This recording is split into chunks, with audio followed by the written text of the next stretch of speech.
Państwa, jeśli można, to rozpoczniemy naszą uroczystość. Pozwolę sobie w języku angielskim zaprezentować naszych gości. Oficjalny język naszej konferencji jest językiem angielskim, ale mówimy po polsku i po chorwacku. Dzień dobry, dobry jutro. Good morning. Eminency, Excellency, Magnificences, distinguished guests and friends. Welcome to all who came to the conference in Krakow entitled Croatian Relation of John Paul II in Memories on the 20th anniversary of the third pilgrimage to Croatia and the 100th in the world as a pilgrim Pope enacted our invitation. For me, it is a great honor that I can organize this conference with my partners in Krakow, where Paweł II, the Pope, spent many years in Krakow as priest, bishop, and cardinal, but also because I always tell Croatians that Krakow is the ancient capital of Croatian nation, that it is the Croats started beating her. It is true. Ladies and gentlemen, dear friends, the first visit of Paul John II was in Croatia in 1994. He came to Zagreb. Was mainly to celebrate the 900th anniversary of the Archdiocese of Zagreb and to send a message to peace to the world waged by Serbs in Bosnia and Herzegovina.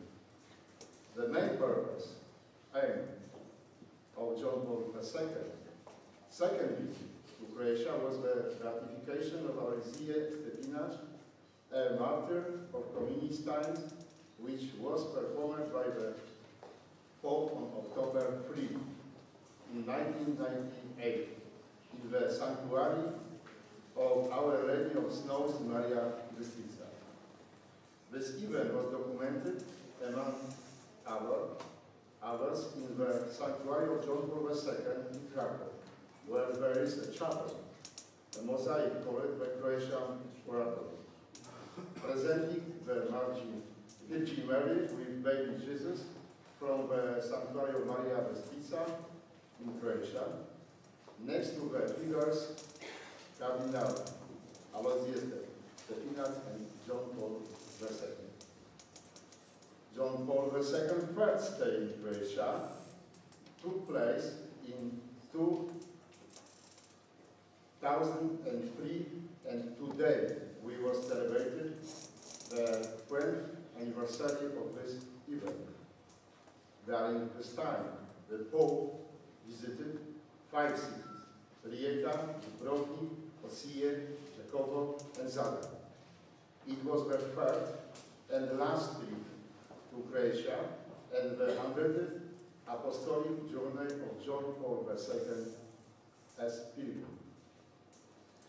Taking into account the free visit of the Polish Pope to Croatia, these extraordinary times, and the limited knowledge of the Polish society and scientific communities on this subject, the Consulate of the Republic of Croatia in Krakow decided to organize a conference aimed at showing the Polish society the close relation between John Paul II and Croatian nation.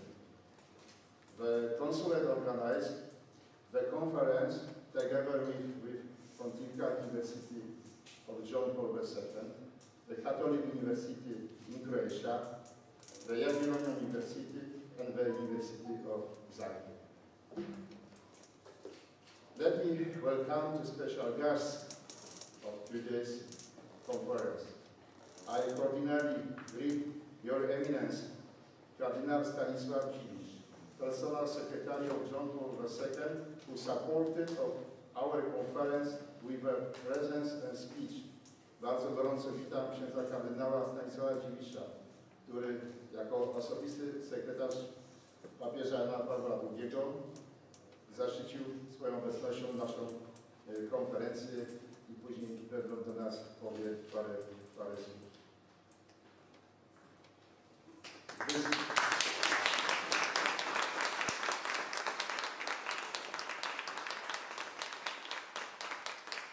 The mentioned Croatian oratory was created thanks to the Krakow Church and with the support of the Croatian Church on the 20th anniversary of this event. But I would like to express our special thanks to Cardinal Stanisław Dziwisz for accepting this project and this idea. Bardzo dziękujemy za zaakceptowanie naszego pomysłu i zrealizowanie oratorium chorwackiego w centrum Jana Pawła II. I welcome also ordinarily the ambassador of the Republic of Croatia in Poland, Tomisław Milosevich, who was secretary of the committee for the preparation of John Paul II visit to Croatia in 2003. I would like to welcome Piotr Nowacki, advisor to the President of the Republic of Poland. Would like to also welcome Deputy Voivod of Małopolska, Ryszard Pagacz, and also invite Minister Ponipontieri Western Bows from Croatian Embassy. Guests, we have in Krakow customs of applauding everyone together after the has finished greeting, has finished welcome. We have to accept it.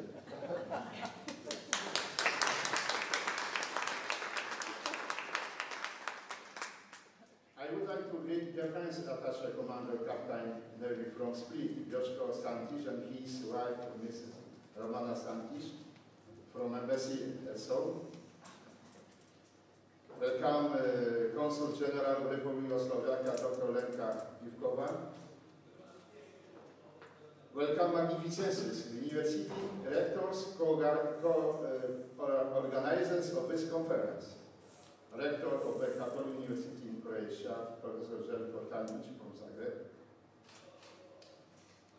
Rector of Pontifical University John Paul II as the host of this place, Professor Robert Tyrała. Vice Rector of the Jagiellonian University, Professor Piotr Jedyny. I also welcome Rector of the Ignatian University in Krakow, Professor Tomasz Hołman. Welcome Dean of the Department of Tourism and Recreation, Professor Ewa Roszkowska from the Academy of Physical Education in Krakow. Welcome Vice Dean of Faculty of Health of Catholic University in Ružomberok in Slovakia, Docent Dr. Józef Babeczko. Welcome Director of the Institute of Slavic Philosophy on the Jagiellonian University, Professor Maciej Czerwiński. Welcome also Professor Józef Stala, former Vice Rector of Papal University, and welcome Dr. Anna Wilkońska from the Department of Coaching and Innovation from the Academy of Physical Education. Welcome Ante Cynewicz from Catholic University of Croatia also. And welcome Vice President of the Management Board of Małopolska Chamber of Agriculture, Mrs. Krystyna Janecka. I would like to warmly welcome everyone, our guests, who prepared papers for today's conference from Croatia and from Poland. I would like to warmly welcome all guests, priests, representatives of Krakow universities, scientists, students, Croatian fans who accepted our invitation according to their position, titles and ranks. Also welcome Croatia and Polish media. Now I would like to ask Magnificency Professor Robert Tyrała to speak and welcome our guest as the host of this conference.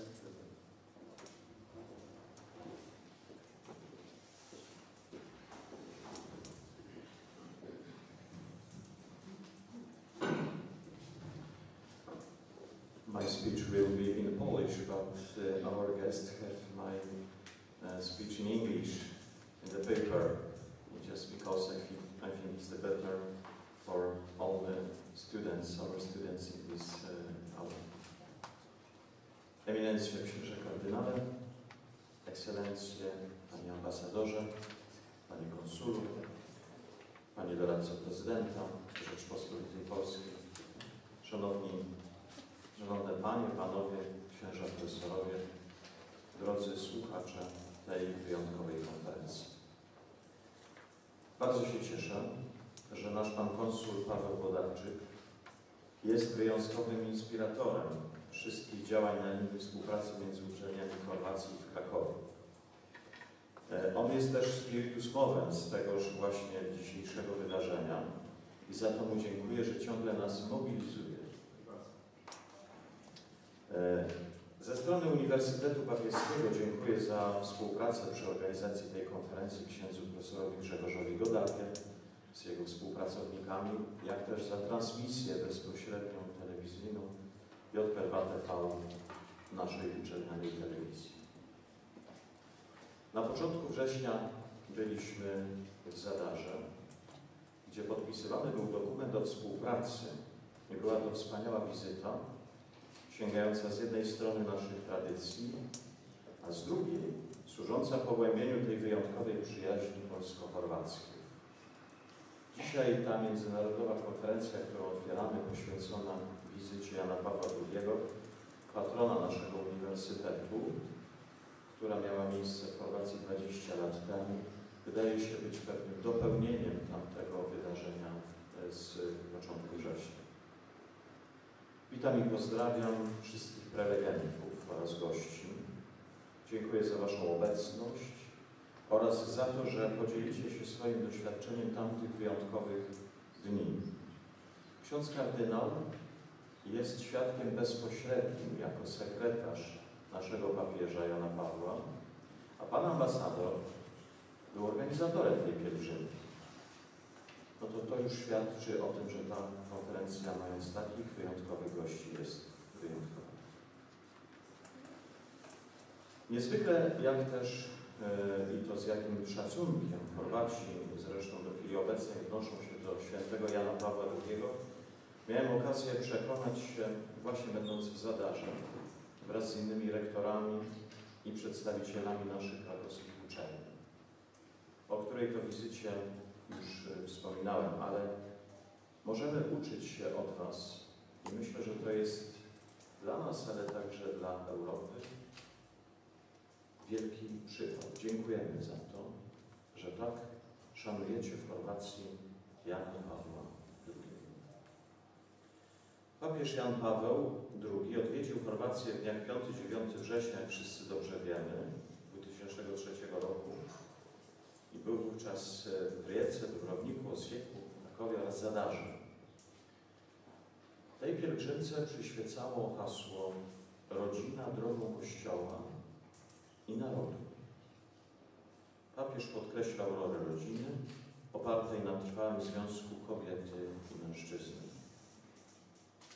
Ten temat jest tak bardzo dzisiaj aktualny. Nic nie stracił 20 lat temu i dzisiaj. Podczas mszy świętej, którą Ojciec Święty celebrował w uroczystość zesłania Ducha Świętego 8 czerwca 2003 roku w Rijece. Dla nas 8 czerwca zawsze wiąże się przecież ze świętą królową Jadwigą, a więc i to nas łączy. Zresztą te związki odnaleźliśmy w kościele w Zadarze. Parę dni temu przedstawiciele tegoż właśnie miejsca odebrali relikwie świętej Jadwigi z katedry. Powiedział Ojciec Święty wtedy: wy, drogie rodziny chrześcijańskie, Nie wahajcie się zaproponować przede wszystkim poprzez świadectwo waszego życia autentyczny plan Boga wobec rodziny jako wspólnoty życia opartej na małżeństwie mężczyzny i kobiety. Do was należy wzięcie odpowiedzialności za ludzkie i chrześcijańskie wychowanie swoich dzieci. Pomóżcie swoim dzieciom spotkać Jezusa, lepiej Go poznać i naśladować Go. Te słowa polskiego papieża i przyjaciela Chorwatów, a być może ta koncepcja pana konsula, że babka była Chorwatką papieża,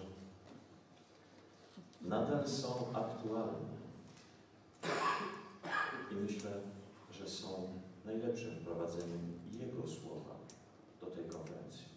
Bardzo dziękuję za uwagę.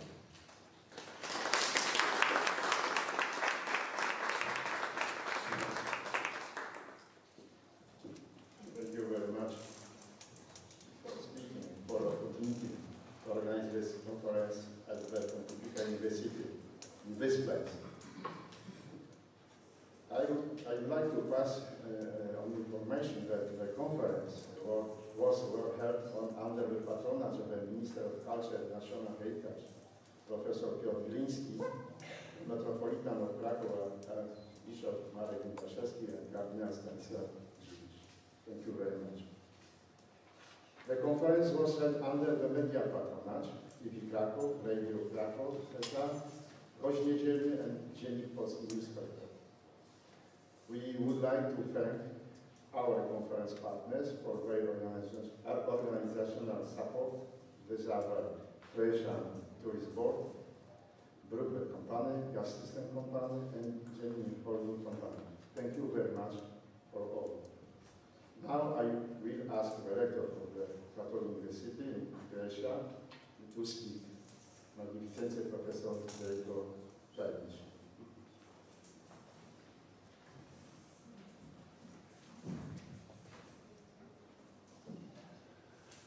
Laudetur Jesus Christus, President of Redakcja.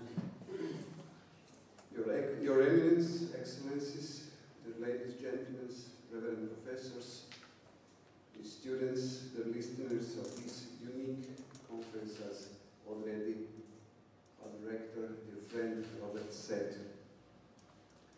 I'm so proud and glad to greet all of you on behalf of the Catholic University of Croatia, of all professors and students, but not only in the name of the Catholic University of Croatia. I would like to greet all of you, bringing to you greets from the Cardinal Josip Božanić, former Archbishop of Zagreb. It's interesting that this year, in this occasion, the pilgrim of Pope John Paul II to Zagreb, that we are celebrating also 20th anniversary of his creation as Cardinal in Zagreb. That's also a very important event in our church. In the name of our Archbishop in Zagreb, Monsignor Dražen Kutleša, and also in the name of the authorities of the State University of Zagreb. I'm so thankful to be here today with you, and I would like especially to thank Mr. Consul Paweł for everything that is he doing. As you may already know, this is not our first conference, and it's not our first meeting. And thanks to his efforts and the support of the Embassy of Croatia and all who are mentioned here, the rectors of Krakowian universities visited Croatia this September, and we met with all Croatian rectors in Zadar. And that was a really successful conference where we strengthened our relations, and so I'm also very happy that we are going to sign at the beginning of this conference a contract between John Paul II, Pontifical University here in Krakow, at our Catholic University in Zagreb. We have already collaboration in the field of Erasmus, of different projects, and exchanging students and professors, and I'm sure that we are going to deepen these relations. I know that our speakers are going to deepen our knowledge about John Paul II's visit to Croatia and what is important for us in Croatia, but I would say also for all our societies in the church 20 years after, especially regarding families.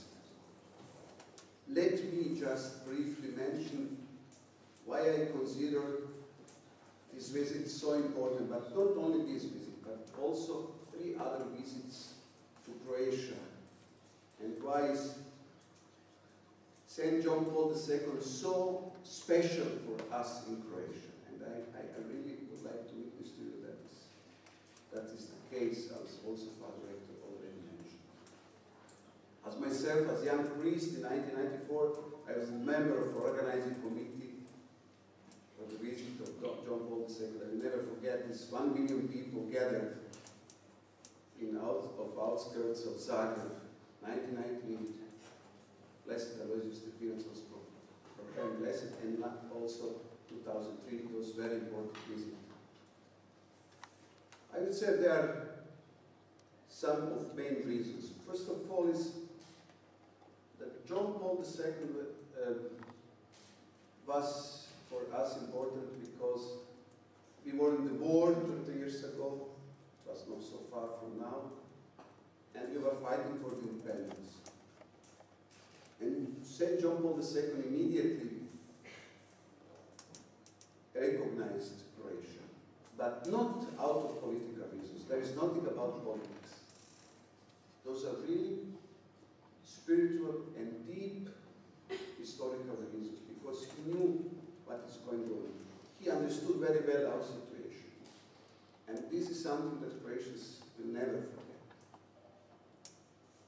The second one is the beatification of Blessed Aloysius Stepinac. He knew very well,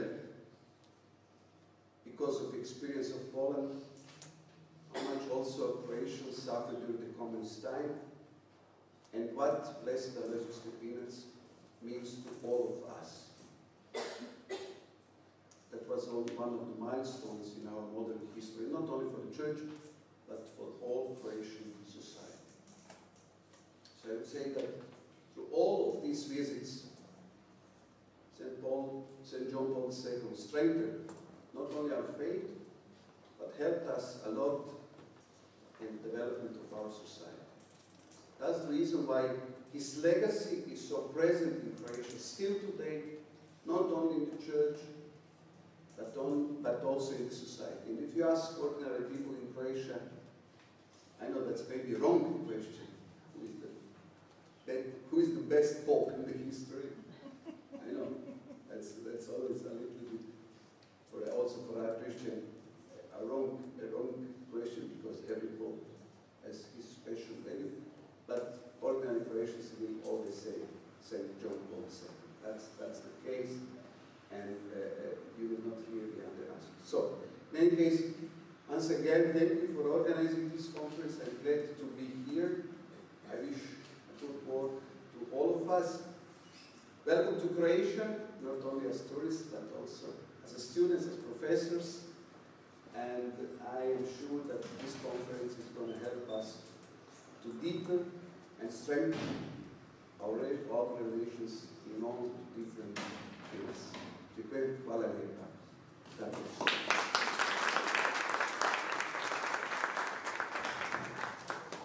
Thank you very much for your speech, and thanks that you special coming to Krakow for this conference. Thank you very much. I would like to invite the representative of a third university for organizing this conference, the Vice Director of the Jagiellonian University, Professor Piotr Jedynek.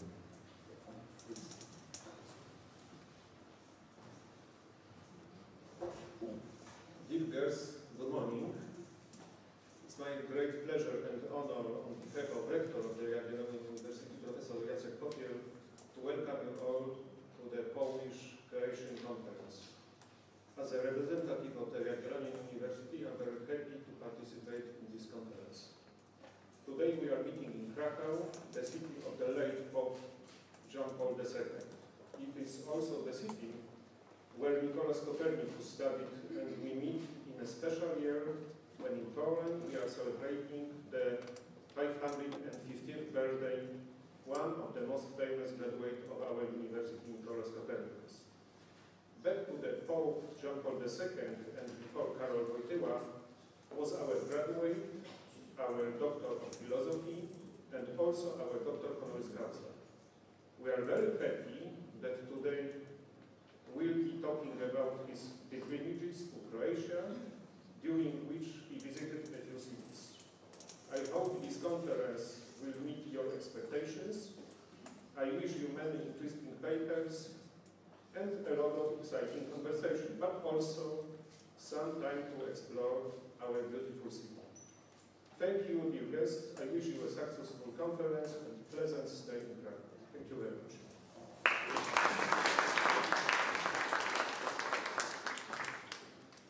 Thank you very much for your short information, but I think that 4 universities that co-organized this conference are the universities whose representatives had the opportunity to meet Pope John II and draw a lot of fruit from the Pope's message every day in teaching truth and goodness, especially to the young generation.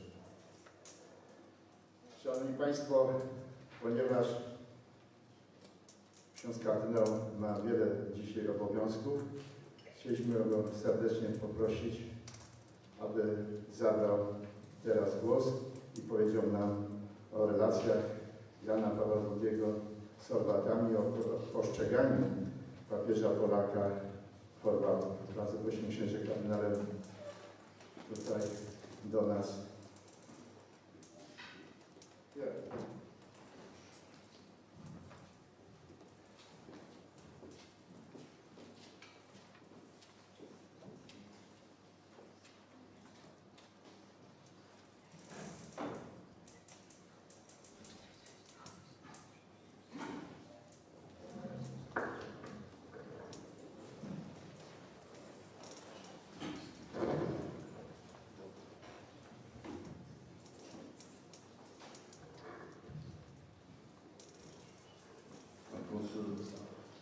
Chcę mówić, że mam tylko mówić parę słów. A teraz kazałem wsiąść, żeby coś więcej powiedzieć, więcej niż parę słów. Bardzo serdecznie pozdrawiam wszystkich. Bardzo się cieszę, że mamy tyle gości z Chorwacji. Właściwie te kraje się bardzo zbliżyły do siebie poprzez pontyfika Jana Pawła II, ale też bardzo mocno z Krakowie się związała Chorwacja poprzez konsulat honoru. Nie daje nam spokoju. Ciągle coś organizuje. Ciągle zaprasza albo na Chorwację, albo Chorwatów do Krakowa. Trzeba za to podziękować, nie? Podziękuję. Proszę w imieniu wielu tutaj zebranych.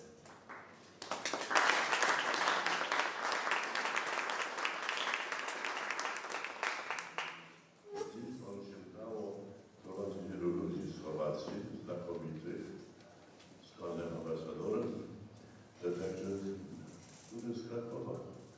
Widzę tutaj Urząd Wojewódzki, Uniwersytet Jana Pawła II, Uniwersytet Jagielloński i niektórych wszystkich tu wymienić. Jaki był kontakt Polaków z papieżem Pawłem II i jego z Chorwatami? No, muszę powiedzieć, że był bardzo serdeczny. A jeśli to mówię jako sekretarz, który patrzył na jego życie przez 39 lat. 12 lat w Krakowie, a potem 27 w Rzymie. I znałem jego odniesienie do Chorwatów jeszcze pierwotne. On przyjechał z Soboru, na Soborze spotkał się z biskupami chorwackimi, tam zawiązał wielką przyjaźń z kardynałem Szewelem i właściwie wszystkimi biskupami. Dla biskupa Wojtyły, później kardynała, Chorwacja stała się bliskim, przyjacielskim krajem. I to mnie pozostało do końca. A Chorwacja, jak się odnosili, Polacy mówią nasz papież. Jeśli mówią, pojawia Paweł II. I to słyszę bardzo często, nasz papież. To samo mówią Chorwacji. Nasz papież. I za to bardzo dziękuję. Takie jest odniesienie przyjacielskie, rodzinne, nasz papież. A myślę, że są powody do tego, żeby Chorwacja mówi nasz papież. Bo był z nimi w najtrudniejszych momentach. W czasie wojny, jednej, drugiej. Odwiedzał przecież parę razy. Pisał, stawiał się, zwłaszcza w czasach bardzo trudnych. Zapamiętali mu wtedy, kiedy za wolność, że papież jako jeden z pierwszych oprócz Niemców ujął się za Chorwatami, że trzeba ich poprzeć, żeby Chorwacja była krajem niezależnym, że miała swoją tożsamość i to się udało. Myślę, że Chorwaci zapamiętali sobie to bardzo mocno, że w tym momencie, kiedy się inne kraje zastanawiały, papież jako pierwszy. Chorwacja powinna być krajem wolnym, niezależnym, samodzielnym. I on to bardzo zabiegał. Nawet Watykanie mówili, może to za szybko. Może niech się inni wypowiedzą. A papież uważał, że on się ma wstawić za Chorwatami, niech inni patrzą na jego odniesienie do nich. I tak się stało. Dzisiejszy Chorwacja w młodym kraju, czego się bardzo cieszymy, Polacy, bo rozumiemy Chorwatów. Choćby też przechodzili różne momenty w naszej historii. Potem, zwłaszcza w czasie wojny na Chorwacji i Bośni i Hercegowini, on ciągle na różne sposoby był z Chorwatami. Trudno wymienić wszystkie momenty. 5 podróży, 3 do Chorwacji i jeszcze 2 na Bośni i Hercegowini. Bardzo się wstawiał i bronił Dubrovnika. Zwrócił się z apelem do całego świata, bo ratujcie, brońcie Dubrovnika. To przecież jest patrymonium historyczne całego świata. Bardzo mu zależało na kanonizacji Stepinacza. Był przekonany do końca, że ten kardynał po prostu został otruty i właściwie można byłoby go kanonizować jako męczennika i do tego właściwie szło. Myślę, że mamy nadzieję, że to się spełni.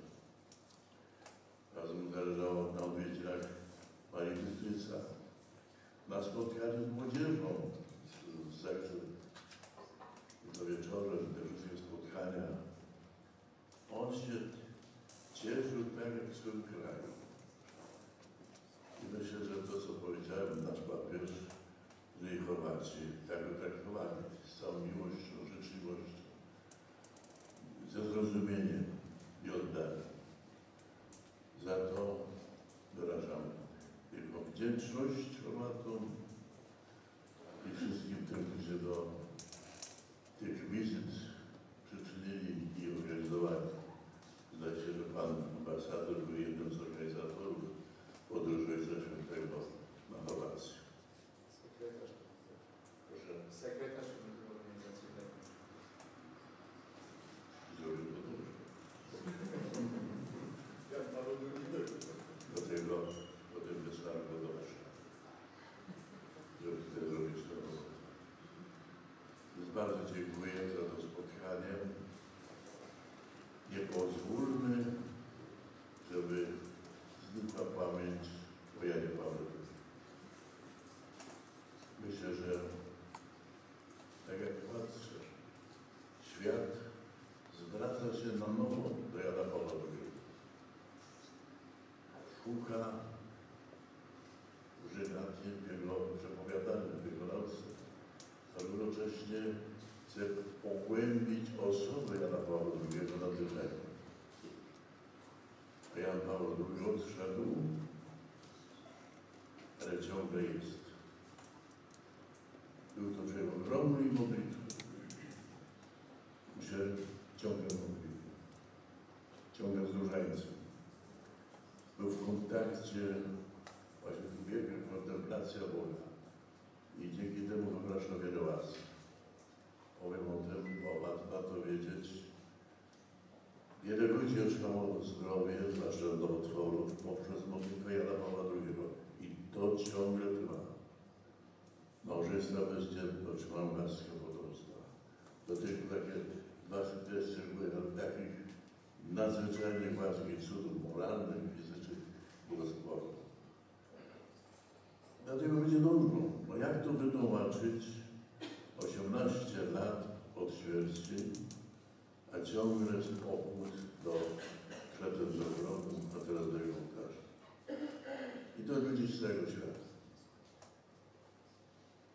Jest dobrze, panie profesor, żeby pan dbał o to, żeby nie było, żebyśmy się nie narazili w Polsce na zapomnienie o naszym papierze.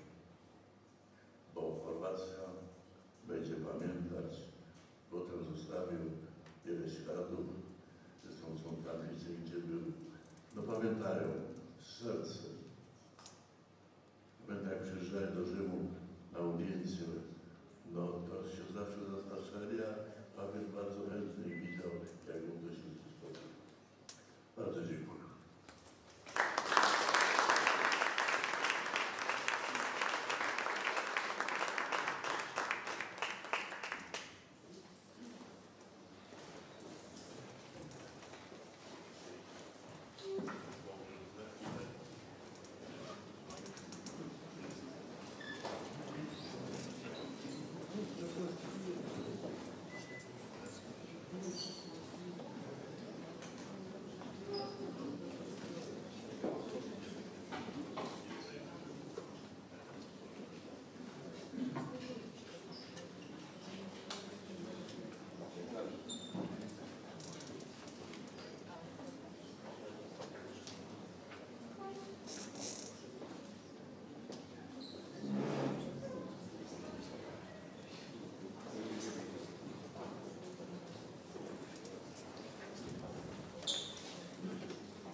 Ja tylko dopowiem i bardzo dziękujemy księdzu Karolinowi za jego obecność na tej konferencji. Potwierdzenie tego wszystkiego, co wcześniej żeśmy słyszeli o Janie Pawle II w Chorwacji i o Chorwacach szanujących, kochających Jana Pawła II, a to może wszystko dlatego, że jak sam powiedział na lotnisku w Zagrzebiu, tu cytat, mówi się, że Chorwaci przybyli z Krakowa. Istnieje tak zwana Biała Chorwacja. Potem udali się na południe i zajęli terytorium Chorwacji dzisiejszej. Jest jasne teraz, dlaczego papież z Krakowa przybył na 900-lecie katedry w Zagrzebiu. W ten sposób zamyka się koło łączące Białą Chorwację, dzisiejszą Chorwację i papieża z Białej Chorwacji, który przybywa do Chorwacji. Po angielsku może powiem. Thank you very much for the eminence. John Paul II said in this quote,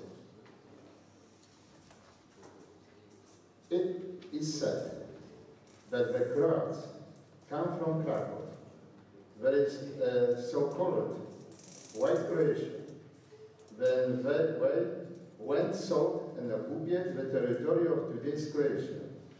It is now clear why the Pope from Krakow came to the 900th anniversary of the cathedral in Zagreb. In this way, the circle connection, White Croatia, today's Croatia, and the Pope from White Croatia, who comes to Croatia, is complete." Thank you very much. Now, because we have changed our program, in Polish now, official. Szanowni Państwo, dostojni goście, mam zaszczyt poinformować, że prezydent Rzeczypospolitej Polskiej, pan Andrzej Duda, uhonorował medalem stulecia odzyskanej niepodległości osobę zasłużoną dla niepodległej działalności społecznej, a także pracy na rzecz rozwoju edukacji i nauki. Uroczystego wręczenia medalu w imieniu prezydenta Rzeczypospolitej Polskiej dokona pan Piotr Nowacki, doradca prezydenta Rzeczypospolitej Polskiej, oraz pan Ryszard Pagacz, pierwszy wicewojewoda małopolski. Bardzo proszę panów o podejście. Uprzejmie Państwa proszę o powstanie. Ten apis. Szanowni Państwo, na podstawie artykułu 130 Konstytucji Rzeczypospolitej Polskiej oraz ustawy o ustanowieniu medalu stulecia odzyskanej niepodległości postanowieniem prezydenta Rzeczypospolitej Polskiej za zasługi dla niepodległej oznaczona została medalem stulecia odzyskanej niepodległości pani Elżbieta Osewska. Serdecznie panią profesor zapraszam.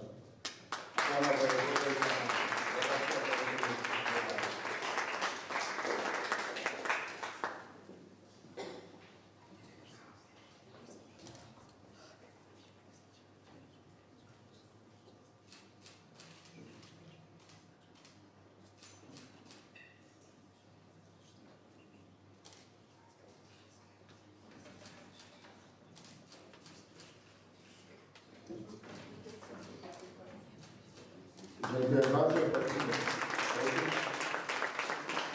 Pana wojewodę prosimy o krótkie zabranie głosu.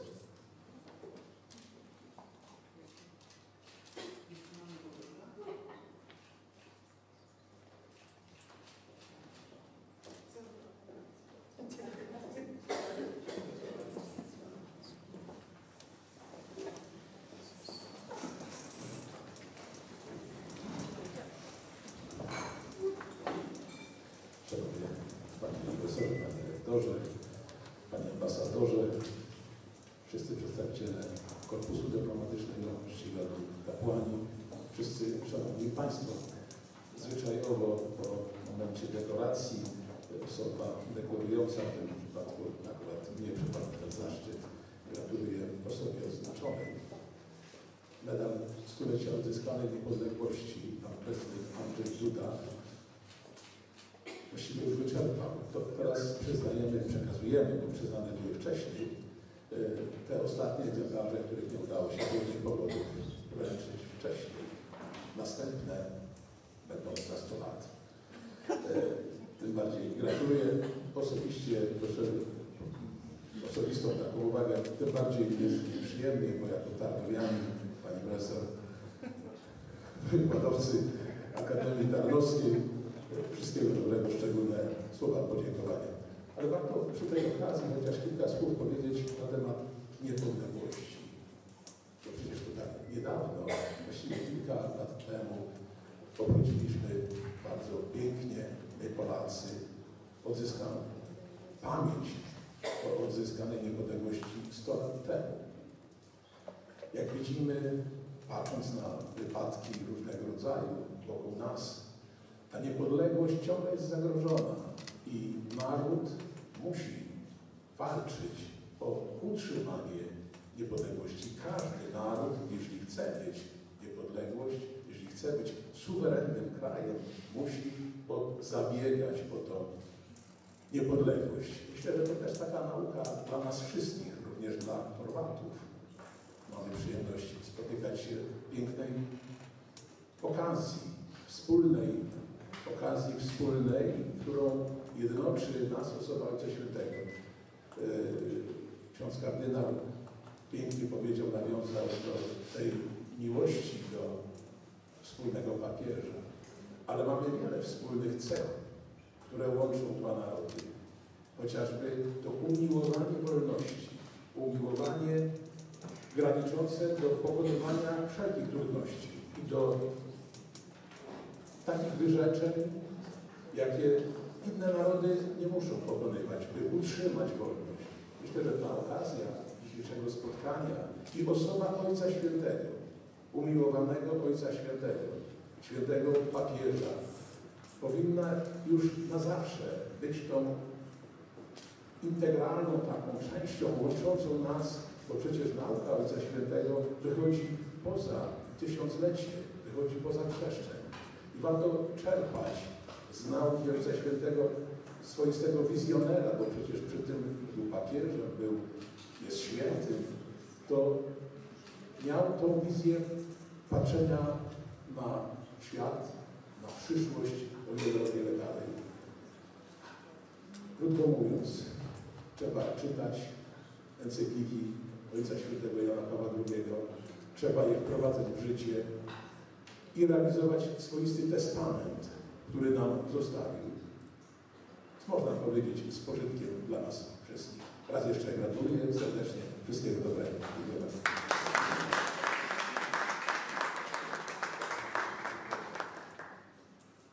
Thank you very much, Mr. Wojewód, for short speech, very interesting for us, for this conference. Now we will witness the ceremonial signing of a cooperation agreement between the Catholic University in Croatia and Pontifical University of John Paul II in Krakow. I invite magnificences, rectors, Professor Żelko Tamić and Professor Robert Terała to present the ceremonial signing of a cooperation agreement. I also invite Mr. Ambassador to come here behind rectors.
It is historical moment for all us and for today and future, for both universities, scientists, students, and people from both cities and countries.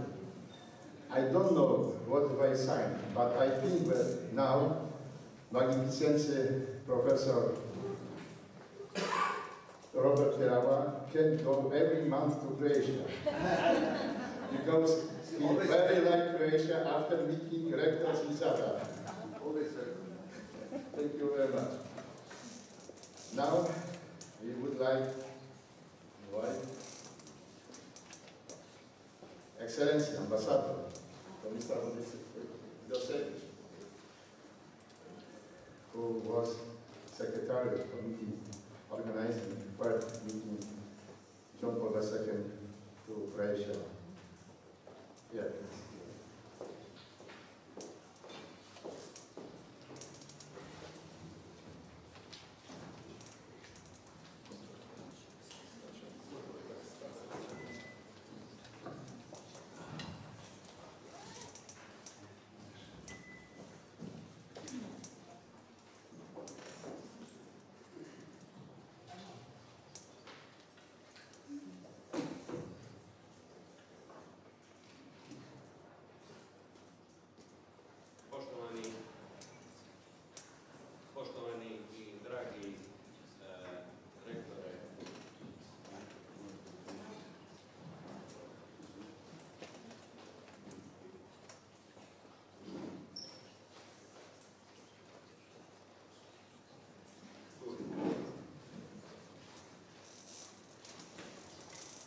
Poštovani i dragi rektore, rektore Irava i poštovani rektore Tajnić, ja bih za početak čestitao na ovom još jednom sporazumu. Szanowni rektorzy, panie Terała, szanowny rektorze Tajnić, po pierwsze chciałbym bardzo serdecznie pogratulować porozumienia. Ali isto tako dopustite mi izraziti čestitku profesorici Elžbieti Osevskoj, Ale także pozwólcie mi wyrazić wyrazy pochwały pani profesor Elżbiecie Osieckiej. na ovom odličju i želio bih isto tako iskreno pozdraviti vojvodu i savjetnika predsjednika. Chciałbym także pozdrowić pana wojewodę i pana doradcę prezydenta. Također, rekao bih da ovo svega danas ovdje ne bi bilo, da nema ovog čovjeka ovdje, našeg počasnog konzula Pawła II. Ale chciałbym też powiedzieć, że tego wszystkiego nie byłoby dzisiaj tutaj, gdyby nie nasz człowiek, konsul honorowy, pan Paweł Włodarczyk. A te topline koju smo osjetili u obraćanju kardynala Dziwisza, A to ciepło, które wyczuliśmy w przemówieniu kardynała Dziwisza, ne bi bilo bez onoga kome je posvećena ova konferencija, a to je Sveti Ivan Pawła II. byłyby możliwe bez tego, któremu dzisiaj jest poświęcona ta konferencja, czyli dzięki świętemu Janowi Pawłowi II. Ja bih posebno želio pozdraviti sve sudionike konferencije, profesore, Chciałbym szczególnie pozdrowić wszystkich uczestników konferencji, wszystkich profesorów, a posebno vas koji ste negdje tamo u dnu sale, a szczególnie Was, którzy są gdzieś tam z tyłu sali, a u stvari ste najvažniji studente i mlade na kojima sve ostaje i to nije prazno. a właściwie jesteście najważniejszymi młodymi, na których to wszystko zostaje. I s obzirom da me gospodin konzul zamolio da to bude jedno strukturirano obraćanje u vidu nekog predavanja, A ze względu na to, że konsul poprosił mnie o to, żeby to było jedno uporządkowane przemówienie, uobičajeno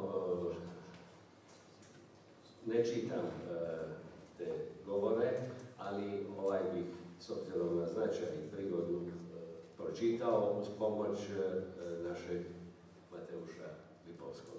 Ale ze względu na to, że zazwyczaj nie czytam tych wszystkich przemówień, jednak tutaj zrobię wyjątek i postanowię te przemówienie przeczytać ze względu na wagę wydarzenia wraz z pomocą naszego Mateusza Lipovskiego. Dakle, iznimno sam počašćen što vam se danas u jedinstvenom Krakovu mogu obratiti na konferenciji posvećenoj našem papi. Oprostite, ja ću do kraja ići svakog papi. Dakle, našem papi. Oprostite što to tako kažem ovdje u Poljskoj, ali mi Hrvati svetog Jana Pawła II upravo tako doživljavamo. U trenucima brutalne agresije takozvane Jugoslavenske narodne armije i režima Slobodana Miloševića na Hrvatsku 13. siječnja 1992. godine stiglo nam je međunarodno priznanje Svete Stolice prije nego što su nas priznale članice Europske unije. Nismo dvojili i ne dvojimo ni trenutka da je takovo razumijevanje za težnjom hrvatskog naroda, za slobodnu, neovisnu i demokratsku Hrvatsku došlo od pape Poljaka, svetog Ivana Pawła II. Drodzy goście, jest to dla mnie wielki zaszczyt, że mogę dzisiaj w przepięknym Krakowie zwrócić się do Państwa na konferencji poświęconej naszemu papieżowi. Przepraszam, że mówię tak tutaj w Polsce, ale my Chorwaci świętego Jana Pawła II właśnie tak odbieramy. W chwilach brutalnej agresji tzw. Jugosławiańskiej Armii Ludowej i reżimu Slobodana Miloševića wobec Chorwacji 13 stycznia 1992 roku zostaliśmy oficjalnie uznani przez Stolicę Apostolską, zanim nas uznały państwa członkowskie Unii Europejskiej. Nawet przez chwilę nie mieliśmy, ani nie mamy wątpliwości, że takie zrozumienie dla dążeń narodu chorwackiego do odzyskania wolnej, niepodległej i demokratycznej Chorwacji pochodziło od papieża Polaka, świętego Jana Pawła II. Sveti Otac će nas u još uvijek značajno teritorijalno okupiranoj Hrvatskoj posjetiti 1994. 1998. kada će proglasiti blaženim kardinala Alojzija Stepinca i 2003. kada će do kraja zagrliti cijelu Hrvatsku. Želim istaknuti također da će Sveti Otac 1997. godine posjetiti Sarajevo i također 2003. godine Banja Luku u Bosni i Hercegovini. A 2011. godine Papa Benedikt XVI. Također će posjetiti Zagreb i Republiku Hrvatsku. To dovoljno govori o koliko snažnoj potpori Svete Stolice se radi kada je u pitanju taj uvijek civilizacijski europski prostor. Danas je to toliko aktualno i značajno kada svjedočimo o zastoju politike proširenja, ali za koju se mi u Hrvatskoj posebno zalažemo. Ojciec Święty odwiedzi nas także we wciąż jeszcze w dużej części okupowanej Chorwacji w 1994 roku, w 1998 roku, kiedy ogłosi kardynała Alojzego Stepinca błogosławionym, i w 2003, kiedy do serca przygarnie im stałą Chorwację. Pragnę również podkreślić, że Ojciec Święty w 1997 roku odwiedzi Sarajewo, a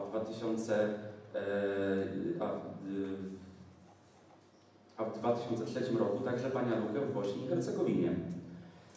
A w 2011 papież Benedykt XVI odwiedzi również Zagrzeb i Republikę Chorwacji.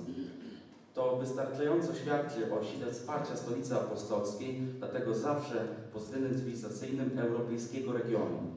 To jest tak bardzo aktualne i ważne, kiedy mamy do czynienia z zastojem w polityce rozszerzenia Unii Europejskiej.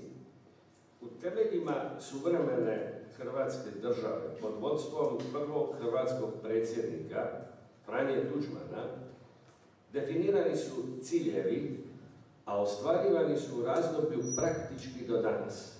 Nakon međunarodnog priznanja, članstva u Ujedinjenim narodima, Europskoj uniji, NATO-u i početkom ove godine pristupanja Schengenskom prostoru i eurozoni.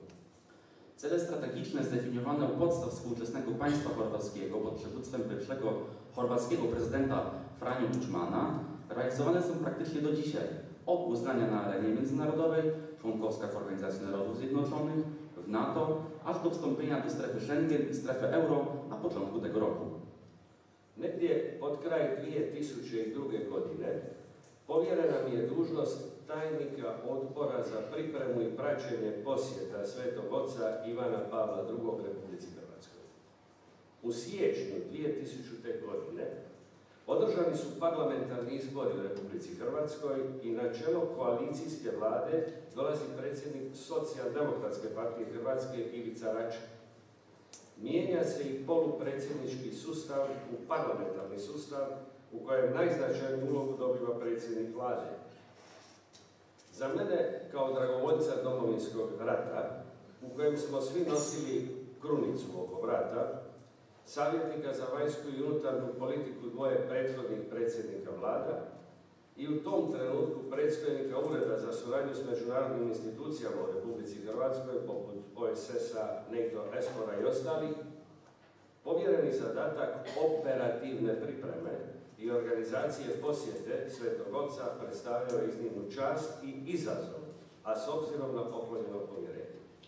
Gdzieś pod koniec 2002 roku powierzono mi obowiązki sekretarza Komitetu do Spraw Przygotowań i Nadzorowania Wizyty Ojca Świętego Jana Pawła II w Republice Chorwacji. W styczniu 2000 roku odbyły się wybory parlamentarne w Republice Chorwacji. Na czele koalicyjnego rządu stanął przewodniczący Socjaldemokratycznej Partii Chorwacji Ivica Račan. Zmienił się także system półprezydencki w system parlamentarny, w którym najważniejszą rolę odgrywa prezes Rady Ministrów. Dla mnie, jako ochotnika w wojnie o ojczyznę, podczas której wszyscy nosiliśmy na szyi różańce, doradcy do spraw polityki zagranicznej i spraw wewnętrznych przy dwóch poprzednich premierach, a w tym momencie szefa Urzędu do Spraw Współpracy z instytucjami międzynarodowymi w Republice Chorwackiej, takimi jak OBWE, NATO, ESPOR i innymi, powierzenie zadania operacyjnego przygotowania i organizacji wizyty Ojca Świętego było ogromnym zaszczytem i wyzwaniem z uwagi na okazane zaufanie. Vladin odbor za pripremu i realizaciju posjeta najtješnije je surađivao sa odborom Hrvatske biskupske konferencije i moj partner s druge strane bio je dragi prijatelj, monsignor Vjekoslav Kuzjak, tada tajnik Hrvatske biskupske konferencije, a danas biskup Bjelovarsko-križevačke biskupije. S obzirom da se posjet pod geslom obitelj, put crkve i naroda odvio od četvrtka 5. do ponedjeljka 9. lipnja 2003. godine, same pripreme trajale su pola godine. Uspostavljeno je nekoliko temeljnih pododbora, sigurnosno-protokolarni, zdravstveni, prometno-infrastrukturni, financijski i informativno-medijski.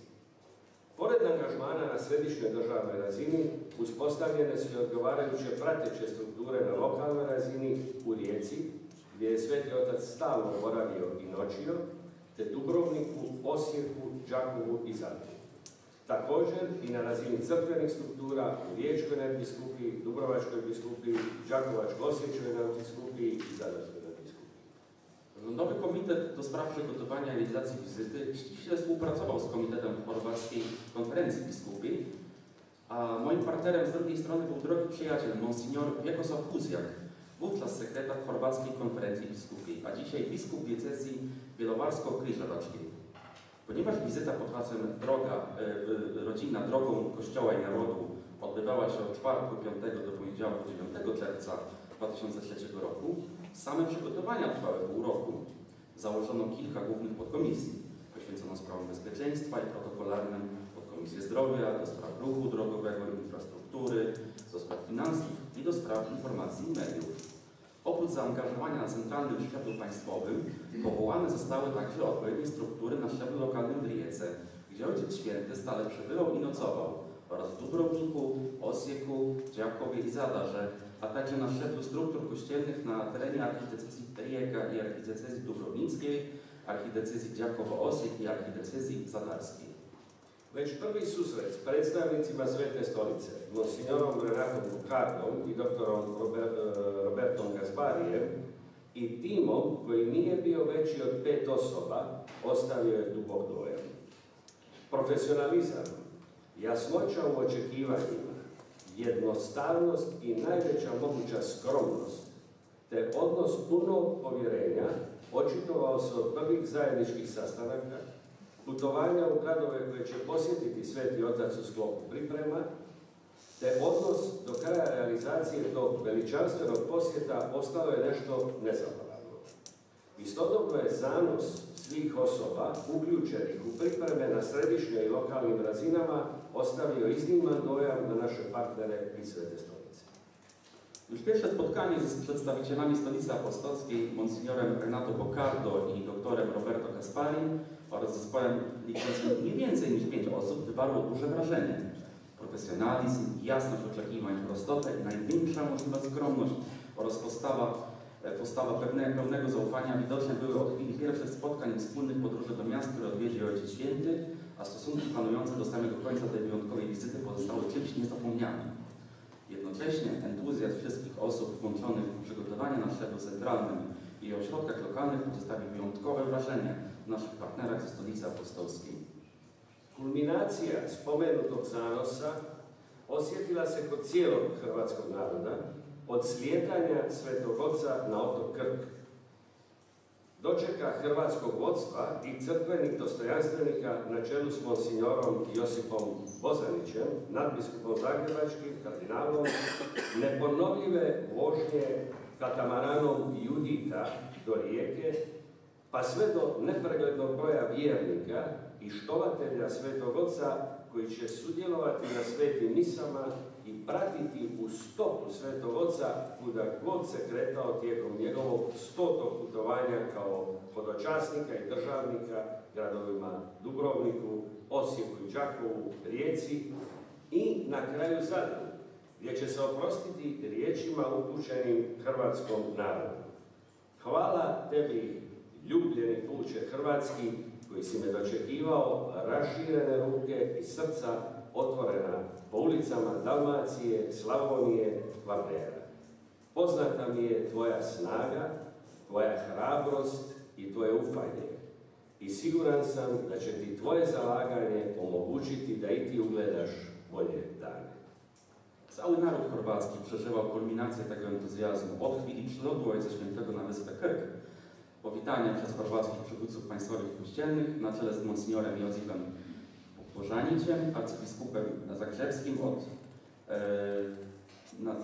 od niepowtarzalnej podróży katamaranem Judita od Rijeki, aż po nieprzebrane rzesze wiernych i wielbicieli Ojca Świętego, które będą uczestniczyć we mszach świętych i nie będą odstępować na krok Ojca Świętego, gdziekolwiek się przemieszczał podczas swojej 100. podróży jako mąż stanu i pielgrzym w miastach Dubrovnik, Osijek, Đakovo i Rijeka, a na koniec Zadar, gdzie żegnał się słowami skierowanymi do narodu chorwackiego. Dziękuję Ci, umiłowany ludu chorwacki, który witałeś mnie z otwartymi ramionami i otwartymi sercami na ulicach Dalmacji, Slawonii, Kwarneru.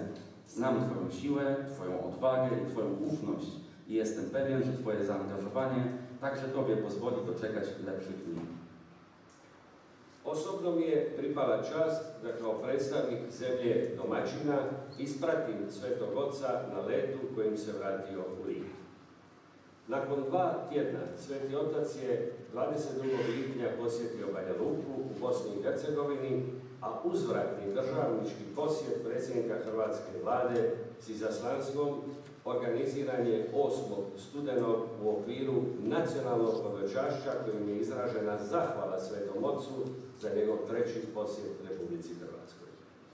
Kao osoba koja je u svim tim događanjima sudjelovala, moj skromni doprinos doživio sam i doživljavam kao Božji blagoslov. Hvala na pažnju. Mnie osobiście przypadł zaszczyt towarzyszenia Ojcu Świętemu podczas lotu porwotnego do Rzymu w charakterze przedstawiciela kraju gospodarza. Po 2 tygodniach, 22 czerwca, Ojciec Święty odwiedził Banja Lukę w Bośni i Hercegowinie, a rewizyta o charakterze państwowym premiera chorwackiego rządu Ivice Račana wraz z delegacją została organizowana 8 listopada w ramach pielgrzymki narodowej, wyrażającej wdzięczność Ojcu Świętemu za jego 3. wizytę w Republice Chorwacji. Jako osoba uczestnicząca we wszystkich tych wydarzeniach swój skromny udział odbierałem i odbieram jako Boże błogosławieństwo. Dziękuję za uwagę.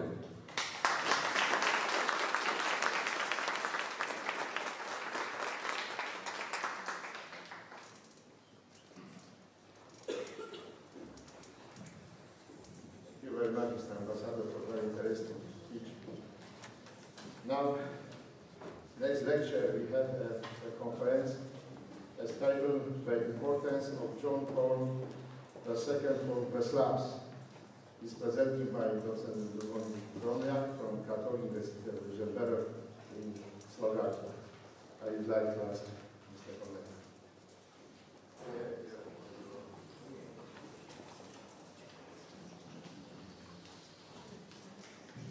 Szczęść Boże, ja nie znam mówiąc po polsku dobrze, ale ja chcę powiedzieć, że Jan Paweł II to jest papież, który jest papieżem nie dla Polaków i Chorwatów, a też Słowaków, bo my powiemy, Jan Paweł II to nasz papież.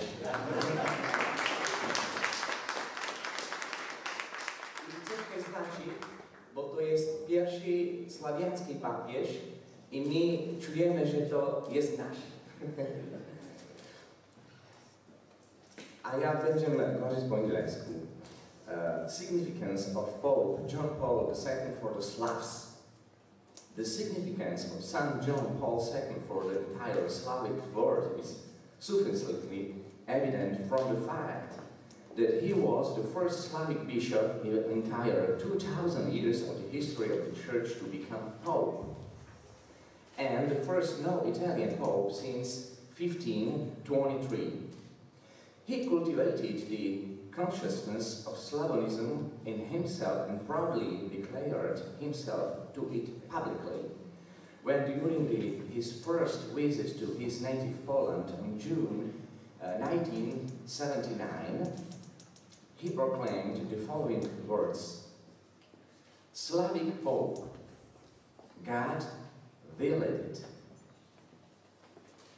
Less well known, however, is John Paul II's involvement in the idea of Catholic Slavism, which became part of papal policy, especially under Pope Leo XIII and his predecessor, Pius IX. He continued the pontificate of Benedict XV through the idea of founding a congregation for the Eastern churches, now dicastery for the Eastern churches, on May 1917, and the Pontifical Eastern Institute Orientale in Rome in October 15 in 1917. Further, Pius XI and the founding of the Russicum in 1926, but also shortly before the accession of the John Paul in the pontificate of Paul VI, who magnificently commemorated the 1000th anniversary of the death of the Saint Cyril in 1969, and at a time when all Slavic peoples were under the political dictates of Moscow. By Catholic Slavism, we understand the effort based on the special civilizing mission of the Catholic Slavs, Western and South Slavs, and uniting all Slavs in the bosom of the Catholic Church through the bridge of civilization between Western and Eastern Slavs, through the cult and dissemination of the spiritual and cultural heritage of Saint Cyril and Methodius, the apostles of the Slavs. This direction was a reaction to political pan-Slavism, in which the Catholic Slavs perceived a possible threat to the orthodoxy of the Catholic Slavs, with which those Polish Catholics who were located in the territory of Tsarist Russia already had experience.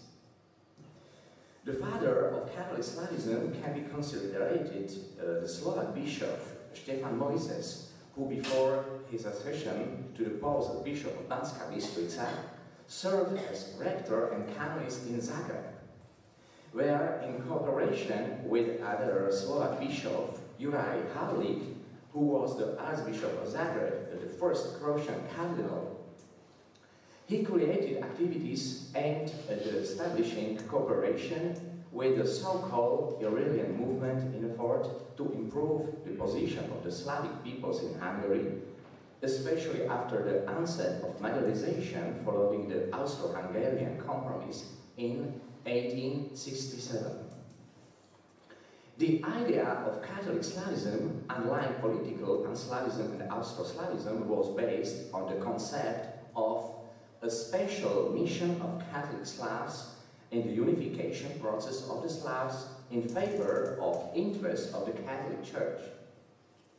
It was based on the idea of the German philosopher Johann Gottfried Herder, who said that Slavs for Europe has special civilizational role.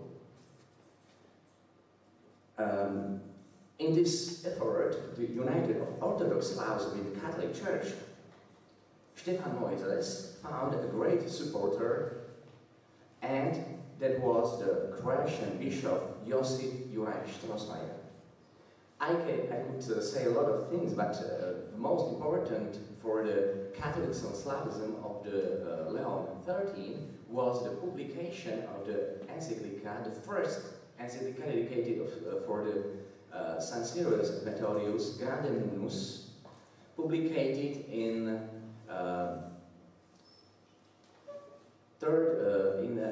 September 1880, exactly on the day of commemoration of Saint Hieronymus, the patron of Croats. So it's very interesting, this idea of the Catholic Slavism.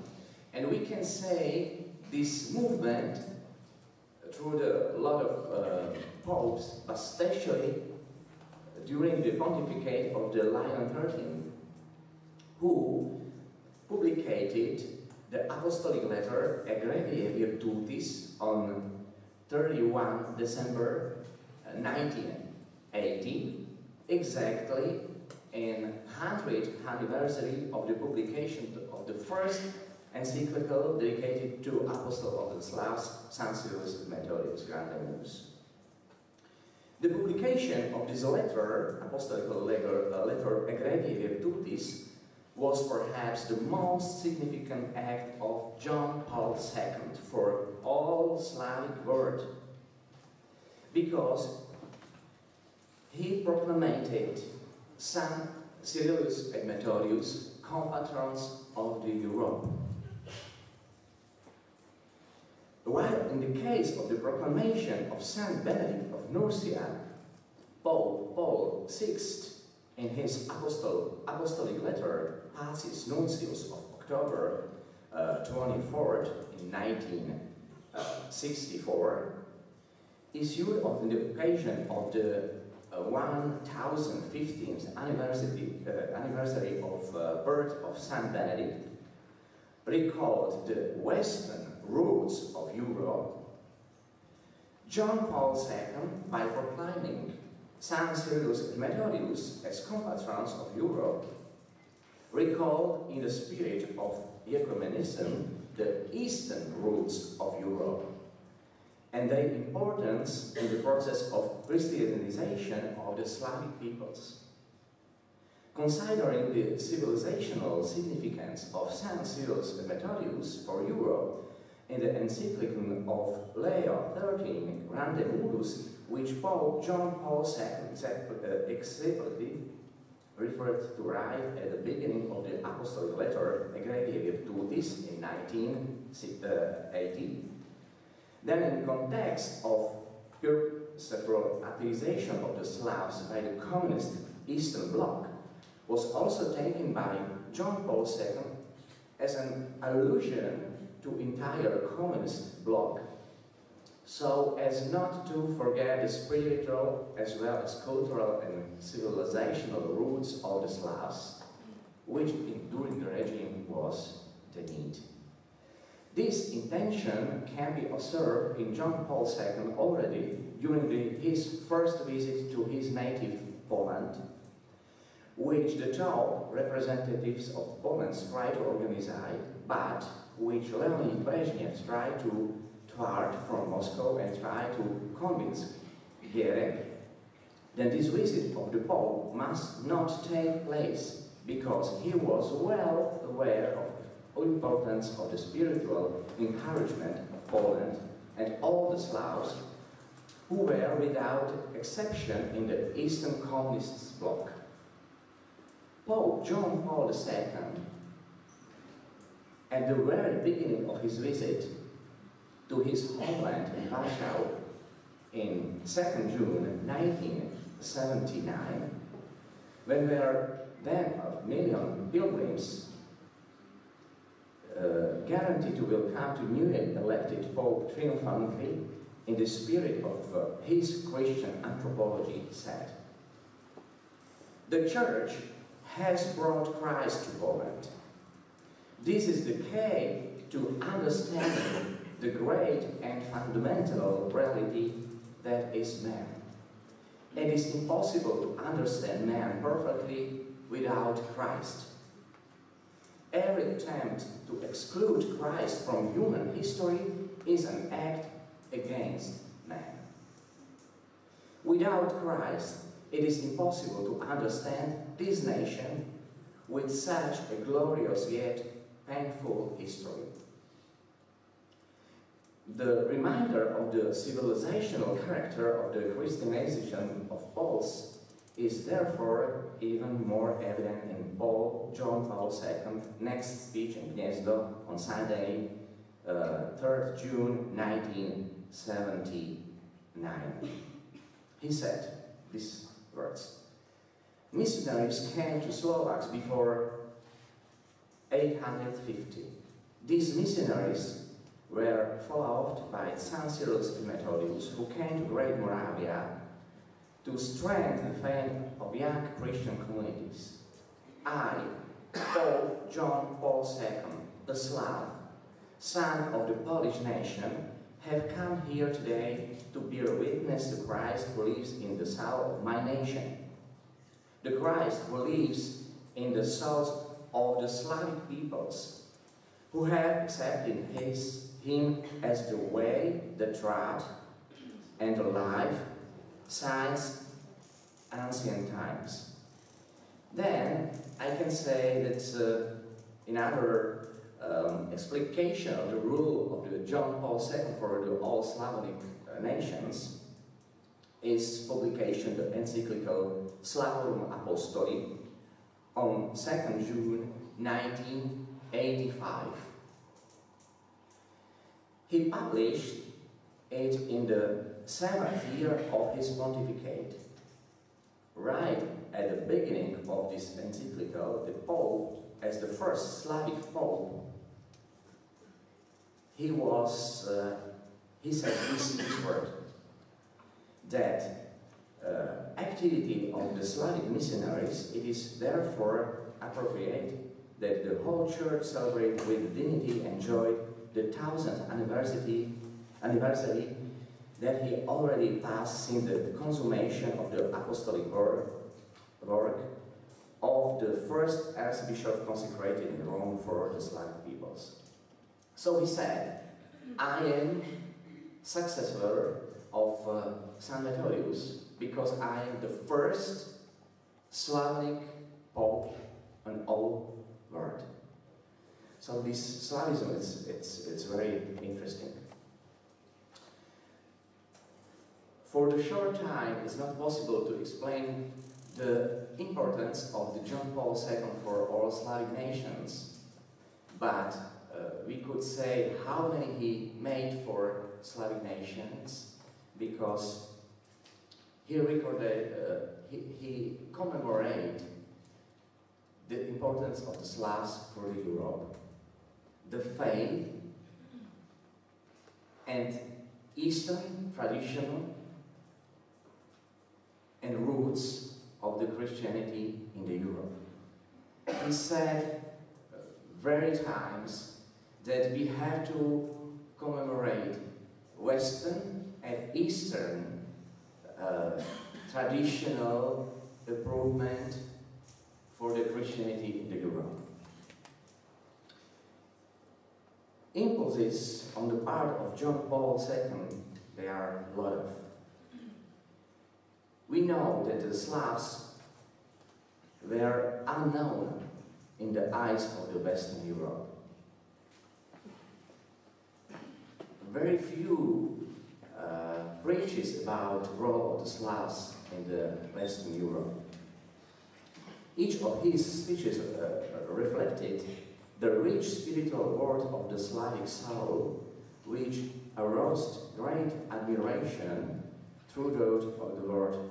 All the more so because the spiritual value was enriched by the dimension of the suffering of the Slavic peoples, who during the entire period of the communist regime were denied the right to religious freedom, and faith in these countries was animated by countless testimonies of the martyrs of the time and examples of living faith. John Paul II contributed to what was so enslaving for the Slavic world, the communist regime, the fall of which he also greatly facilitated, or the importance of respect for divine mercy for Christians as the threshold of the third millennium, to which this extraordinary Slavic Pope successfully guided to both of Christ's Church. However, this would be more for another lecture, for which there is no space due for the short time. But I would like thank you, John Paul II, what you made for all Slavs, and thank you, all of you, for the attention.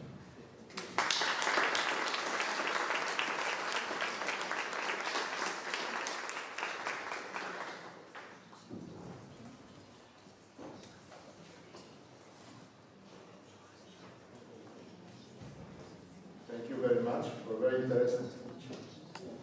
With information about John Paul II as Slav. Slavs should be very happy that they had such unique guys and unique Slavic poets. Now we have coffee break, but before this break I would like to invite a short speech the director of the Croatian Tourist Board, Mrs. Jana Pawła II, who will tell us about the Croatian exhibition. After this recording program, we have 30 minutes break to coffee, to sit, and after I invite here all to continue our program. Thank you very much for this. It's the moment, of course.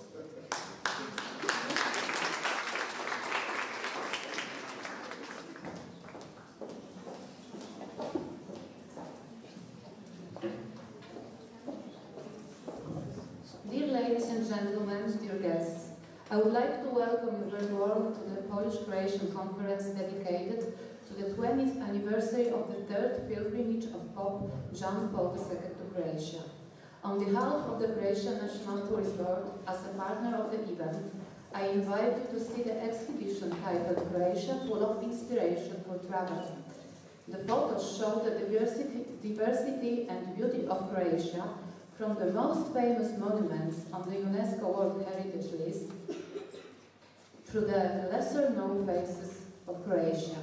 The authors of the photos are renowned Croatian photographers cooperating with the Croatian National Tourist Board. The result of their works are picturesque and impressive frames that will certainly serve as an inspiration in further discovering the beauty of Croatia. As a part of our partnership, I also invite you to watch promotional video of the Croatian National Tourist Board. I wish you a successful conference.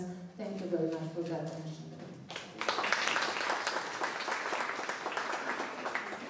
Thank you very much. And now we wanted to, Professor Jana wanted to short speak for us. Thank you very much. Thank you very much. Dear guests and dear students, now we have a coffee break, you know. Let me say a few words in Polish. Drodzy studenci, zapraszamy wszystkich, ale zostawcie troszkę miejsca na początku dla naszych gości, dobrze? Że może się przestroczyć.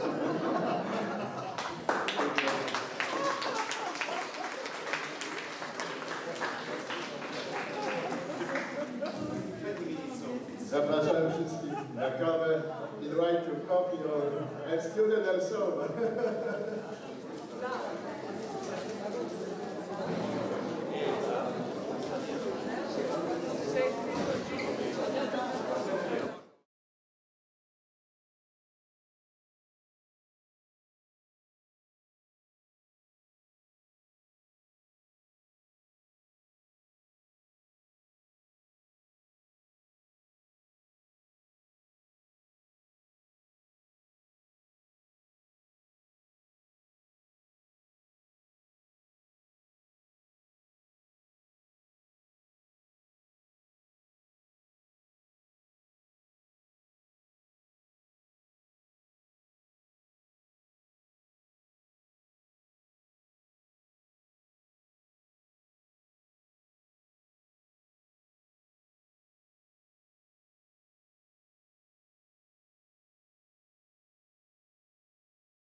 one will be soon.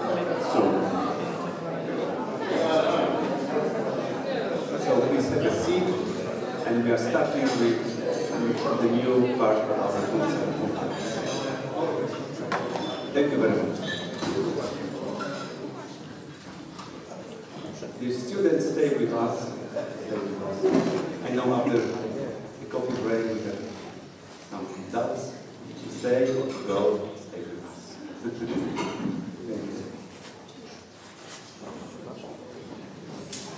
I would like to invite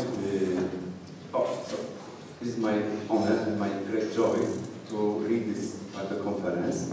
Especially I lead this conference with Professor Oseska, the award today. So congratulations on your award. And now we are starting with the next presentation, which will be delivered by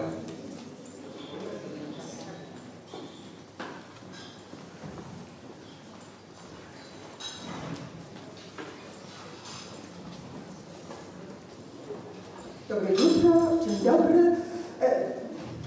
I think it's still morning, so we can use dobre jutro.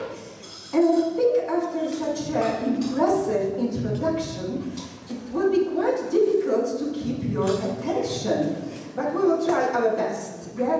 We will try our best. We will try to add few words in Croatian. So maybe after this conference, you will be able, I'm especially referring to students, to say a few words in Croatian. For example, hvala, hvala lijepa, it's thank you very much. So that will be helpful for our cooperation between Poland, Krakow, the Pontifical University of John Paul II, and the universities in Croatia, I mean all the universities in Croatia.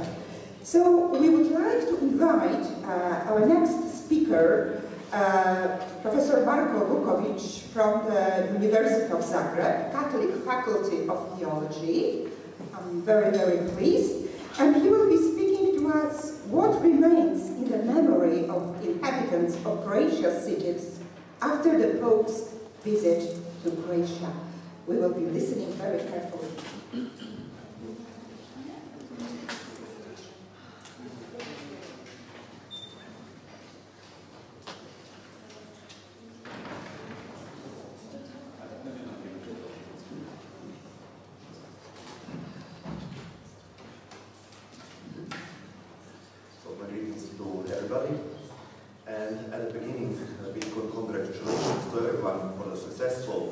Realization of this conference, honoring the life and work of the Saint Paul II, especially in that in which he is uniquely involved in the history of one specific nation, that is Croatian nation. It is my joy and honor to convey the greetings of His Eminence Cardinal Josip Bozanić, the Archbishop Emeritus of Zagreb. And Cardinal Josip Bozanić twice welcomed Pope John Paul II in Zagreb as a host and as bishop, participated in all of his 5 visits to Croatia and Bosnia and Herzegovina. On 2 occasions, he was the one who asked the Saint Pope to beatify 2 luminaries of faith and emerge from the Croatian people, Blessed Aloysius Tokinas, we heard about that, in 1998 in Marija Bistrica, and Blessed Ivan Berec in 2003 in Banja Luka.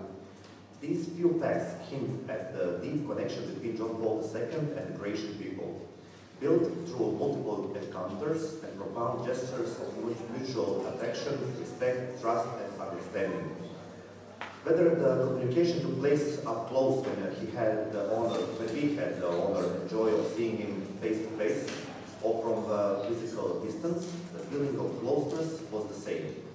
He was ours, he is ours, and we were his. In the same person, both a father and a friend. Pope John Paul II opened the doors of his soul to the world by gifting his Roman triptych, a book of his poetic reflections, and to Croatia he gifted a triptych of his visits in 1994, 1998, and 2003. His visits to cities Zagreb, Marija Bistrica, Split, Solin, Dubrovnik, Zadar, Rijeka, Osijek, and Đakovo enabled mutual recognition between the Roman Pontiff and the people of one nation. The canonization of two Croatian saints, Saint Marko Križevčanin and Saint Leopold Bogdan Mandić, and the beatifications of Blessed Aloysius Stepinac, Blessed Ivan Merec, and Blessed Maria of the Crucified Jesus Petković were signs that the Holy Father recognized the beauty of the soul and the strength of the faith of a nation from which these spiritual giants emerged. The people experienced this as a recognition of their centuries-long fidelity to God and to Church, and that the foundation of this nation's soul is faith in God, faith that gives rise to nobility, a recognition we have always felt as an obligation for the future. His love for us obliges us to think, live, and act according to the Gospel. As a priest, I meet and live with people in Croatia who cherish the memory of St. John Paul II. I often enter their homes, and there I encounter, without exaggeration, in every other home a picture, photograph, or a small statue of John Paul II. In Croatia, this sight surprises no one, as the memory of him and the devotion towards him is deeply rooted in our country. It is composed of gratitude, trust, and a deep feeling of similarity that arises among people who recognize mutual goodwill. In the way he related to us, we recognize love and care for our well-being. We must not forget that this feeling of closeness and unity is deeply rooted in the communion of faith. In the meeting of people who believe and are shaped by faith, mutual recognition occurs because everyone, from their personal experience of living with God, knows what lives in the other person. Trust arises quickly as the motives shaped by faith with which the other person approaches are recognized. The Croatian people recognize this in John Paul II in his face, his gestures, and his words, of which the first ones addressed to the Croatians at the beginning of his pontificate live in our memory forever. My dear Croatians, the Pope loves you, hugs you, and accepts you. The Pope blesses you. It is almost impossible to describe the profound impact these words had on the Croatian men and women and forever united them with Peter's successor. The first visit of John Paul II took place in the World Year of the Family, and also his third visit was marked by the theme of the family under the motto of that visit, family is the path of the Church and its people. In addition to being an apostle of peace, unity, forgiveness, a bridge builder, a healer, an encourager, and especially a witness of faith through which man becomes fully human in all his beauty, during his visits he became what he's most profoundly remembered for, the Pope of the family. He preached God's plan for the family, but he was also one who loved, defended, and represented the voice of the family in the world. Croatian families felt this and preserved it in a lasting memory. Perhaps the best answer to the question of how Pope John Paul II remained in the memory of Croatian citizens is this. He remains not only in memory, but is genuinely and personally present in our families. He entered our households, deeply moved us, called for growth, encouraged and connected, thus becoming an inseparable member of our families. In the year 1994, Pope John Paul II visited Croatia for the first time. This apostolic visit occurred under the well-known difficult historical circumstances of defense against aggression on Croatia aimed at preventing its independence. Given that the line of defense was just 50 kilometers from Zagreb, where the Eucharist with the Holy Father was celebrated, people in Croatia and the world grasped the magnitude and uniqueness of this event. The fact that about 20% of the total Croatian population participated in this gathering on the Holy Mass at a time when travel was not entirely possible and at some places not even safe, speaks volumes about the delight and excitement with which this papal visit was received. I remember people's astonishment, verging on admiration, a feeling still alive today because of the Pope's decision to visit us during those times and under those circumstances. We were amazed by the Pope's bravery, partly shown by his decision to venture into a war-torn area, and fully manifested in something else. While many questioned the path Croatians took to our cultural, religious, and historical specificities, he came to express support. when many didn't want to or simply didn't see the wounds and abandonment of a seemingly small and unnoticed nation, he came to heal those wounds and to convey that he sees us and loves us. He etched up into our hearts as a person of character who doesn't calculate, who doesn't follow the world's logic fearing the price he might pay, but wants to fulfill God's will, which results in peace that is the fruit of justice. His commitment to peace on that pilgrimage of peace, as it was called, was his primary task. For he knew that peace is a prerequisite for the life and prosperity of every person. He particularly advocated for forgiveness and reconciliation among people, urged coexistence, bridge building, ecumenism, and called and warned to vigilantly ensure we rise above what we could become in such troublesome historical circumstances. You know, when you are in war, you can become less than a person. We are certain that his admonition and call contributed to not only the end of wartime destruction, but also to peace and reconciliation among people. How much evil he prevented, only God knows. It's always intriguing to examine, listening to people's impressions about that grand event, something that might easily elude our attention, and it's very important. Saint John Paul II, in people's perception, was a beacon of hope that global events and decision-making processes in power centers inaccessible to the so-called ordinary man could favor that ordinary man. Holy Father represented that ordinary person among the powerful and promoted their rights and well-being. Due to him, it was believed that the ordinary man wasn't at the mercy of the whims and interests of the powerful. In deciding the fate of the world, John Paul II also had a voice and power, and that gave us hope. Simultaneously, he was living proof that a man living by God's will, uncompromising with evil, and resisting the temptation of pragmatism can thrive and ultimately be recognized as trustworthy and capable of leadership in the world and also in the church. The life of this holy man dispels the old excuse that paralyzes society's growth in goodness and paves the way for evil. That is, I couldn't do anything under those historical circumstances. I was powerless and had to align with the system or social movements I didn't support. The feeling of powerlessness in the face of gross events that he eradicated made room for the faith that God is the master of the world and of the history. From his first visit to Croatia, especially memorable were the words addressed to Croatian families to be true schools of life and love. This call, repeated so many times in our society and church, became an inspiration for families who now, in their emerging freedom, need to build a new society and choose new goals. The words of Pope John Paul II spoken in Zagreb, and I quote, "When man rejects or neglects God, he almost inevitably begins to worship empty idols. And only God is a safe foundation of life and of the inviolable dignity of every human being." These words prophetically came true and have shown themselves as accurate as they can be in the face of so many sad social movements that were then emerging and are now in full swing, even in Croatia.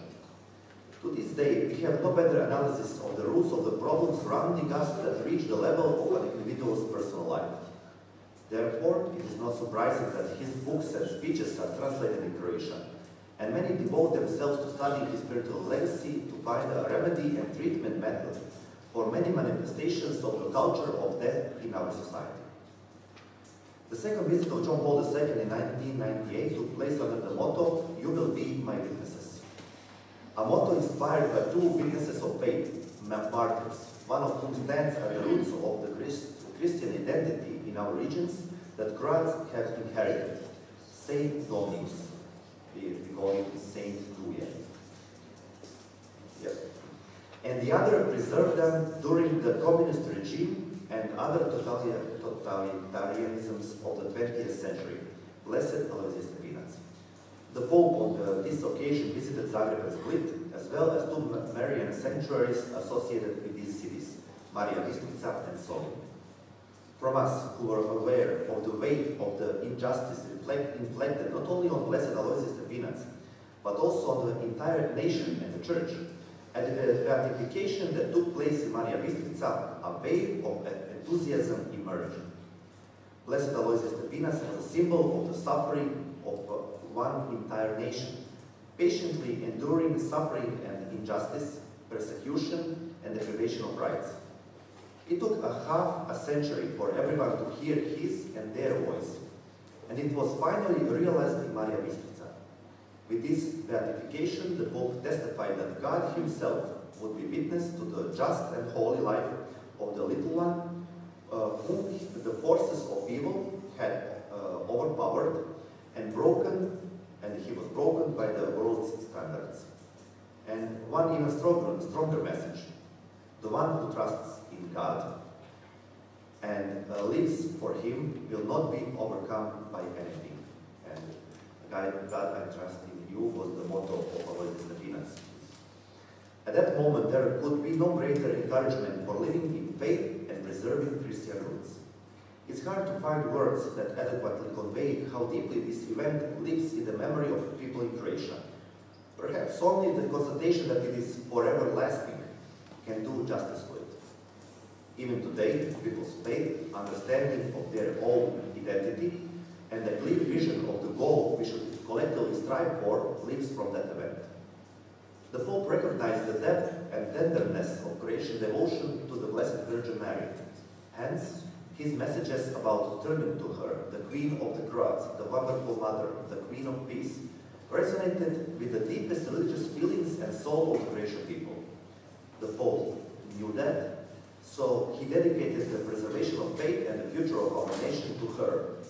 He, as Mary spoke with his motto, Totus Tuus, united in his filial trust with our people, becoming even closer to us.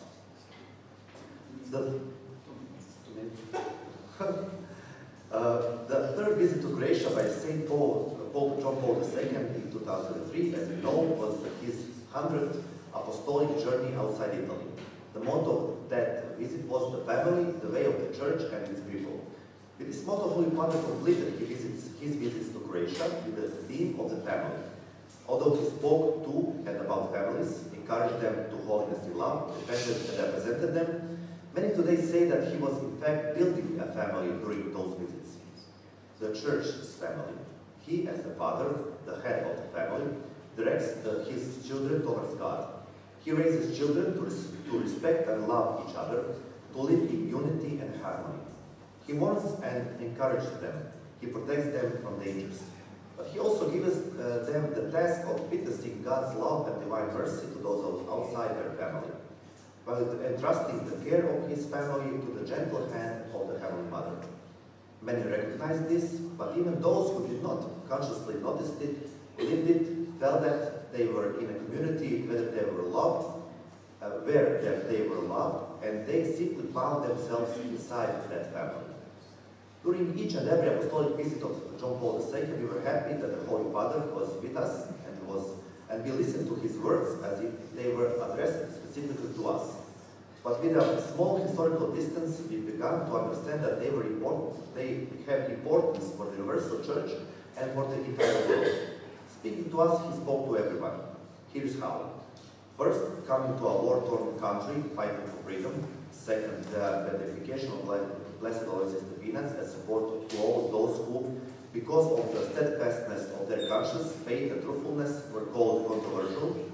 Third, at the beginning of the third millennium, he spoke about the family as a community of a man and a woman who in fertile love participate in God's work of creation, which is also the ideal place for living God's plan with humanity.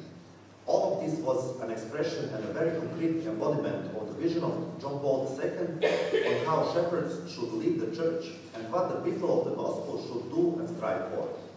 How to be the salt of the earth and the light of the world, of the entire world. The power of this message frightened some then and still frightens today. However, let's turn to the specific messages of John Paul II during his third visit to Croatia and what remained of them in the memory of the people. During that apostolic visit, the Pope visited Dubrovnik, Zadar, Rijeka, Osijek, and Đakovo. He passed through several Croatian cities, thus connected them in an even tighter unity, giving special attention to each city, revealing its dignity and value both within the country and the entire church. Everybody felt valued, and then, for a greater purpose, felt called to overcome all disagreements so that we could work together for the common good of the people and join the great work of the entire church, the new evangelization. There were no more severe historical hardships of special occasions for the Pope to visit Croatia. The third visit, therefore, was experienced and still lives in memory as an expression of Pope's desire to be with us, because he enjoyed being with us, and that made us happy. On that occasion, he addressed us with several exceptionally important messages that are indelible from our memory. The time has come to build further on the unwavering tradition of faith. John Paul II began the process of growing faith in Croatia with his messages so that it would now become effective in the modern world. We owe a fact of great momentum in youth ministry, then in pastoral care for the families, also the emergence of various other initiatives and movements in the church in Croatia, to his encouragements and we believe to his prayers. For the faithful and ardent citizens of each individual city, the Holy Father had a specific theme and message that, because it was perfectly appropriate, deeply imprinted itself in the soul and memory of all who listened to it. Understanding the uniqueness of each region, its culture, its joys and hopes, sorrows and anxieties, loving its specificity, and genuinely loving what they love, can only be done by a person of exceptionally broad spirit. Thus, in Dubrovnik, the pearl of Croatia, on the occasion of the beatification of Blessed Maria of the Crucified Jesus Petković, he specifically addressed the women, pointing out their dignity and role in the family, society, and ecclesial community. He called them to continue looking at every person with the eyes of the heart, which is inherent to the maternal care, and to always be aware of the high dignity of their vocation as the wife and mother. I quote, "Our time requires the genius of a woman who will guarantee sensitivity for the person on every occasion." The Pope beautifully emphasized. He pointed out that women enrich the understanding of the world and contribute to the fullness of the truth of the interpersonal relationships. Remember the exceptionally beautiful reactions of Croatian women to these papal words, which they experienced as public and sincere admiration for what they are in their diversity, and as an evaluation of their irreplaceable role in society and the church. In Osijek, the Pope, aware that this part of Croatia was particularly affected by war and war devastation, focused on reflections on the call to holiness. He emphasized the need for commitment to reconciliation, for solidarity and social justice, which requires the courage of individuals permeated with faith, open to paternal love, sensitive to the defense of the dignity of a person created in the image of God. He called lay believers to take their share of responsibility for the life of ecclesial communities. The Holy Father's words, "Do not be discouraged by the complexity of circumstances," showed that he was aware of how challenging the path looks for those working on societal transition and reconciliation among people. What he managed to accomplish with that, all those who considered this commitment as their mission no longer felt alone. The Pope's words united them, encouraged them, and gave them strength and hope. Furthermore, from the heart of Slavonia, the granary of Croatia,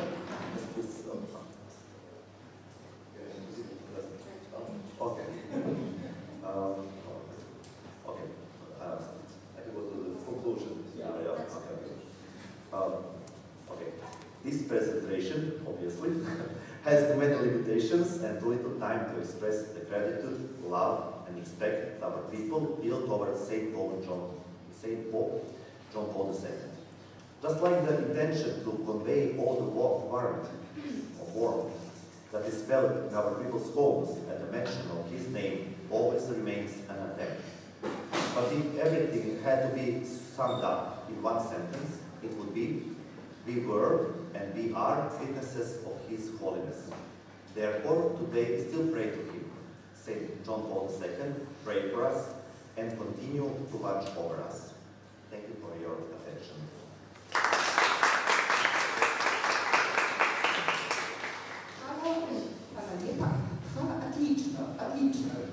Odliczno to jest wspaniale, żeby się studenci nauczyli, więc uczymy się następnego chorwackiego słowa.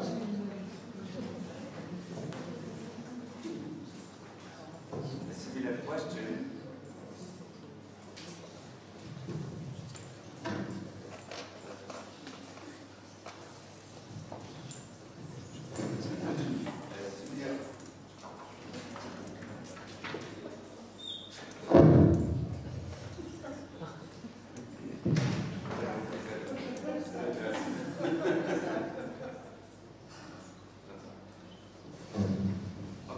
A similar question we will find in the title of the next presentation, What Remains in the Memory? It's a very interesting question. We are looking for the answer to the question. So I would like to invite Professor Dr. Aleksandra Golubowicz from University of Vienna, Faculty of Humanities and Social Sciences, to explain her presentation. Thank you very much. Thank you all. Thanks to the organizers and thanks everyone for your coming here. I will read my talk because in that way maybe I will do it in time, hopefully. But remind me. No. Okay. I'm from the Department of Philosophy, so my talk is connected to the philosophy of education, and you will see this is connection between students and me, hopefully.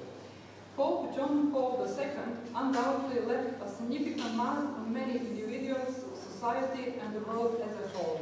He did this primarily as a religious and moral authority known and recognized through the world. His 100th pilgrimage in 2003 was to Croatia, where he visited 5 cities, including Rijeka.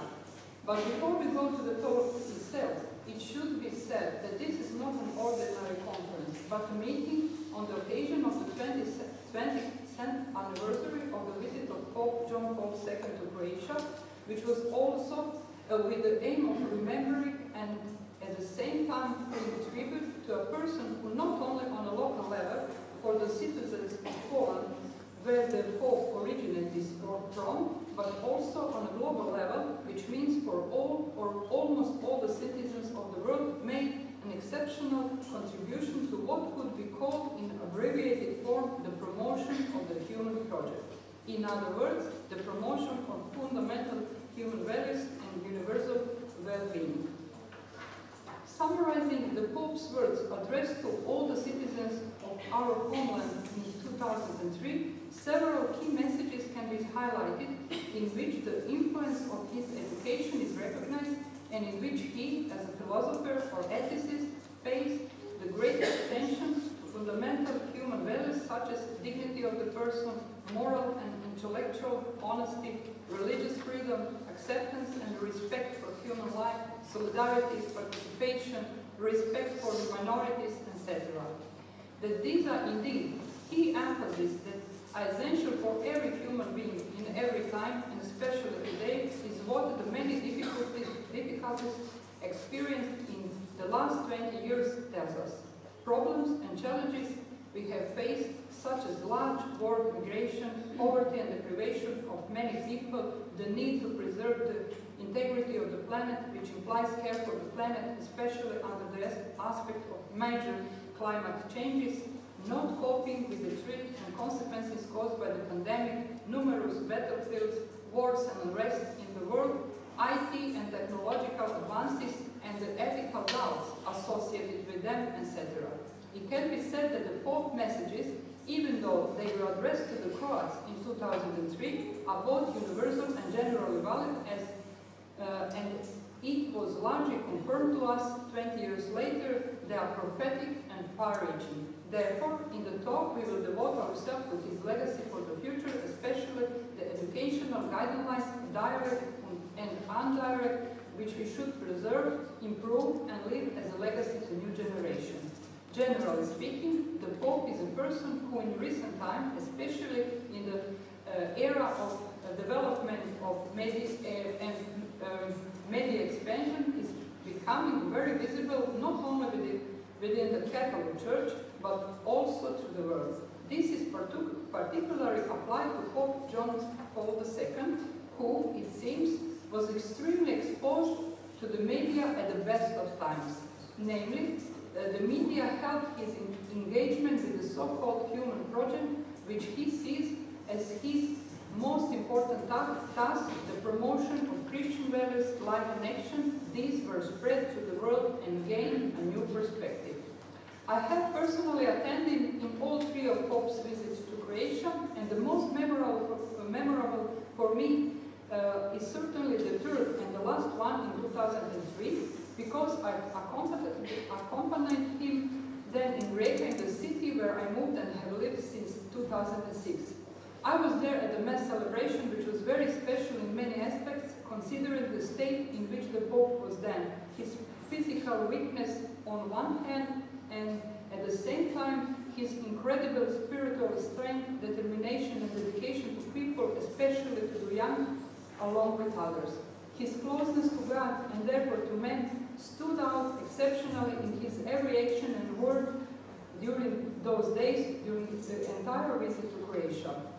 It was also a unique experience when he landed at Omišalj airport on Krk and passed by a car our street where I saw him up close. When he was passing through by car from our airport in Omišalj to our seaport to continue his journey to Rijeka.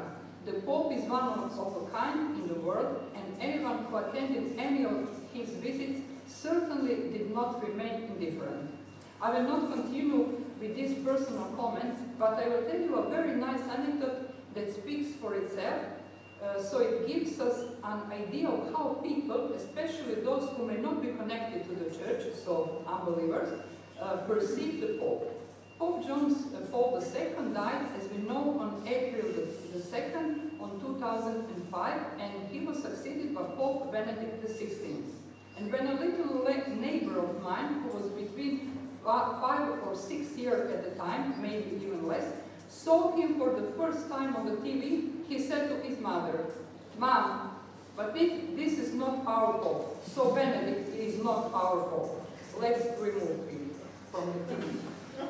I must mention that, as far as I know, this family is not religious. They did not practice religion, or at least did not go to church regularly, but the boy with his mother and family, like all the rest of us, believers or not believers, was present in the passage of John Paul II through Omišalj, and in 2000, I'm from Omišalj, Ireland, Kirk. This is just one detail that testifies to us how much people, therefore even those who may not be practical believers or even not believers at all, appreciated and respected him. It is difficult to say what from the Pope legacy with the passing of these 20 years has remained in our memory, in our hearts, or more importantly, in our actions and behavior, for true research would definitely have to be done. However, each of us believers, as well as those who are not, can certainly say what they remember John Paul II for. This is what this little neighbor of mine mentioned earlier showed in a very nice way. The possibility of influencing people, building their humanity, that is their personality, especially when it comes to sensitizing them for morality and moral action, is, as we can see in the world that surrounds us today, quite narrow. We live in an age of increased individualism and materialism, which adversely affect the maintenance and improvement of the moral status of individuals and society. Therefore, it is very necessary to find ways to sensitize people to it. On this notion, it should be kept in mind that what finally leaves the greatest impact on the individual, the community, and society as a whole, therefore, what has an equal and effect, whether at the local or global level, is precisely an example, and above all, a personal example. And there were plenty of such examples, at least when it comes to Pope John Paul II. When someone shows us something by example, it has the greatest value for us, because we see that the person is authentic, and the example is most convincing precisely when a person expresses what he stands for in word and deed. that we could cite as examples of good practice, as it is said today, and with the personal example, generally speaking, we can do more than with anything else. Giving personal example is one of the best tools that we can use to influence the upbringing of children, young people, and people of all age groups, of all generations, of course. And the way we generally build ourselves to a great extent as person is through imitation. I quote, "Our ability to imitate is one of the main characteristics of all human beings. We mostly form our behavior and our tastes by imitating others. This is why we are so teachable and why we are constantly learning things that other people have adopted in some ancient times or some distant places. In all that we call civilization, culture, etc., there is some imitation and a great deal of it for that matter. If we weren't such good imitators, every person would constantly have to start from scratch. Since the role model that we provide to our social relatives is so important, it is almost certain that in most cases we will be treated as the way they are treated." End of quote. However, in addition to imitating others, it is not out of place to draw attention to the fact that many circumstances and situations in our lives change so quickly today that it is necessary to touch on the question of immutability or mutability of the moral code, which serves us as a fixed tool or at least as a landmark in everyday behavior and action. It seems, namely, that it is not possible to refer to and apply the same moral code forever, but it is important to adapt it to new circumstances, to reflect on and explore the morality we live by and based on which we act and behave. It is important to be in touch with the spirit of the times. It is therefore necessary to revise and adapt at least some moral rules and always think in terms of what would be the best solution for the certain moral problem, difficulty of change. I believe that Pope John Paul II, in this sense, read the signs of the times excellently and made many strides in the matter of the religion and openness to all the religions of the world, as well as in terms of changes, especially those of moral nature, that the world constantly faces. Namely, according to the definition of the official Catholic Church, the Pope is a moral authority, which means he is an example, model, a role model that all people of goodwill, primarily members of the Catholic Church, but also others, could look up. His behavior and actions serve and should serve as an example of excellent exemplary behavior and action. In his work, Schopenhauer as an educator, Nietzsche says the following about the importance of setting an example in education. For me, a philosopher, I would add a man or woman, is worth only as much as he is able to set an example. There is no doubt that he can attract entire nations by example, but an example must be given through real, practical life, and not only through books, that is, as taught by the philosophers of ancient Greek, through facial expression, posture, clothes, eating, behavior, more than speaking or even writing. End of quote. In this sense, the Pope, although a member of a Christian religion, advocates and promotes human, universal, all-encompassing values to the greatest extent possible. We can gain deeper understanding of what this means in the following quote. I quote, "A religious background means that religion refers to humanum in the most direct way. It is not an alternative to religious value, but an option for human values which, supported by religious infrastructure, acquire the character of universal obligation. Religion gives arguments on why these values should be respected at all costs. In this sense, it can be said that religious morality aspires to be universal because it understands itself as a human and humanizing morality." End of quote. As a philosopher by profession, the Pope advocated personalism, in which the emphasis in the simplest term is placed on the person, the individual, the man to whom he, just like God, gives a main role and which he takes care of in various ways through his life. life. Especially his extensive humanitarian work should be emphasized here. Another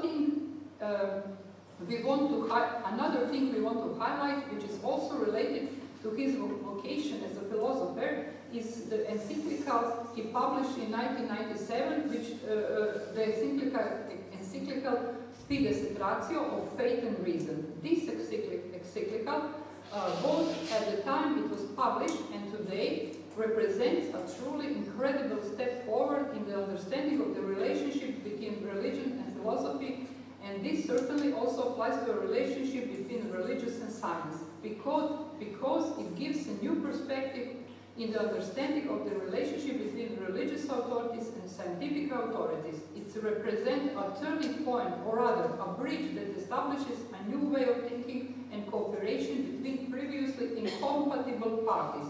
Just remember the question asked a long time ago in ancient times about what Jerusalem and Athens have in common. In other words, what philosophy and religion have to search for together, and even more importantly, science and faith. Its echo is still present in the world today, especially in the academic community. So this is a great step, really, really great. Now let's turn to the issue of influence, especially moral influence, on the education of a modern man. Education is extremely important at all times for every individual, local or global community, for the world as a whole. No one is exempt from it, and everyone is invited to realize the educational project that everyone presents to themselves. Educational take place in formal, non-formal and informal forms in the environment of family, school and street, and it is mainly focused on the intellectual and moral dimensions in men. We already announced at the beginning of this talk that raising awareness for morality can take place in two ways, directly and indirectly. The direct way of approach is the one in which we raise children and young people primarily employing rules, duties and obligations that we give them directly. For example, we teach them to be honest, sincere, truthful and good, etc. With a direct approach to education, we often use examples, and the most effective method is already mentioned personal example. Children thus most often learn from the examples that their parents show them. They become honest because they see their parents live honestly, truthful because they see their parents who always teach them to be honest, speak and live based on what is true or truthful.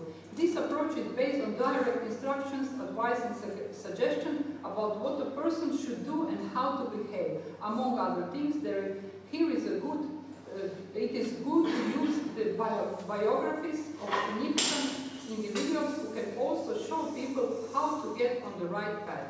Through these many appearances in public, especially through media, our Pope showed us by example how we should treat others, how we should enter into a dialogue with those who think differently from us, how we should not only accept the rejected ones, but also take care of them, how to take care of the poor and vulnerable, the marginalized people. Simply put, to care about the well-being of all people in the world, which could be achieved in various ways.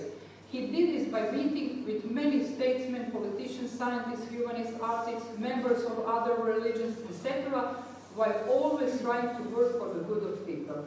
We see that human values, which are the fruit of human creativity, have the most significant impact on people's lives, and that they are given the greatest value. This also applies to books that can be used to stimulate an educational sensibility. Thus, we can take as an example the biography of John Paul II, based on which we can see the different ways in which the Pope is presented as an example or role model that we can follow. People can learn about life, especially moral action, from many examples presented in the biographies of Pope John Paul II. In this way, entire work of John can remain in our permanent memory.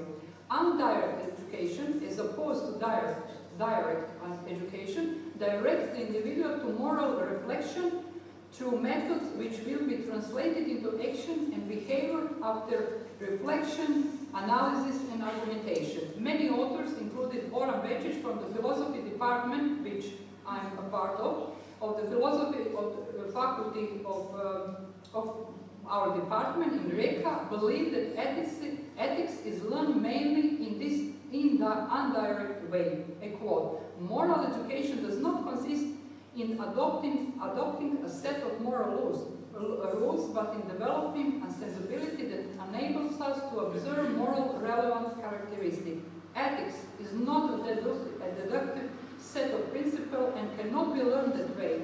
Ethics is learned by considering individual cases and accumulating experience. Ethics is not learned by memorizing principles, but by sharpening the ability to access." What has just been said suggests that ethics can be best learned by discussing and considering moral problems and dilemmas. One of the indirect ways in which we can concretely encourage moral sensibility in persons is by giving them some moral challenge, problem, or difficulty. For example, we can ask students if they have been assaulted and survived, would they find the strength to forgive their would-be assassin? And in such cases, should we even care about the welfare of the assassins? We believe that some will answer in the affirmative and many will resolutely reject this possibility. We can further discuss the implication that forgiveness to the assassin can bring to the victim. And all this is to contribute to the discussion of the treatment of John Paul II towards his own would-be assassin. We know that he went to prison and forgave him. This is yet another exceptional example of humanity and humanity that is rarely encountered in real life. When it comes to the Pope John Paul II, there are many such examples, but we are not able to list them all here. However, it seems that following the example of the Pope, it is possible to somehow combine the direct and indirect approaches in his education. Now I have a philosopher who combined these two approaches, but I would like to stop here. Maybe in discussion we can discuss something. I don't know how many minutes. The time is gone. It would be nice to finish that. I can still say just some last sentence. Including last sentence. Conclude. Okay, okay.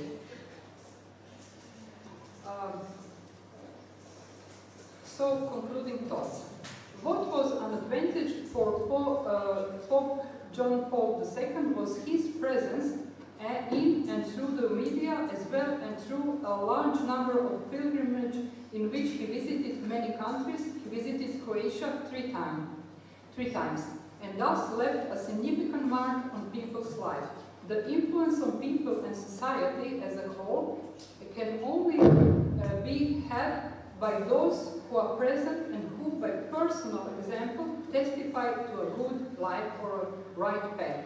In this sense, the Pope is a role model either directly or indirectly, so he can serve as a model who, with his example, his life, work and personality, points to the universal values and are shared not only by believers who belong to the Catholic Church, but also by all the people of goodwill, regardless of where they are in the world. This can be achieved through biographies, books about him, films in which some of his examples of good practice are shown, and all of this can then be translated into an influence in which all of the above can be good basis for an indirect influence on future generations. Thank you.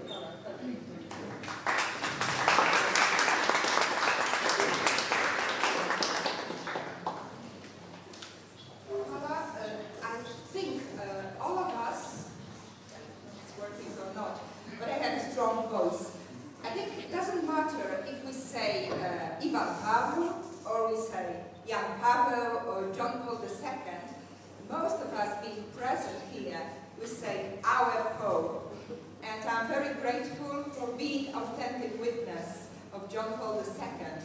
and for underlining the idea that giving example is so important.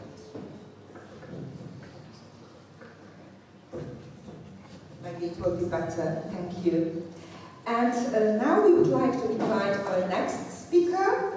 This is Assistant Professor Miriam Mary. That's difficult to pronounce. Burgos, pronounced well, please correct me, from the Catholic University of Croatia. And she will be speaking about sculpture as a medium and knowledge, memory of the visit of Pope John Paul II to Croatia. You probably noticed that some Croatian words are difficult for Polish people because we speak like grr. Oh, that's for us a little bit difficult, but we try our best. Thank you. Well, hello everybody. I'm very happy to be here today. It's a special honor to me to be at this conference. Why? I have to share with you something. I'm coming from Catholic University of Croatia, from the Department of Sociology, and John Paul II is our protector of our department. So today, the colleagues at Catholic University of Croatia celebrate the day of the department, and exactly this photo is standing in front of the room of the hall where the celebration is. We didn't know that, my colleagues and me. But I have a special connection personally with John Paul II. I will share just a few thoughts because it's a very nice occasion to share that. I was working in the Croatian National Theatre, and you know how much John Paul II also loved theatre and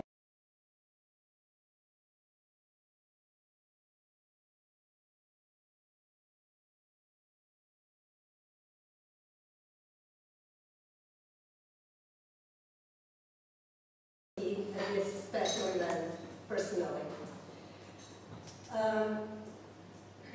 Here is the content of my today's presentation, and I will talk about art, and we know that art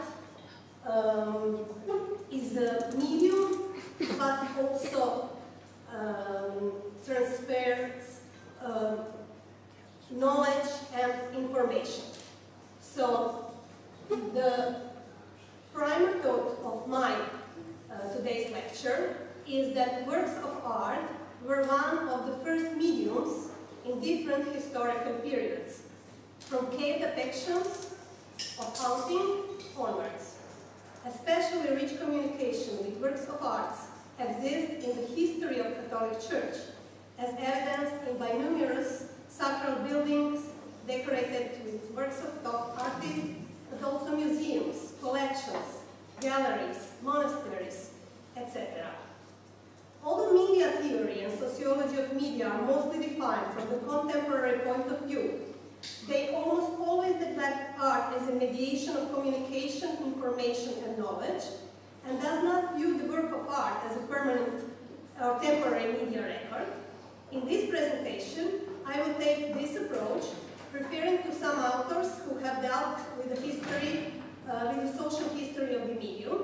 I was especially inspired by the work, by the book Social History of the Medium, from Gutenberg to the Internet, which was written by Asa Briggs and Peter Burke. From a sociological perspective, it can be argued that the subject of my reflection, works of art, sculptures, act as media in various institutions and events of high but also folk culture, because they mark the place, they convey messages, and shape the atmosphere of the space or events, and they also transfer a certain knowledge because they inscribe some historical reality or values of the particular society or culture.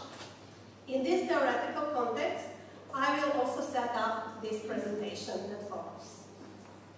The sculptures that I will analyze are inscribed primarily Catholic and identity values because they depict the Holy Pope, John Paul II, but also the values and the changes that are characteristics of the contemporary society and the time in which this Pope lived. These values and changes have resulted from modern technological and communication achievements, which have led to the process of globalization, and thus to easier and faster travel opportunities and increased mobility of the individual, with the Holy Father, John Paul II, read as a sign of the times and became known as a Pope Traveler or Pope Pilgrim, which is manifested from the sculptures that I will talk about. I will use Laswell's communication scheme. I don't know if there are students from communication department here today, but if they are here, they will know that the scheme of action is who says what in what channel, to whom, with what affect. So in the case I'm showing you today, the sculptures, I will analyze the monuments to Pope John Paul II, which were erected in memory of his visit to Croatia. Who, in my analysis, refers to the commissioner and artist, of course. Says what refers to the meaning of the content of the work. The channel is, of course, artistic work, sculpture, and to whom it refers to the recipients, to the audience. So, and for the fifth part, we need, of course, to research more, but I would say that initial thesis would be that the effect of the work is the strengthening of the Catholic values in Croatian society, but also the manifestation of the Catholic identity of Croatian people. And now I will start with one special sculpture, which is not settled in Croatia, but in Rome. Why? The first monument here is in Rome, in Termini Station. And why did I choose him for a brief analysis? Because, as I said, Pope was Pope Traveler, Pope Pilgrim. So he set off his journeys from Vatican, from Rome, and I wanted to go with him on a journey from there. It is the work of the artist Oliver Reinaldi, and it's called Conversation, homage to John Paul II. The commissioner is one private foundation, Fondazione Silvana Paolini. That's a private foundation, as I said, and they mainly finance scientific and artistic projects. And blindly, without having insight into the work, given the space in which it's placed and the name it carries, the work sends multiple messages. Termini, in the intersection of the travelers in Rome, perhaps the most frequented place in the eternal city. So trains come from it all over the country, but also from the airports. So the traveler or pilgrim pope welcomes and sends off many tourists and pilgrims there. The monument placed on a small island between traffic vehicles, between stations and road shapes. So the atmosphere in this area is some kind of hustle and bustle of the city, and it reminds of the trances of man's life journey, from birth to death. Given the name it bears, it reminds us that Pope John Paul II was also a man of dialogue. The monument is made in bronze, and it is high 5.5 meters. The Holy Pope, as you can see, he opens his cloak, and he symbolically opens Rome to the world, and welcomes the world to Rome. In the spirit of church teaching, we can say that he also presents an open church of a Christ which receives everything under its wing, which again resembles Bernini's project of the St. Peter's Square. The head of the Pope is bent slightly forward, which was one of the characteristics of the physiognomy of the Pope in his older age, but also symbolically it leaves a record of the humility of the Holy Father and the timelessness of the rock of the Peter, the church. Because, faces and popes change, and the church is built on them and remains until the end of the world. This is certainly just some of the meanings that are visible in first glance, although the sculpture caused both outcry and some controversies, and it was rearranged. It clearly shows that the links of the last chain of communication scheme, and it's undoubtedly intended for the wider public, not just for the pilgrims. By placing it on that space, it wants to communicate with all who will pass the termini. So that was the first one. The second sculpture is in the micro-location of the largest Croatian island of Krk and the crossroads of Omiš and Njivice.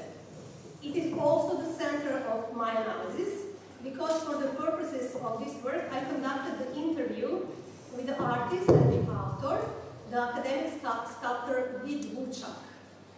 The Pope landed at Krk Airport on June 5th, 2003, and it was, as you know, his 100th pastoral trip entered to Croatia. So this statue is made in bronze and it's about 2.5 high. And the commissioner of the work is Diocese of Krk. And the statue represents, according to the author, now I quote, a memento that Pope landed at the Krk airport and passed there. End of quote. It marks the atmosphere of the space, gives it sacral element, and as a permanent seal of the holiness of the rich church heritage from the Glagolitic times and from the Baška Tabor, which is the first literary monument where Croatian name is mentioned.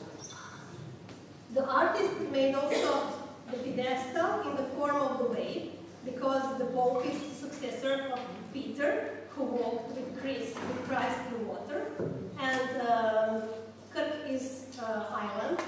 So also there is a sail in the row, which also symbolizes the island with boats. Considering the location in the area, which is quite frequent because it is also, like in Rome, leads to the airport, but not only to the island Krk, because through Krk you can reach also the other two Adriatic islands, Lošinj and Cres. So the work is visible to many tourists and travelers who pass by. The artist also depicted the Pope blessing the passengers, and he highlighted the sanctity of the Pope. But he also wanted to highlight his message, do not be afraid. It's a timelessness message when it came from Jesus, of course. And the artist told me that he viewed that quote, I'm quoting, the statue has some communication with people. The end of quote. While blessing with the one hand, Pope holding his shepherd staff in the other. So the artist wanted to give a slight expression of his face and bald hair. He noted that the Pope has changed his physiognomy of the face over the years. So when creating this work, artist used the book The Pope in Croatia, and he believes that more people remember and recognize him from that older face when he visited Croatia. And finally, the third work.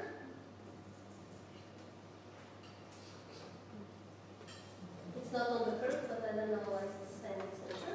It's on Trsat. It's also commemoration of the Pope's third visit to Croatia, and the statue is in the front of church, the sanctuary of Our Lady of Trsat in Rijeka. It represents a memorial to the Pope's visit to the shrine, and it's named Trsatski Hodočasnik, a pilgrim of Trsat. And the author is academic sculptor Ante Jukic. He made it in bronze in a heat of 2.8 meters. However, this statue differs from the previous because we find here the Holy Father kneeling in front of the entrance of the church. He folds his hands, he's in prayer. He deeply symbolizes the devotion and love of the Holy Father for Mother Mary. Although the Holy Father, John Paul II, paid homage to the Mother of God of Trsat in this very way, a more knowledgeable audience will notice the connection of this statue with that of Pope Pius XI in the Basilica of Santa Maria Maggiore in Rome, where it's precisely in this position that is placed in the crypt in front of the main altar. And we know the meaning of the Santa Maria Maggiore for Rome and for the whole world.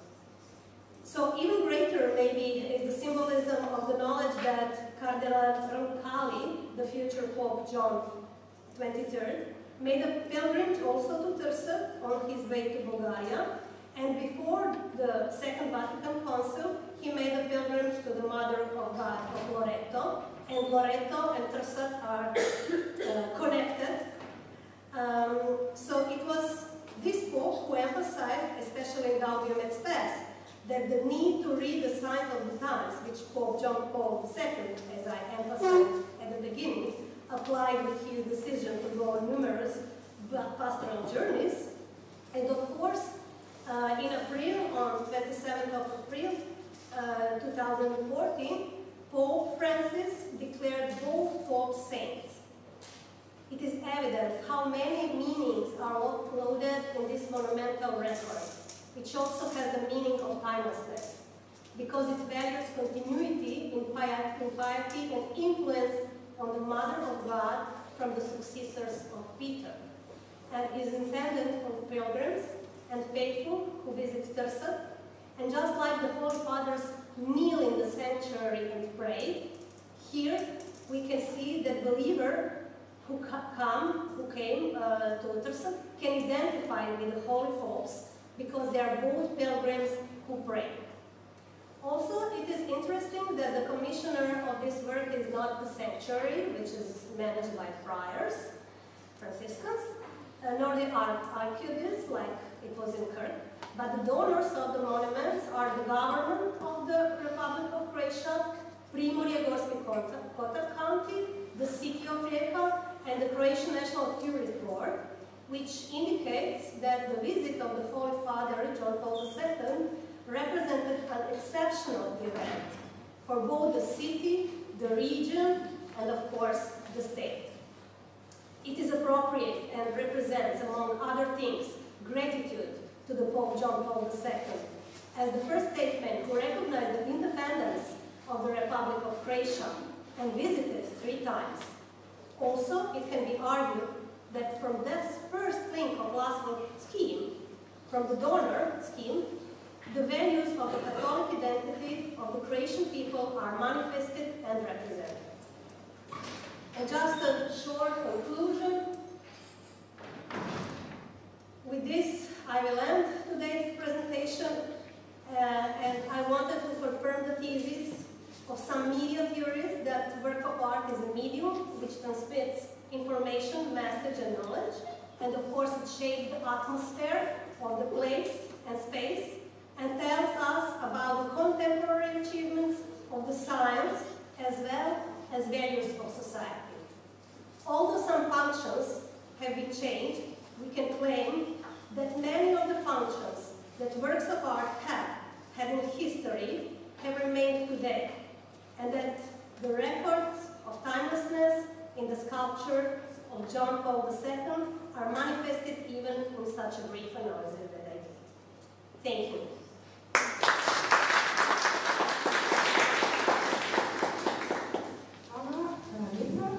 I hope, especially our students, that you notice that under one of the statues it was written "Moli za nas." In Polish we say "Módl się za nas." Moli za nas, módl się za nas. That's very similar. Polish and Croatian language are Slavic languages. They are very, very similar. So I'm inviting you to learn some Polish.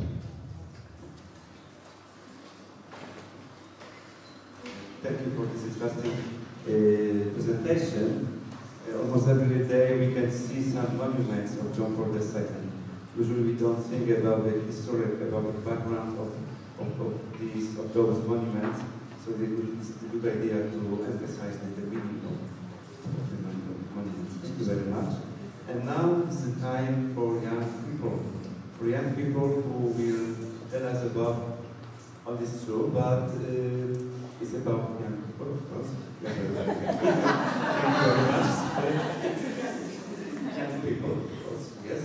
We are inviting Professor Ivana Widowicz-Port from University of Zagreb, Faculty of Philosophy in Zagreb. And the question is, during the Croatians remember Solin in 1999. Thank you very much. Thank you very much. I hope I will be able to answer this question. Since it is not possible to convey emotions of Croatian people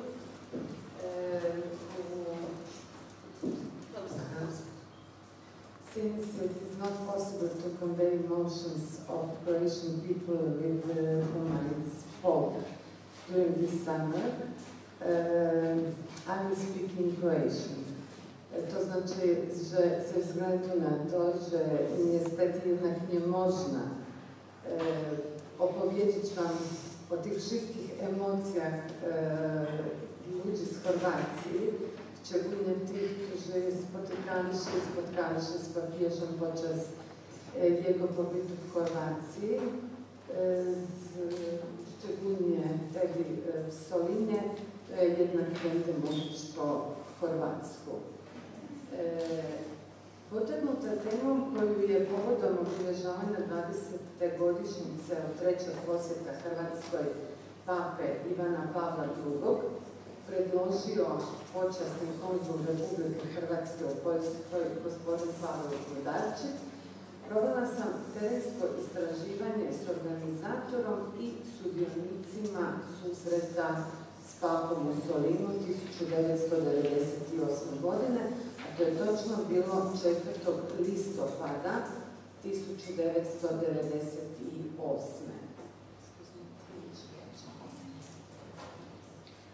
Sugovornici su potvrdili da sjećanja na duhovnog autoriteta crkve papu Poljaka ne blijede, nego su trajan i vrlo živi trag u njihovim životima. Da će Sveti Otac pohoditi Hrvatsku, možda smo mi Hrvati i mogli očekivati, upravo zbog bezuvjetne podrške posebno Ivana Pawła II tijekom Domovinskog rata, a ponajviše u postupku međunarodnog priznanja Hrvatske kao samostalne države. Da će Sveti Otac pohoditi Zagreb, pa čak i Split ili neke druge veće gradove, kad je ponovni dolazak bio sve izvjesniji, gotovo da se i moglo podrazumijevati.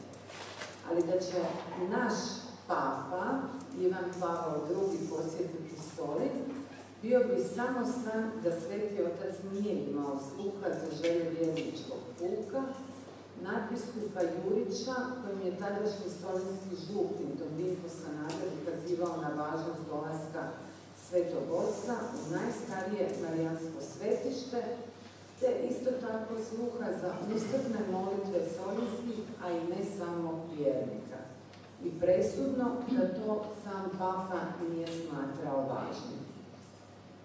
O iščekivanju odluke koja će mjesta papa posjetiti, tadašnji maločas spomenuti župnik crkve u Solinu, Dominko, je zapisao: kao župnik i upravitelj, čuvar prasvetišta Gospe od otoka sa zebnjom i nestrpljenjem, pratio sam i osluškivao informacije koje su stizale.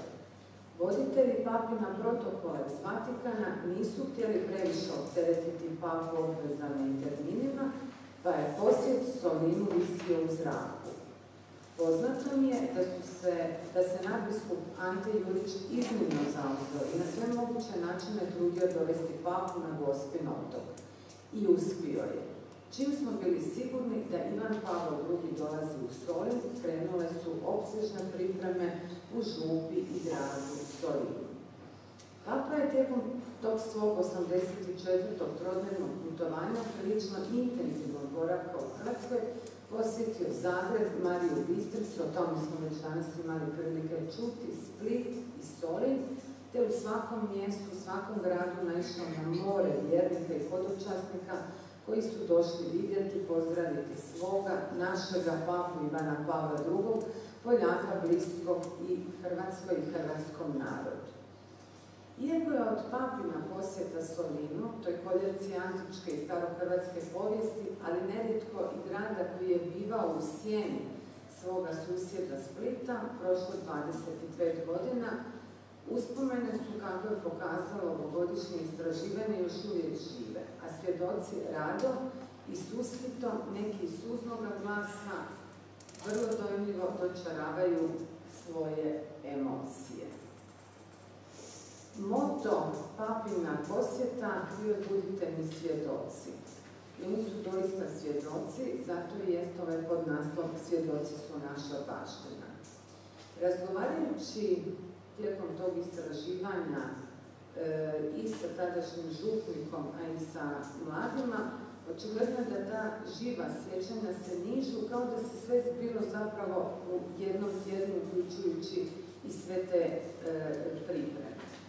Crkva u Hrvate se brižno pripremala za papin dolazak. Tako je bilo i u Splitsko-Makarskoj nadbiskupiji, a isto tako je činjenica da je trebalo i osigurati na najviše mogućoj razini i osiguranje. Živo je sjećanje na papu koji je klečeći na klecalu postavljenom pred ulaz u crkvu molio dugo. Iz sigurnosnih razloga to klecalo nije u crkvi, vidi se ovdje, nego je ispred i zbog toga mu nije bio omogućen ulazak u crkvu. Međutim, očigledno je da je papa bio dobro upoznat s dugom hrvatskom poviješću hrvatskog naroda od vremena kraljice Jelene pa do netom završenog Domovinskog rata, u kojem je nažalost i mnogo Solinjana, a i članova obitelji okupljenih vjernika sudjelovalo i izgubilo svoje živote. Fotografija pape uronjenog u duboku molitvu s desnom rukom prislonjenom na čelu, što se malo bolje vidi na ove fotografije, ali ću se ipak vratiti. Prislonjenom na čelu dok je lijeva gotovo pridržavala tu desnu ruku, fotografski je zapis koji je bezvremenski. Nadživljuje sve pozvane da mu budu svjedoci. Ispod bijele halje naziru se cipele zagasite od crvene boje, gotovo stopljene s prostrtim tepihom. Fotografija je to koja je obišla Hrvatsku, ali ne samo, koja svjedoči o papinoj povezanosti s tlom na koje je došao, s ljudima koje je pohodio. Tadašnji župnik, domaćin, navodi da se papa zadržao duže u molitvi nego što to protokol propisuje, nego što je uobičajeno, zasigurno pod dojmom upravo tog svetog i posvećenog mjesta koje je pohodio. O papinom dolasku,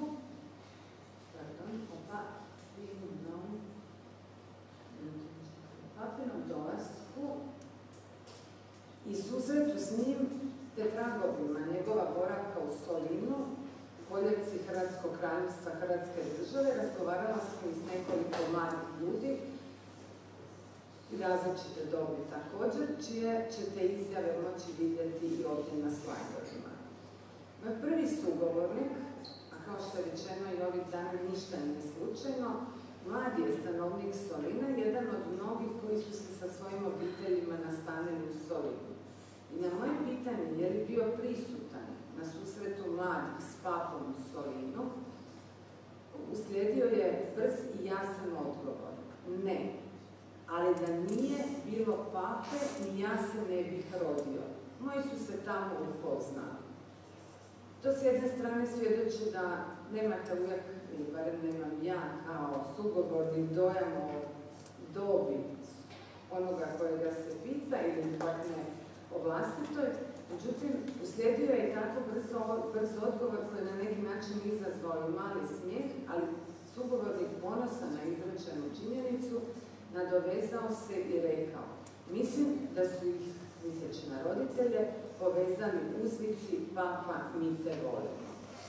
O utjecaju i važnosti papina dolaska u Solin govori i druga upitana, druga sugovornica, koja pak sa svojom bakom pravom vjernicom, kako ističe, došla u Solin više iz Natiželje, ali od tada je počela živjeti svoju vjeru u punini, jer vidjeti papu kojega ne viđa, kojega viđaš na televiziji, bio je poseban doživljaj i od tada ni meni, kao ni mojoj obitelji, ništa nije bilo isto. Mnogi sugovornici potvrdili su da im upravo ovo ništa više nije bilo isto kao prije. Starija gospođa, ispitanica u dobi od 83 godine, vrlo živopisno svjedoči. Sinko moj, mi smo ti odmah ujutro taj dan izašli iz kuće. Bilo je sve podijeljeno po sektorima i točno si zna gdje trebaš stati. On je došao, bio u svojoj biloj haljini i kapa na glavi i ko slika. Pa se molio, drža misu, pivalo se, ma šta ću ti govori, dar Bože. Sjećam ga se kao da je jučer bilo. A svita bilo da nisi mogla vidjeti kraja sa svih strana. Ključna asocijacija na taj papin dolazak upravo je pjesma Krist jednom stade na žal. Ispitanica u dobi od 49 godina također dojemljivo prepričava svoj susret s papom koji se zbio na hipodromu u Zagrebu i nastavlja, citiram, organizirano se išla autobusom iz Klisa, veselila sam se tom putu jer sam znala da ću na hipodrome biti sa sestrom koja je tada studirala i živjela u studentskom domu Stjepan Radić. Za to je podočašće otac koji je bio remeta za svakog podočasnika priredio maslinovu grančicu s papinskom i hrvatskom zastavicom. U dolasku pape u Solin sudjelovala sam kao vjernica. Budući da je tata bio veliki poštovatelj Svetog Oca, to je prenio i na nas. Pamtim tatinu radost kad je papa molio i pjevao na hrvatskom. Bio je kao malo dijete. Onda pomenu ključna rečenica, papa je umro 2004. a malo iza njega je naš otac, povukao ga je za sobom. Još jedna ispitanica navodi kako se i danas moli Ivanu Pavlu II, jednako kao što smo se nekoć molili za njegovo zdravlje. S obzirom na to da se u tijekom papina boravka u Solinu već bila spustila noć, da je, kao što sam rekla, da se rijeka ljudi silila na Gospin otok, mnogi od njih koji su došli zapravo su htjeli vidjeti u živo to kako su izrekli neki ispitanici tog malog, gotovo već krhkog, ali dušom i vjerom jakoga čovjeka, kao stijenu čvrstoga i odličnog u svom naumu da širi mir i dobro, potiče na vjeru i molitvu Poljaka Karola Vojtilu, ali našega papu Ivana Pavla II. Iako rođen daleko od Hrvatske, papa Ivan Pavao II, kao što smo danas i jučer čuli, zapravo je nesumnjivo i naš papa. U jednom od priloga, malo sam to i objasnila u časopisu Književna revija, a sad bih se samo na trenutak spomenula, sjetila i jednog pisma, pa ću spomenuti i ulomak koji je papa poslao profesorici Jadvigi Stradukjević-Kerep, Krakovljanki, nekadašnjoj lektorici poljskog jezika u Zagrebu.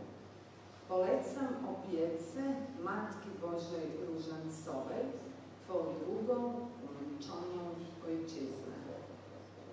Znači, preporučujem Majci Božoj od Svete Krunice svoju drugu napačenu domovinu.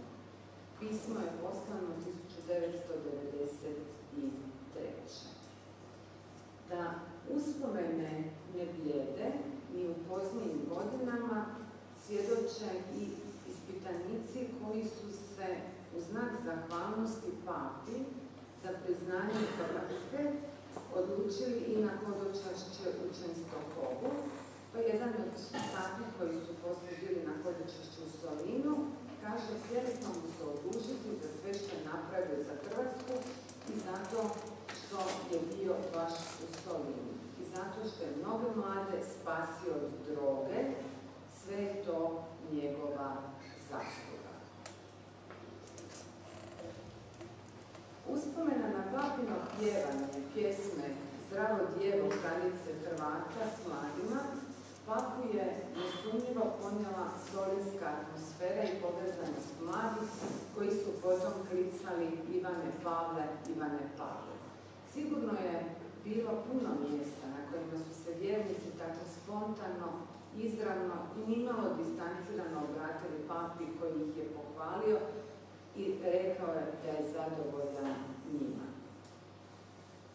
Ono što sam ja čula od govornika i što je u nekakvim tragovima i zapisano, kad je papa na kraju svog boravka u Solinu zapjevao, da su mu pokušali pomaknuti mikrofon, jer je dojam bio da je zapravo već poprilično stari tako iscrpne. Međutim, on je vratio mikrofon, jer što je bilo? On nije znao u tom trenutku, jer nije bilo moguće sve hrvatske riječi, međutim, bila mu je poznata poljska melodija i prilikom ponavljanja, dakle, kod refrena, on je onda već i uhvatio i hrvatske riječi i tako s njima zapjevao. Jedna od sugovornica kaže, bila je noć, večer, i on nam je rekao laku noć i udaljio se s pozornice. U tom času mi se sve razjasnilo. Zašto sam tu, kamo trebam i što trebam. I danas kad mi je teško, odem do spomenika i tamo se pomolim. On me čuje i usliši.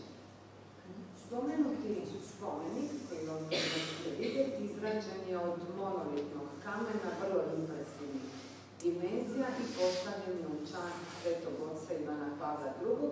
I velikog jubileja kršćanstva na Gospinom otoku u Solinu. Na njemu je reljef, zajedno sa znakom velikog jubileja kršćanstva i spomenutim Pavlinim riječima, bit ćete mi svjedoci. Tu su naravno ribe koje simboliziraju kršćanstvo i tekst koji je tu naveden. Spomenik je blagoslovio i otkrio nadbiskupu miru Ante Jurić, iznimno zaslužan za papin dolazak u Solin, i to na Badnjak 2000. godine. U crkvi pred kojom je molio, Sveti Otac postavljene su dvije ploče, jedna s papinim govorom, a druga sa zapisom o njegovom pohodu tom prasvetištvu, i to i na hrvatskom i na latinskom. Uz spomen na papin posjet Solinu, a drugi Hrvatskoj, priličan 4. listopada 1998. održan je godinu kasnije i prvi hrvatski glazbeni festival duhovnih šansona, Papa Fest. Taj festival duhovnih šansona je ujedno i jedinstveni festival u svijetu posvećen papi, dakle svecu Ivanu Pawłu II. U znak zahvalnosti članovi sudionici Papa Festa su se dobili su i pozdrav kojim se eto vole i pohvali. Taj aktivni Papa Fest zapravo na neki način najviše i najglasnije odražava Papa Band, koji je i također osnovan u Solinu. Ususret zaključku, papina se želja izrečena u odabranom geslu budite mi svjedoci, nesumnjivo u potpunosti ispunjena. Potvrđuju to i ovi razgovori provedeni 25 godina kasnije, kako s onima koji su doista prisustvovali susretu s papom, tako i s njihovom djecom. Oni su živi svjedoci željni razgovora o papi, evociranju uspomena, ukazivanju na osobne, biografske crtice vezane uz papu i potaknute njegovim dolaskom. Naravno da je važan i Papa Fest, i Papa Band, i spomenik, i ploča, ali su najvažniji ljudi.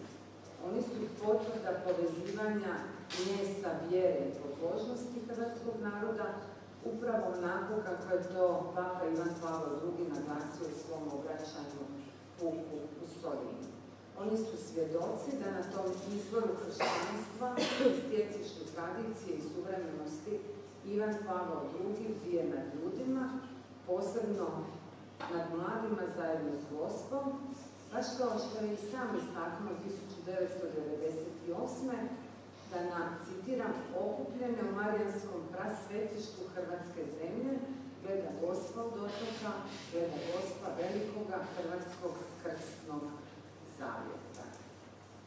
I kao što reče jedna od ispitanica, još uvijek čujem kako ga mladi zovu Ivane Pavle, a nekad mu i ja tako kažem: Ivane Pavle, čuvaj moju licu i moju lipu Hrvatsku. Papa Fest je umeđu vremenu promijenio svoju lokaciju, u Papa Bandu pjevaju i neki mlađi pjevači. I kao što rekoh, sa spomenikom se mijenja situacija, možda će trebati neke restauratorske ruke, ali ovaj danas dijelom opisani susret s Papom nadilazi sve promjene, vrijeme i okolnosti. Pamti se doživlje, prostor, pjesma, pogotovo Zdravo djevo kraljice Hrvata, koju je zajedno s okupljenim mladima otpjevao naš dobri Papa Ivan Pawła II.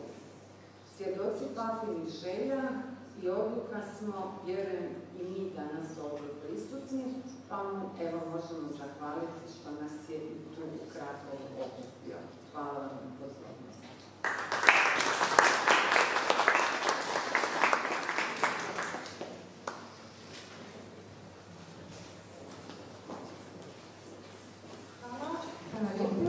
I hope you noticed how beautiful is Croatian language, listening to that language during this presentation. I would like to say Chorwacki i tako nie jest, something like that, but you be very careful, because what seems to be similar in Polish and Croatian language is not always the same. For example, when Croatian people say listopad, it means October. When Polish people say listopad, it means November. So be careful.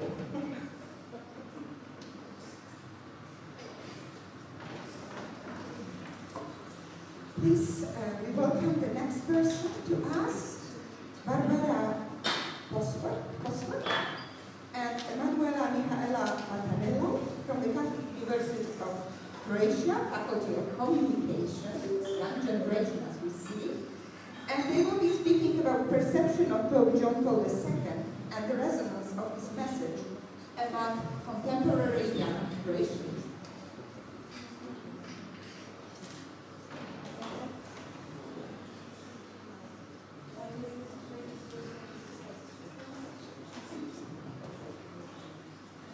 Ladies and gentlemen, esteemed guests, thank you for joining us today as we explore Pope John Paul II's remarkable legacy and the profound impact it continues to have on the youth of Croatia, including my colleagues Emanuela and me here today. It is a distinct privilege to stand before you to introduce our research and share our findings on a topic that beautifully intertwines faith, history, culture, and aspirations of the new generations.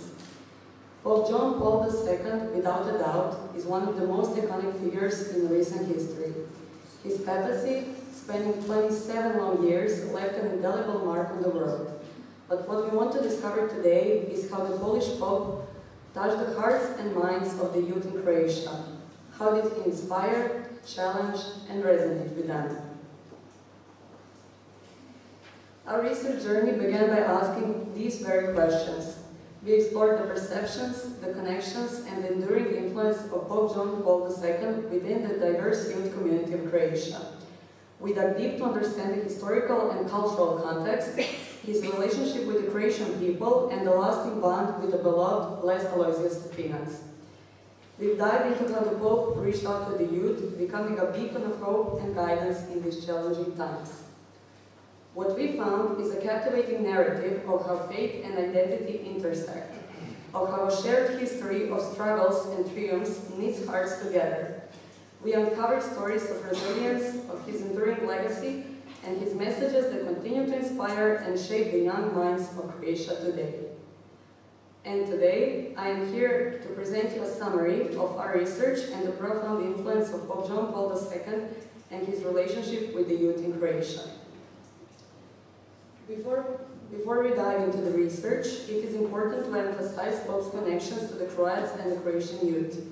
We would like to emphasize that we will briefly mention essential facts and events related to the Pope and Croatia, just to provide a context of the research that we will present to you later. Due to time constraints and the detailed presentations of our other colleague before us, we won't delve too deeply into the specifics. However, feel free to ask us anything later if you're interested, as we cover the topic more detailed in the paper. Pope John Paul II was actually the first non-Italian pope in over 4 centuries who played a pivotal role in opening up the Catholic Church to the world. His selection as pope in 1978, especially coming from communist Poland, marked a historic moment. The Pope had a unique bond with the Croats, rooted in a shared deep faith, a history of fighting for national identity, and a struggle against totalitarian ideologies.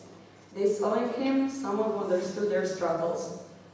The Pope recognized and celebrated the similarities between Croatian and Poles, emphasizing the significance of devotion to the Virgin Mary and their shared history of enduring hardships. During his papacy, Pope John Paul II actively advocated for the liberation of people from totalitarian regimes, called for peaceful conflict resolution, and encouraged interreligious dialogue. He was instrumental in the international recognition of the Republic of Croatia, expressing the Vatican's official intent to recognize Croatian independence in 1992.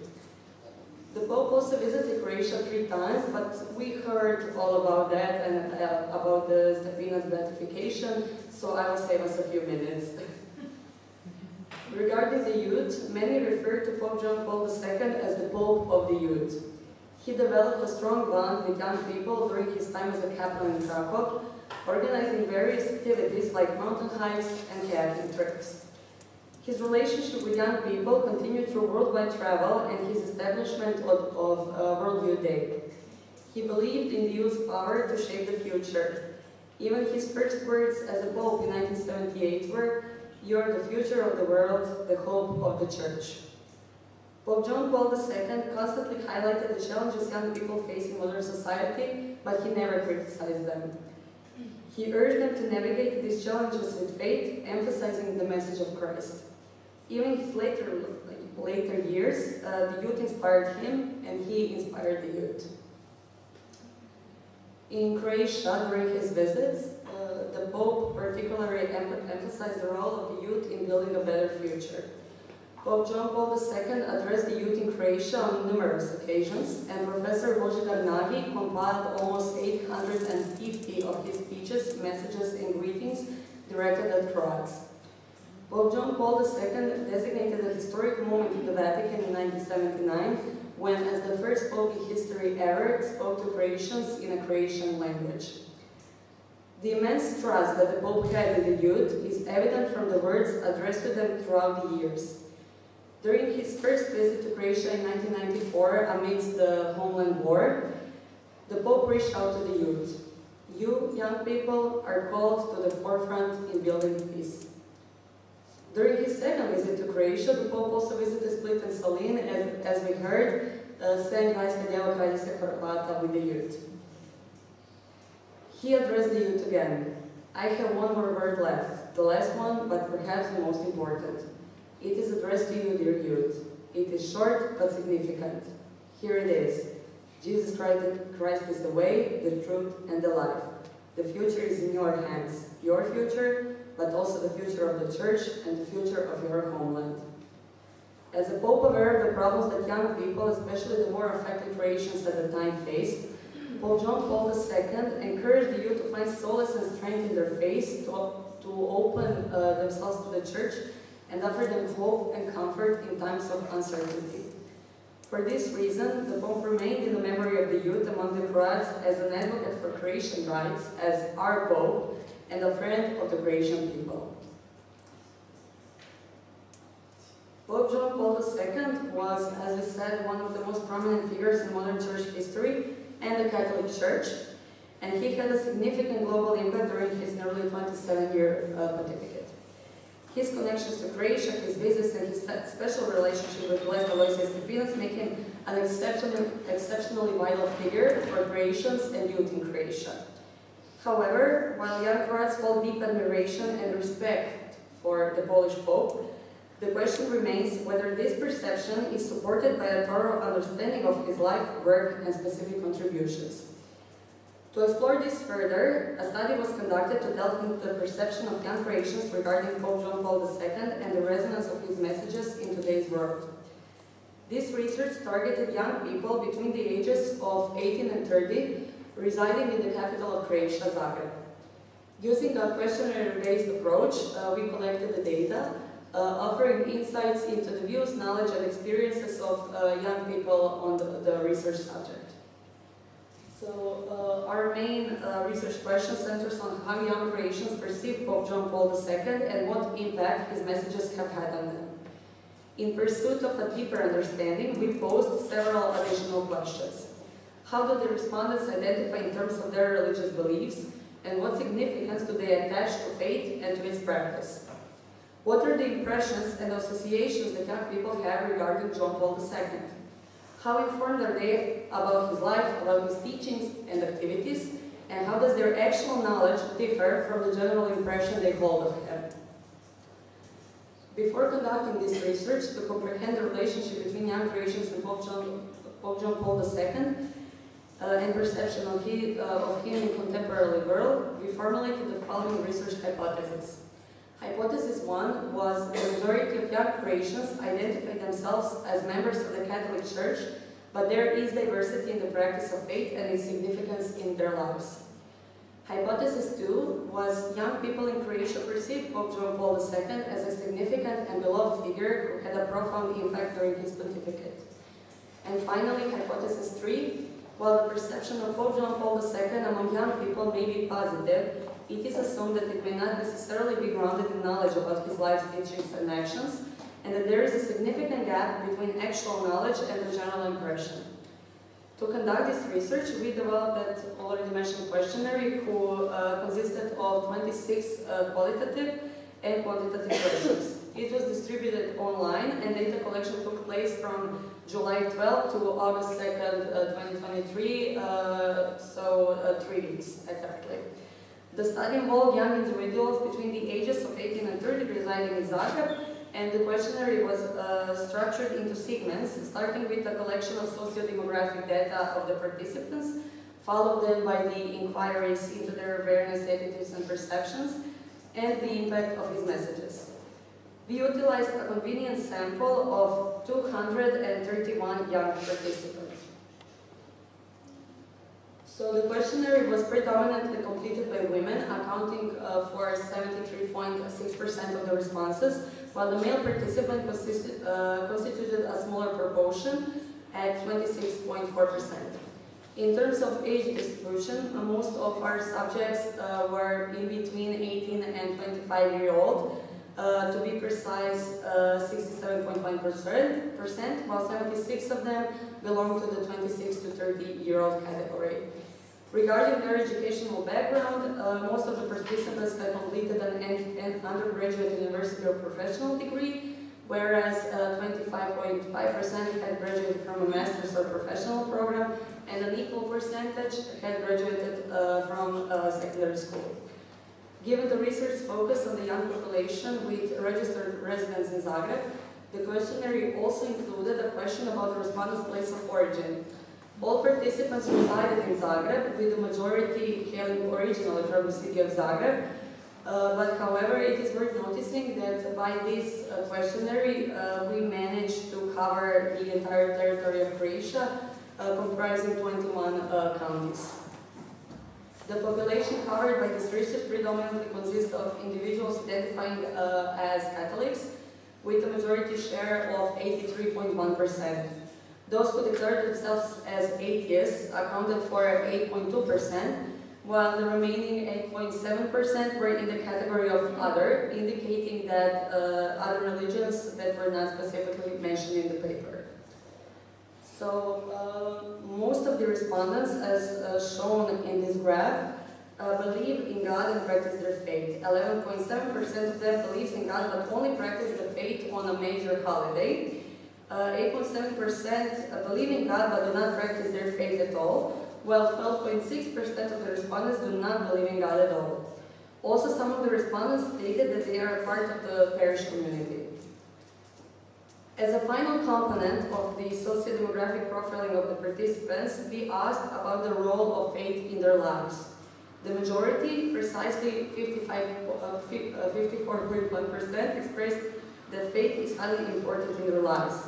Furthermore, 20.8% considered faith important, 12.6% did not provide any specific opinion, while 5.2% considered faith unimportant or entirely unimportant by 7.4%.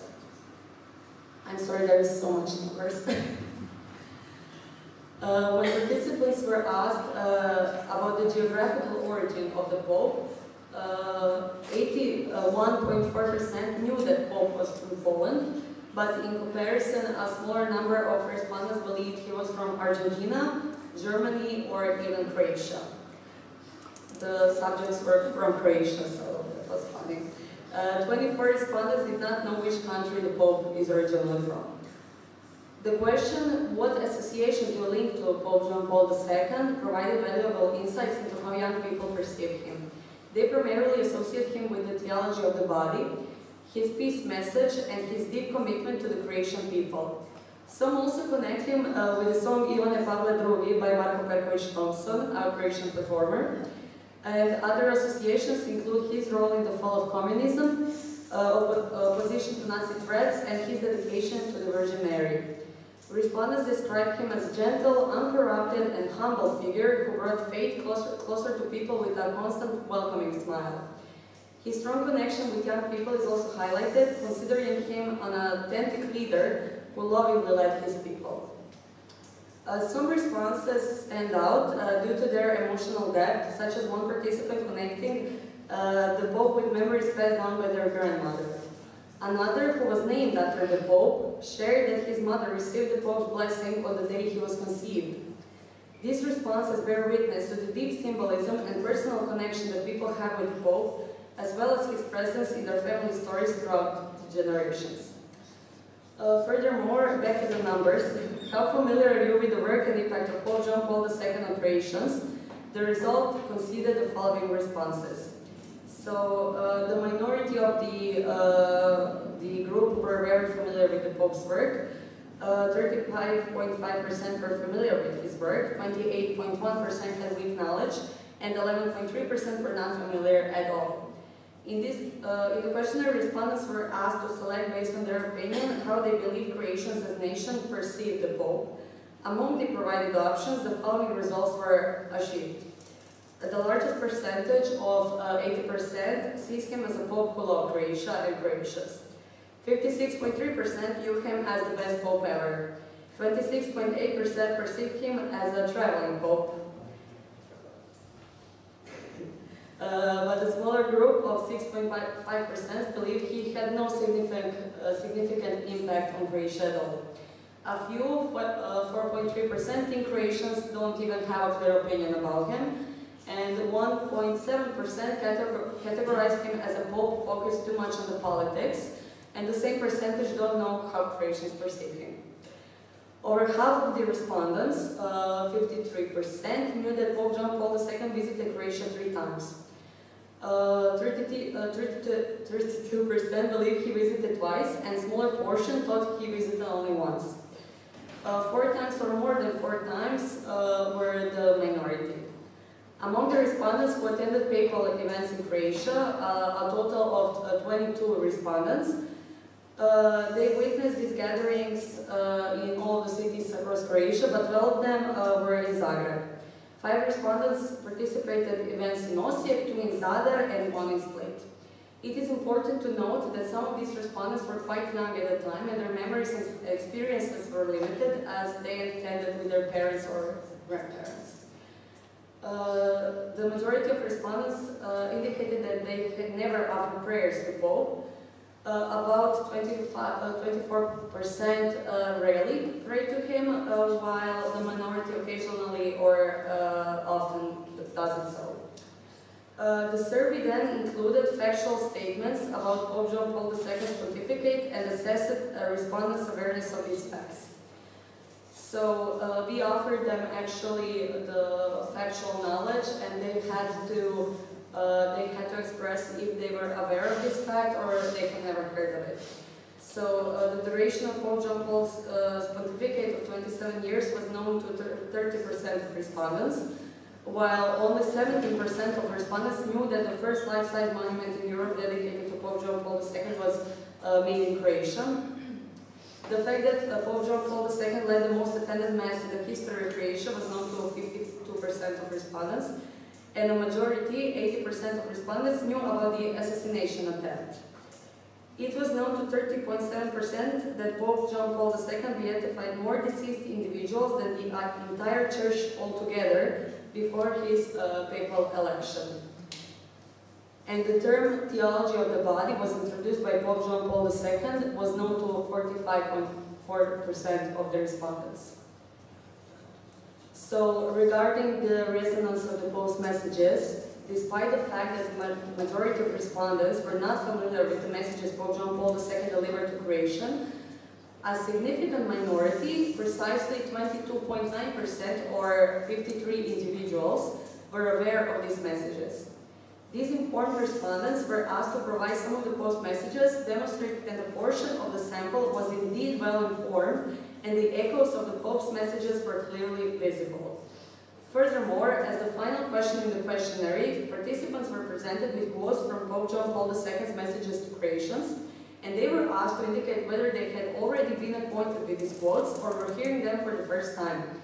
For all of the quotes that were presented to the respondents, the majority indicated that they have never heard them before. This is one of the 5 quotes we offered them. So it says, the school cannot be limited to providing young people with basic knowledge and various skills, but also must guide them on the right path in the search for the meaning of life. Investing in the education of new generations means investing in the future of the church and the nation.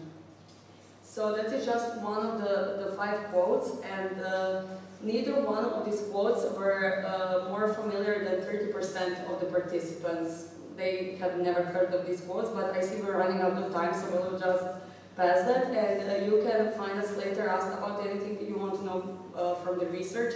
We will gladly share any input with you. So in conclusion, our exploration of the relationship between Croats and Pope John Paul II revealed a connection that runs deeper than just shared Slav origins. It is a connection rooted in common experiences of suffering and spiritual kinship. During his papacy, John Paul II addressed the Croatian people through nearly 850 messages, many of which were closely intertwined with Croatian identity, faith, and history. His messages consistently stressed the importance of respecting Croatian sovereignty, a theme of paramount significance during the turbulent era of Yugoslavia. Throughout his 3 historic visits to Croatia, the Pope further solidified his close bond with the Croatian people, emphasizing the pivotal values of peace, reconciliation, and unity. In a region scarred by war, these messages held profound significance. In addition, our research delved into the Pope's interaction with Croatian youth. His speeches and messages inspired the younger generations to become agents of positive change, to embrace faith and community, and to find solace and hope in challenging times. His message to the youth was clear. They represent the future of the church and the world, with their faith and strength being critical elements in the construction of everlasting peace. Nevertheless, our research substantiated our initial hypothesis. While they hold positive sentiments toward the Polish Pope, these young people lack comprehensive knowledge about his life, work, and papacy. The limited resonance of his messages among Croatian youth can be attributed to the historical context in which these messages were delivered. John Paul II played a decisive role in liberating European countries from totalitarian regimes, but for young people who did not experience Yugoslavia and the homeland war, his messages do not resonate as profoundly as they did with their parents or grandparents. These research findings have the potential to serve as a guidance for various sectors of society, including religious and social institutions, with the aim of promoting knowledge about the John Paul II. Furthermore, this research may offer deeper insights into the perception of younger people regarding the Polish Pope, serving as a foundational understanding of its influence on younger generations in Croatia. In conclusion, even though our respondents displayed limited awareness, Pope John Paul II continues to be positively perceived among the youth in Croatia. His unwavering dedication to the people and faith remains a lasting source of inspiration for generations of Croatian youth and serves as a reminder of the enduring importance of his legacy in the contemporary world. Ladies and gentlemen, in concluding our exploration of the perception and impact of Pope John Paul II among Croatians, we find that the Polish Pope remains a prominent presence in their collective consciousness. What is evident is that the majority of these young individuals have a well-defined opinion about Pope John Paul II, though this may not necessarily correlate with the depth of the knowledge regarding his life and work. It is important to highlight that most respondents identify as Catholics, practicing their faith and holding a deep sense of spirituality. We should not overlook the fact that within our sample there are individuals who identify as atheists and do not adhere to any religious beliefs. This diversity mirrors the broader spectrum of religious and ideological perspectives found in the Croatian youth. Our research aimed to unravel the perception held by young Croatians about Pope John Paul II and the resonance of his messages. The hypotheses formulated prior to the research have been affirmed through the findings, and it appears that the Pope is generally perceived by the youth as an exceptionally influential figure within the history of Catholic Church and society at large. In essence, the study demonstrates a deeply rooted influence and admiration that young Croatians still have for Pope John Paul II today. These feelings are not always accompanied by knowledge, as we said, and this is particularly evident in the modest percentage of respondents who could identify his messages to Croatian youth and the number of times he visited Croatia, the duration of his pontificate, his country of origin, and other details. Therefore, a suggestion for future research is to expand it and have a broader spectrum of the people answering the questionnaire who span more than 18 to 30 years old. In conclusion, while there may be gaps in awareness among our respondents, it is undoubtedly that Pope John Paul II is still perceived positively among the youth in Croatia. His dedication to the people and faith remains a lasting source of inspiration for generations of Croatian youth and beyond. It serves as a compelling reminder of the significance of his legacy in the modern world. Thank you for your attention, and please feel free to ask us any additional questions later. I'm sorry if this took too long.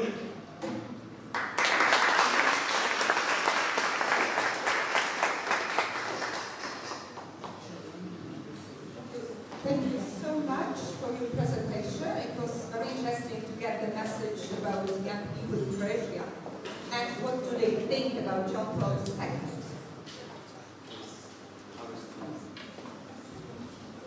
Let's wait for a few minutes.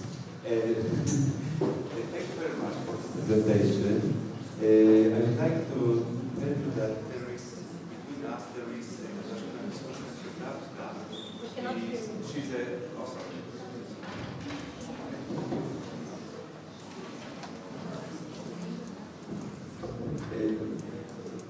Among us there is Mrs. Katarzyna Wisłocka-Siedlarska, the author of this book, Nie lękajcie się, written in Polish.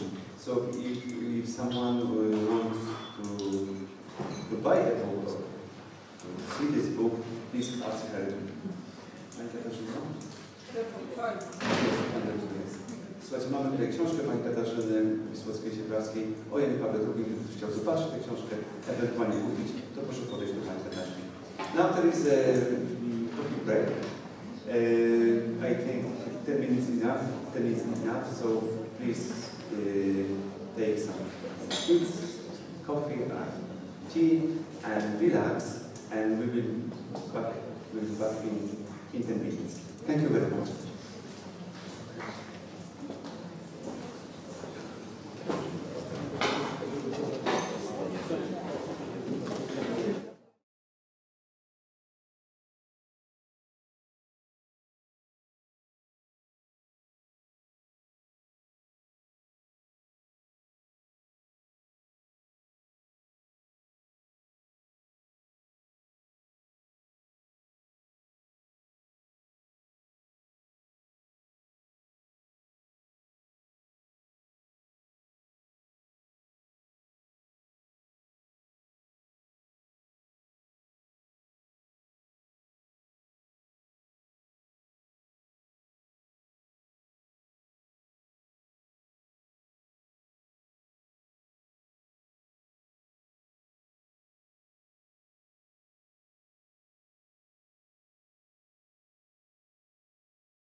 interesting topic, which will be done by Professor Elżbieta Osewska.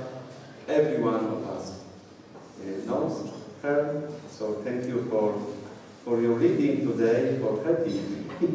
Thank you, very professional.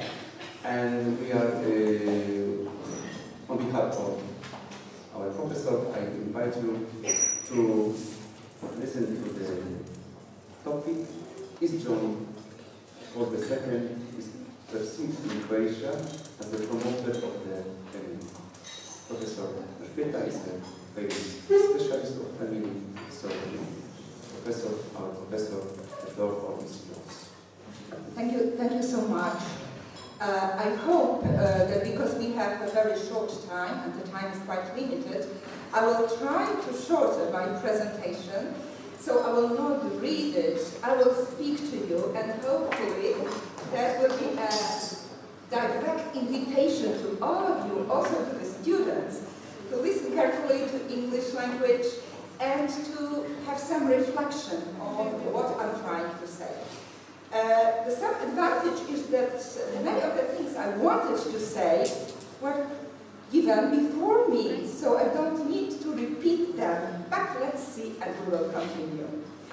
So, as you see, I divided into two parts, a short introduction and three sources confirming the accepted thesis, because probably you noticed that our honorary consul put it with question mark, and I decided to give it as a sentence, because I'm sure I know John Paul II is perceived in Croatia as the promoter or supporter of the family.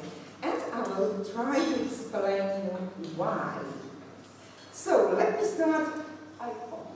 It's seen. I was hoping it will be seen. You will see his face, because sometimes it's not possible to see that. This message was given today a few times, and we know very well this message, no? Jana Pawła, nie bójcie się, nie lękajcie się, do not be afraid. It was given, and I think it's very important today, especially when we observe so many challenges surrounding us, that we keep the hope and we are not worrying what is going to be. Pope John Paul II was a visionary leader, and we may find many messages about him, and you can read them. So he was usually given as someone who was condemning violence, terrorism, and the war, as someone who was advocating peaceful solution also for Croatia, but also as the promoter of sanctity of life. And I think it's important for us to remember from the conception to the natural death, especially today. But he was also promoting the family. I just quote a letter written by him to Henri de Lubac, a very important letter, because in this letter he was underlining what is important for him. And he's really highlighting that a mystery of the person, yeah? And just one sentence, if you allow me, that evil is even much more of the metaphysical than of the moral order. The evil of our time is the metaphysical order because we don't accept and we do not recognize the dignity of the human person. And if we do not recognize the dignity of the human person, we also do not recognize the dignity of marriage and dignity of the family and the importance of the family. I think he was telling that to us, and we still can recognize his voice, because he understood very well the situation in the countries living behind the Iron Curtain and slowly coming back during this socio-political transformation. He realized that the society is pressing us as Catholics for so many elements which we were maybe not even as strongly pressed before. So as you see in this graph, the arrow coming from the society is very strong, it's very powerful. We have so many challenges coming, especially via media, and our young generation of students sitting here is listening to us, and at the same time is using phone and concentrating with the media. So the media are giving the most important impact, not even the speakers or lecturers present here. What I'm trying to say, he was underlining the dignity of the human person. If we want to understand the marriage and the family, we should start with the right, I would say, Christian anthropology, yeah? And that's why he was very often reminding us, this is very simple, I hope the students will remember that the dignity of the human person comes from creation by God, yeah, you remember? Salvation through Jesus Christ, and the sanctification by the Holy Spirit.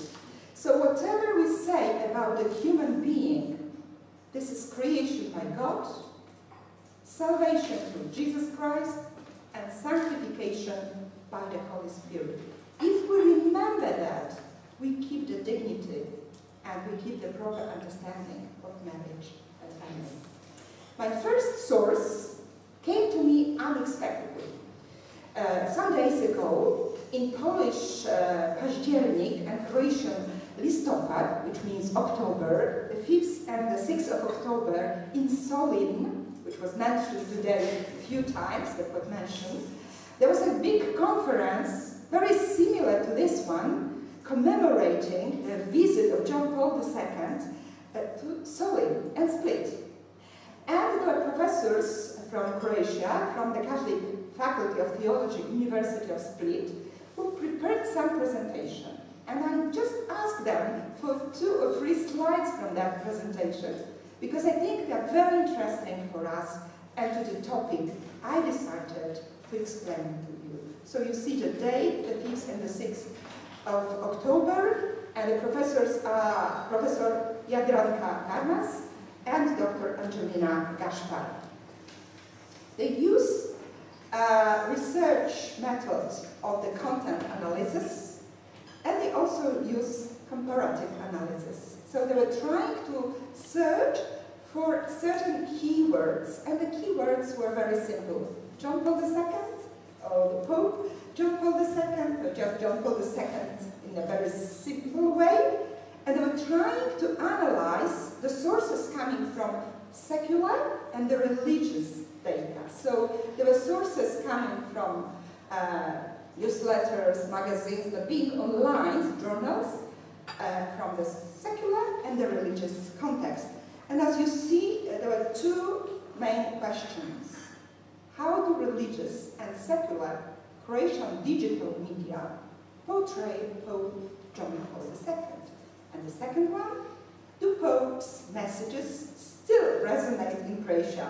I didn't know about the last presentation, but it resonates very well with mine, so I don't need to speak too much because we already know that message.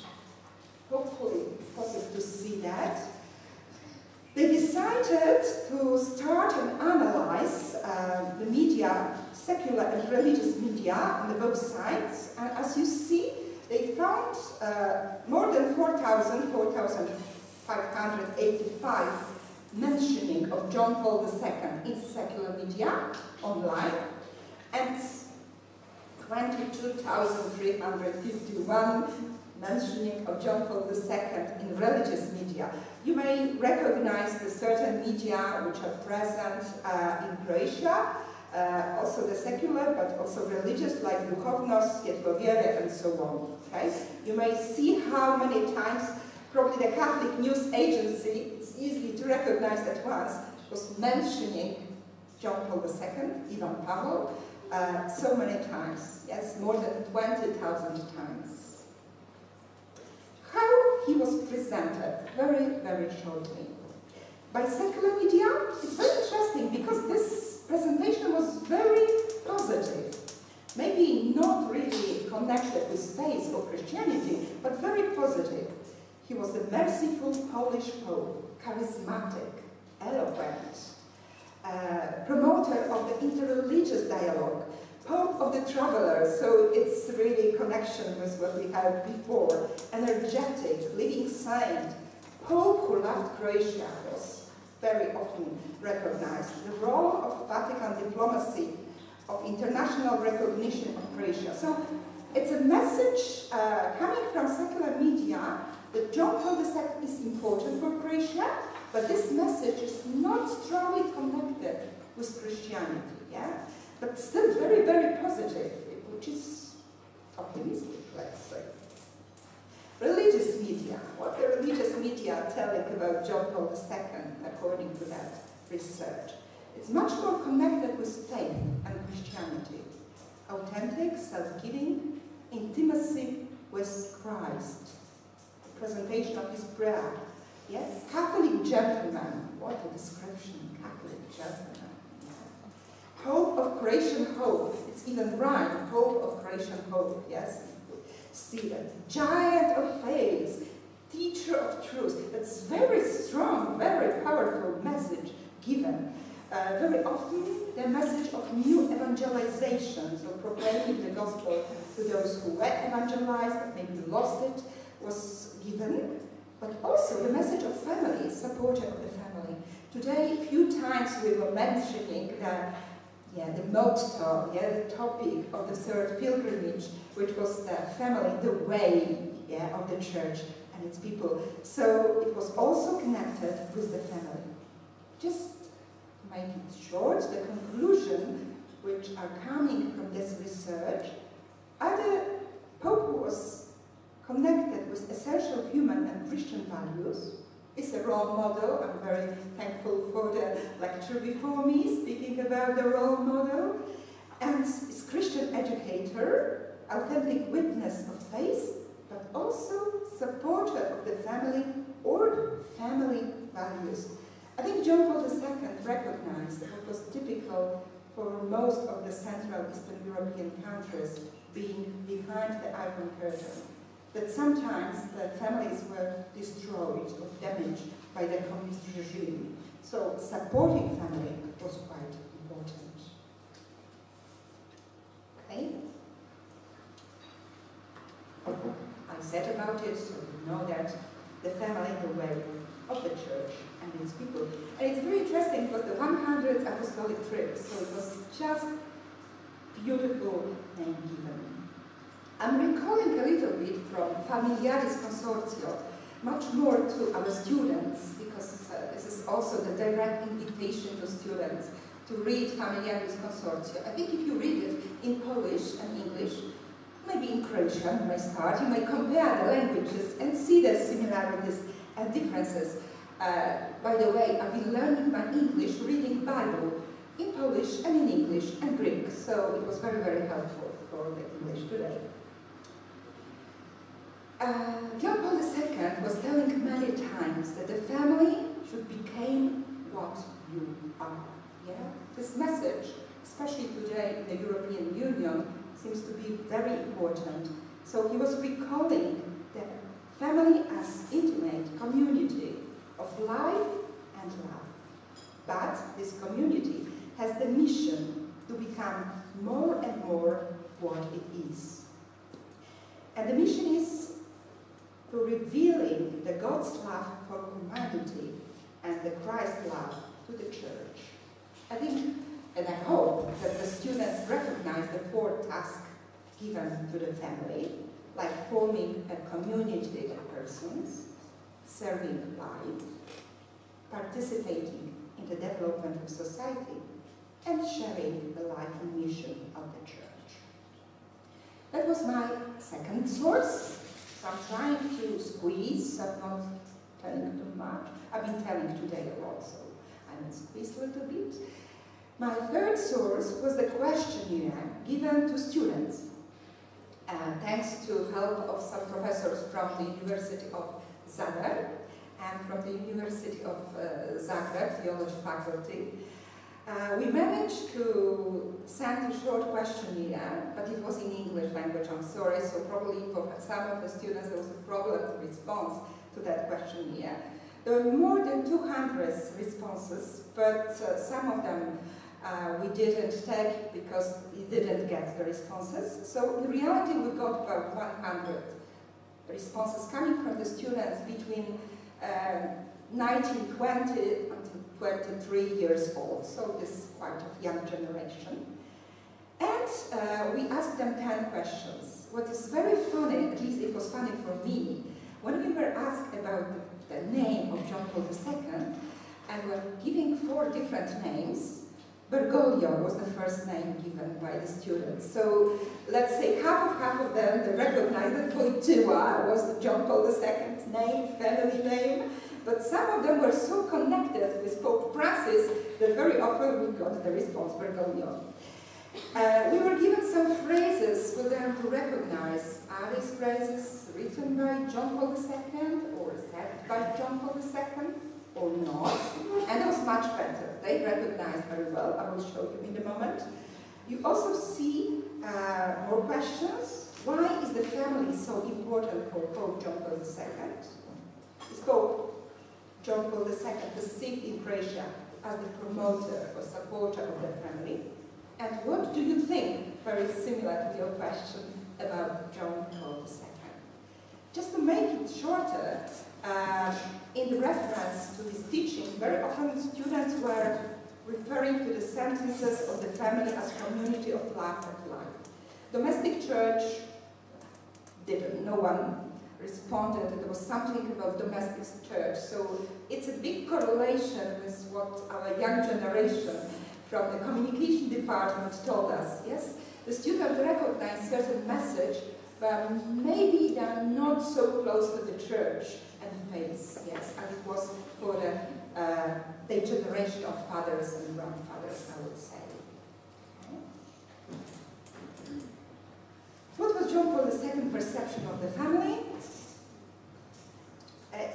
As you see, about 6% told us it's the foundation of the society. The biggest group was telling it's a community of persons serving love and life, participating in the development of society and the church, and 21%, 21 students at the same time, because it was 100, told us, I don't know, it's quite difficult to say. The very important question in my topic is Pope John Paul II perceived in Croatia as the promoter of the family? You could respond yes or no, or I don't know, but you had to explain why. Why is always very important philosophical question, yes, diative, why? And it's interesting because only 5 students, at the same time 5% responded no, and they didn't give any arguments, just no. But 95 out of that 100 responded yes. And the explanation was something like, he often spoke about family in Croatia. Yeah? He loved Croatian families. The family is the foundation of the society, including Croatian society. I think it's a very important element, Croatian society. Croatian family was coming very often. He was fighting against communism, a system that destroyed families. And it's quite a positive response. The students were coming from pedagogy, and theology and sociology faculties. So in reality it was a mixture of students. Probably most of them were faithful, but some of them were responding, I'm atheist, but I like John Paul II. So it's also quite interesting. It's from Familiaris Consortio. I think I move, and I will probably try to stop here to remind you this message. The future is in our hearts and our hands. God is entrusting to you the task, at one difficult and uplifting, of working with Him, the building of civilization of love that respects human dignity, marriage, and family. Thank you so much.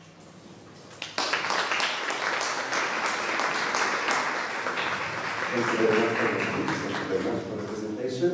Ladies and gentlemen, the next presentation will be delivered by Professor Ivan Szestak, Jesuit from University of Zagreb, Dean of the Faculty of Philosophy and Religious Sciences. Please.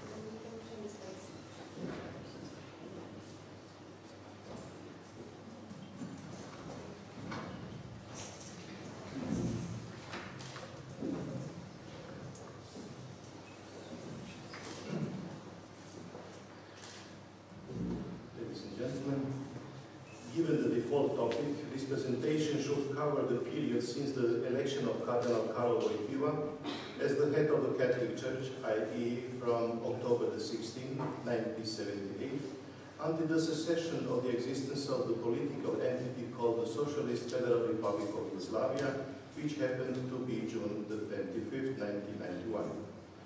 For the sake of better understanding of our topic, however, it is necessary to expand this time frame a bit and say right at the beginning that the Croats had contacts with Karol Wojtyła even before his election for the successor of St. Peter.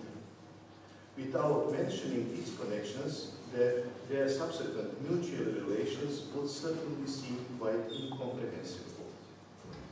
Why were Croats happy to listen to John Paul II? As a small nation located on the southeastern borders of the Western world, they were often left to themselves in the vastness of historical reality. In fact, they were threatened with destruction. The experience of undesirability and redundancy on the part of powerful forces gave rise to collective frustration and strengthened doubts about any real possibility of finding some space of freedom and independence. But then suddenly, in recent history, the miraculous figure of one institution shone in its full glory, an institution to which the Croats turned starting from the 7th century and never cut the precious thread of connection. Yes, it was the Catholic Church with its head Pope John Paul II. And suddenly that people are heard in its own language. My dear Croats, the Pope loves you, he hugs you, the Pope blesses you, you and all yours in the homeland and around the world. That was just hard to believe. These words elated our hearts and filled them with hope, and despite all the humiliations, frauds and misfortunes of every kind, with his help we can bring freedom as a framework for our personal and national self-realization. The relationship between Croats and Cardinal Wojtyła before his appointment as Peter's successor. Krakow Archbishop Karol Wojtyła close connection with Croats goes a long time back. At the time of the Second Vatican Council, where working in its commissions, he became friend with two Croatian metropolitan archbishops, Frane Šeper and Frane Franić. The ties deepened when Zagreb Archbishop Frane Kuharić, in his Easter greeting in 1976, informed Wojtyła, who had meanwhile been made a cardinal, about the planned 9-year celebration of the Great Jubilee under the name 13 Centuries of Christianity in Croatia. Cardinal Wojtyła responded to the congratulatory telegram at the end of April of the same year, in which he mentions some historical similarities between the Polish and Croatian peoples, whom the Poles consider as brotherly people, and points out, all this is an opportunity to express our joy to you and to promise you the unity of prayer for intentions of the Croatian people. After that, the connection between Cardinal Wojtyła and the Croats intensified. Due to his inability to participate in person in Solin in 1976, at the celebration of the 1000th anniversary of the construction of the most important Our Lady's Church in Croatian soil, which was built by Queen Jelena, he, however, sends a letter to Cardinal Šeper, the Pope's envoy at the time. In the first part of this letter, Cardinal Wojtyła draws the attention of the Croats to the gift of faith, to which one should be gratefully faithful, and then to the virtue of trusting in Mary's help. At the end of May 1978, Archbishop Frane Kuharić stayed as a guest in Poland, first with Cardinal Stefan Wyszyński in Warsaw, where he led the Corpus Christi procession, and then as a guest of Cardinal Karol Wojtyła from Krakow. In the Marian shrine of Piekare, the Archbishop preached in the Croatian language in front of 200,000 worker pilgrims. On that occasion, the then first man of the church in Croatia familiarized the soon-to-be successor of Peter with the history of the Croatian people, which will be of precious significance in his future ministry. Karol Wojtyła's messages as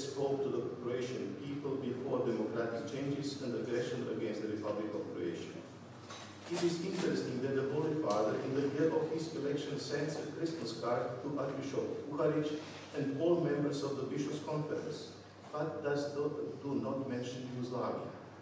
He only mentions that he prays so that the church in your regions would grow stronger. At Christmas in 1978, for the first time in history, a congratulatory message was heard from the mouth of a pope in the Croatian language.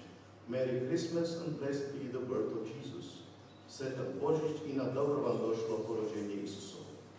Of course, that congratulation in the Croatian language itself was a unique message for Croats. In 1979, the church in Croatia marked so-called Branimir's year, namely the 1100th anniversary of the exchange of letters between Prince Branimir and Pope John VIII was celebrated, which accepts the re-establishment of Croatian ties with the Roman Church under the cares of Peter and blesses Branimir and his people. It was a decisive event for the future history of the Croatian people and the Church, for its culture and independence.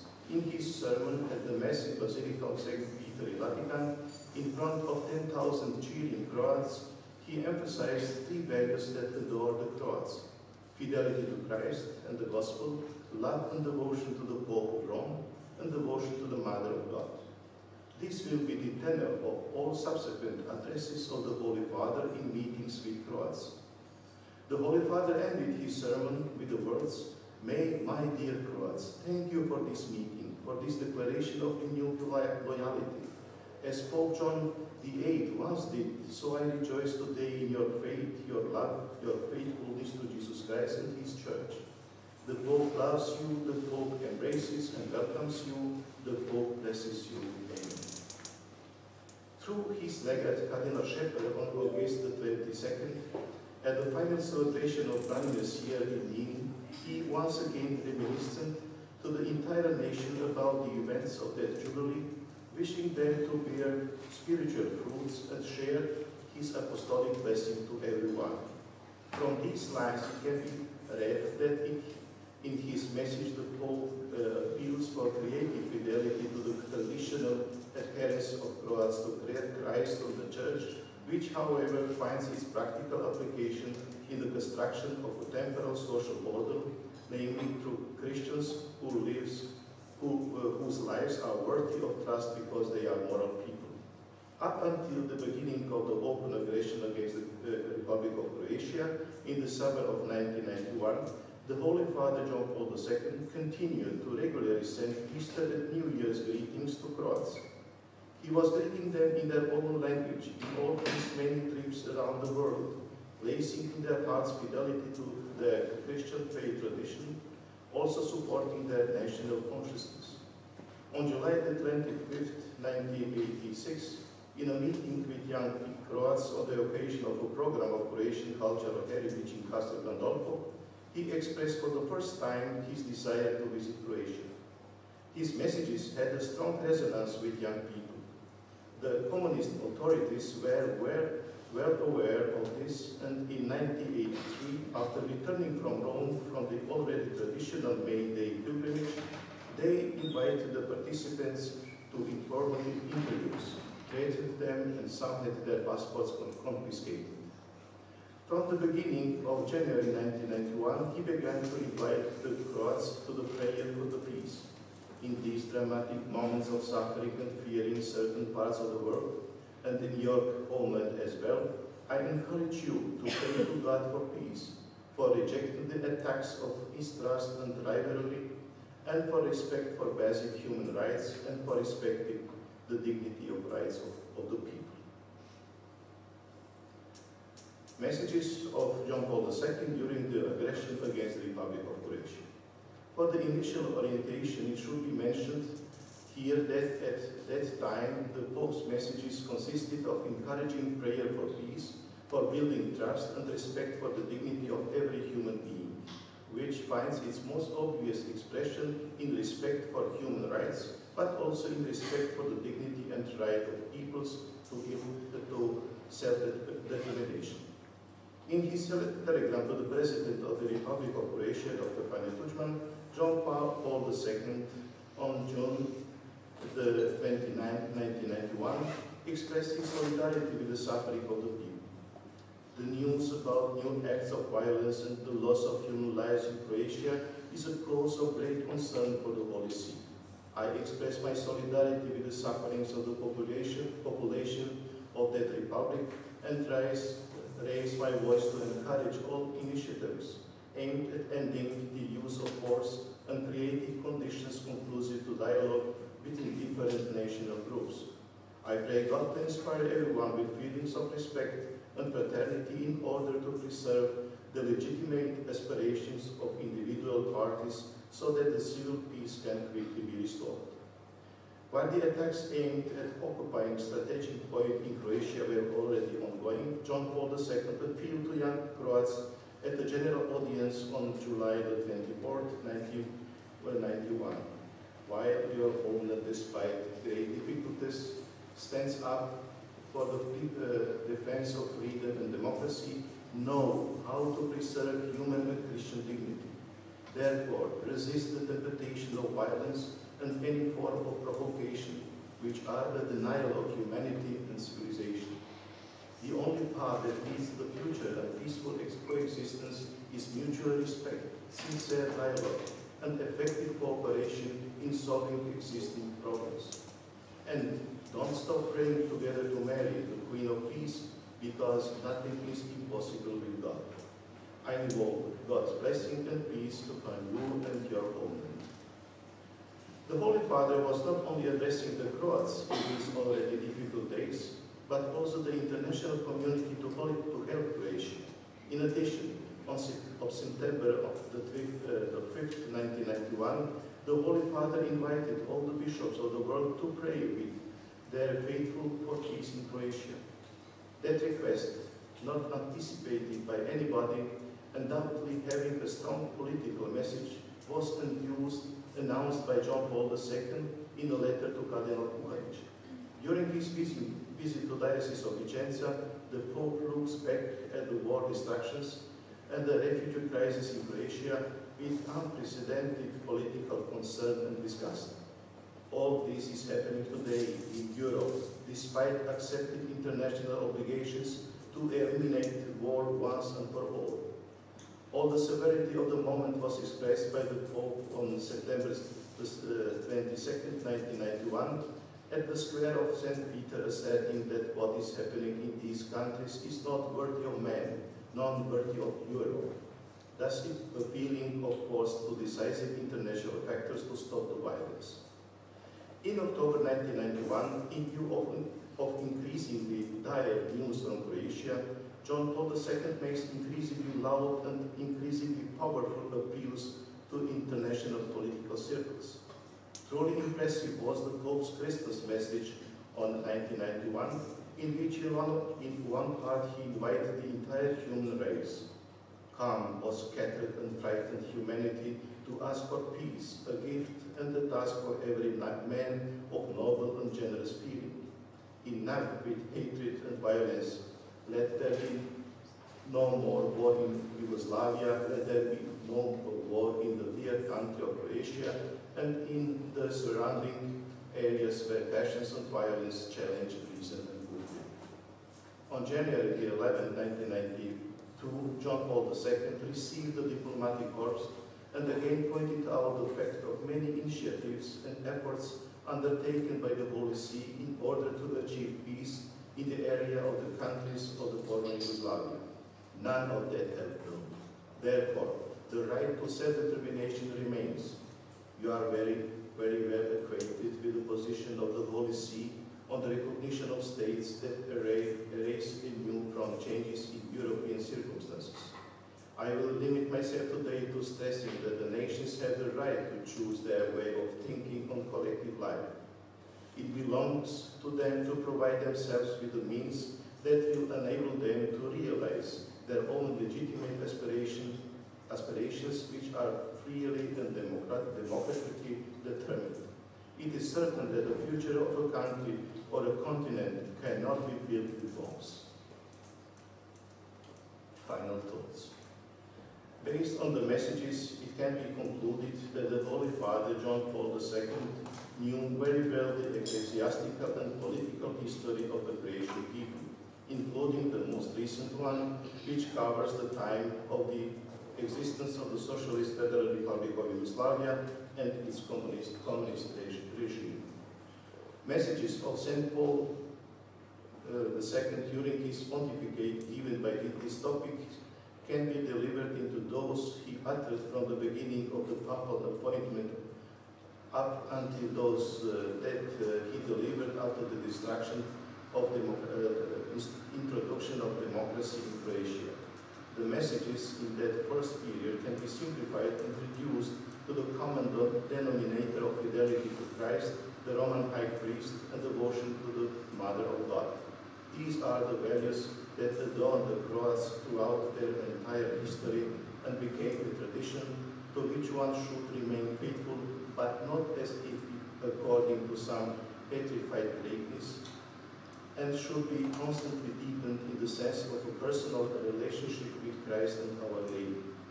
The messages were therefore indeed to personify the faith and not simply to preserve some devotional content. The Pope's messages to Croats in the time that includes the introduction of democracy, the creation of independent state, as well as the attack on the Republic of Croatia, exude sympathy for the immense suffering and terrible victims of aggression, as well as a sense of justice. He does everything to stop the war and achieve a just peace. In this effort, John Paul II refers to natural and supernatural means. Natural resources include his appeals to the international community and its political factors that the dignity, rights, and legitimate aspirations of everyone, including the Croatian people for independence in a sovereign state, must be respected at all costs. Furthermore, the Pope points out that the defense of freedom and democracy is completely legal. In addition, Peter's successor insists on mutual respect, honest dialogue, avoiding supremacy, as well as effective cooperation in solving problems. All of these are messages that bind both the holders of political power in Croatia and ordinary citizens. In any case, those supernatural means include prayer to Almighty God, as well as intercession to the Blessed Virgin Mary, whom Croats also honor as the Queen of Peace.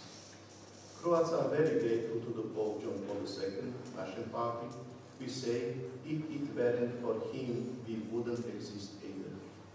It is precisely on the basis of this insight that it is possible to interpret all the emotions of the people, all the tears of joy, often completely incomprehensible to foreign media reporters, with which Croats welcomed Pope John Paul II, especially during his first visit to Croatia in 1994. How many spiritual fruits that visit brought forth in the believers? The writer of these lines, who spent hours and hours in the confessional in those days, can testify to that. Thank you very much.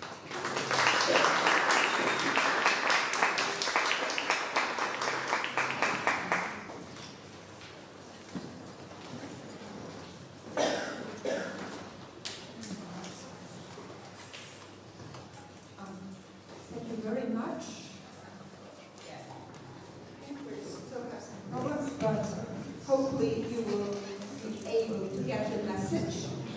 Now it's my privilege to invite our speaker coming from Poland, mostly Croatian speakers, not as many from Poland today. So our speaker is Dr. Piotr Drąg, who's just teaching here at the Pontifical University of John Paul II in the Institute of Journalism, so there is some connection with our speakers from Croatia. And he will be speaking to us about the cultural and social perception of John Paul II in Dubrovnik today. So hopefully everything will be working. The technical problems sometimes are not so yes. And today our students were able to get some names the very well-known town. So I'm sure you know the town of Dubrovnik, and many of the students are inviting you to come to Dubrovnik and Solin and Zagreb and Rijeka and the whole Croatia. Thank you. So good afternoon to everyone. In what language are we speaking? Po polsku? Po chorwacku? Chorwacki? Yeah, Chorwacki. So we will try. We will finish with Croatia for sure. And it will not be my Croatia. You will hear who will speak in Croatia. Promise is promise. Okay, nothing makes students more happy than finishing ahead of time. Yeah? So, promise is promise also. Okay, so we start. I would like to take you to Dubrovnik. As you can see, this is Bernardinska, that's where we are. You can recognize it very, very well where we are. And now we will fly to Dubrovnik. And in a few minutes, we will try to...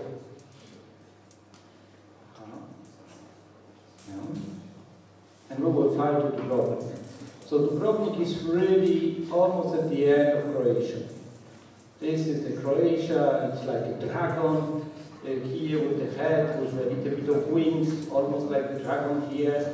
And then if we use the right measurements, the line between us and Dubrovnik, here down south, it's in straight line, it's almost 900 kilometers. Straight line. Yeah? So that's what we have. But then in Dubrovnik, the main street is, if we look a little bit up, this is the old city of Dubrovnik, and of course now it's the thing that everyone wants to see is Stradum, and not the Stradum. When you enter the Stradum, then you come and you see the bell tower, and the bell tower, on the bell tower is something that puzzles me, that I would like to a little bit investigate. So this is the way around Dubrovnik. You enter through this road, and you go here into this tallest building in Dubrovnik. This is the same place, to the right, the cathedral, and here we have the tower, and I'm talking about this plaque. What is so special about this plaque? How is this related? This is our thing that we will try to investigate a little bit. Okay.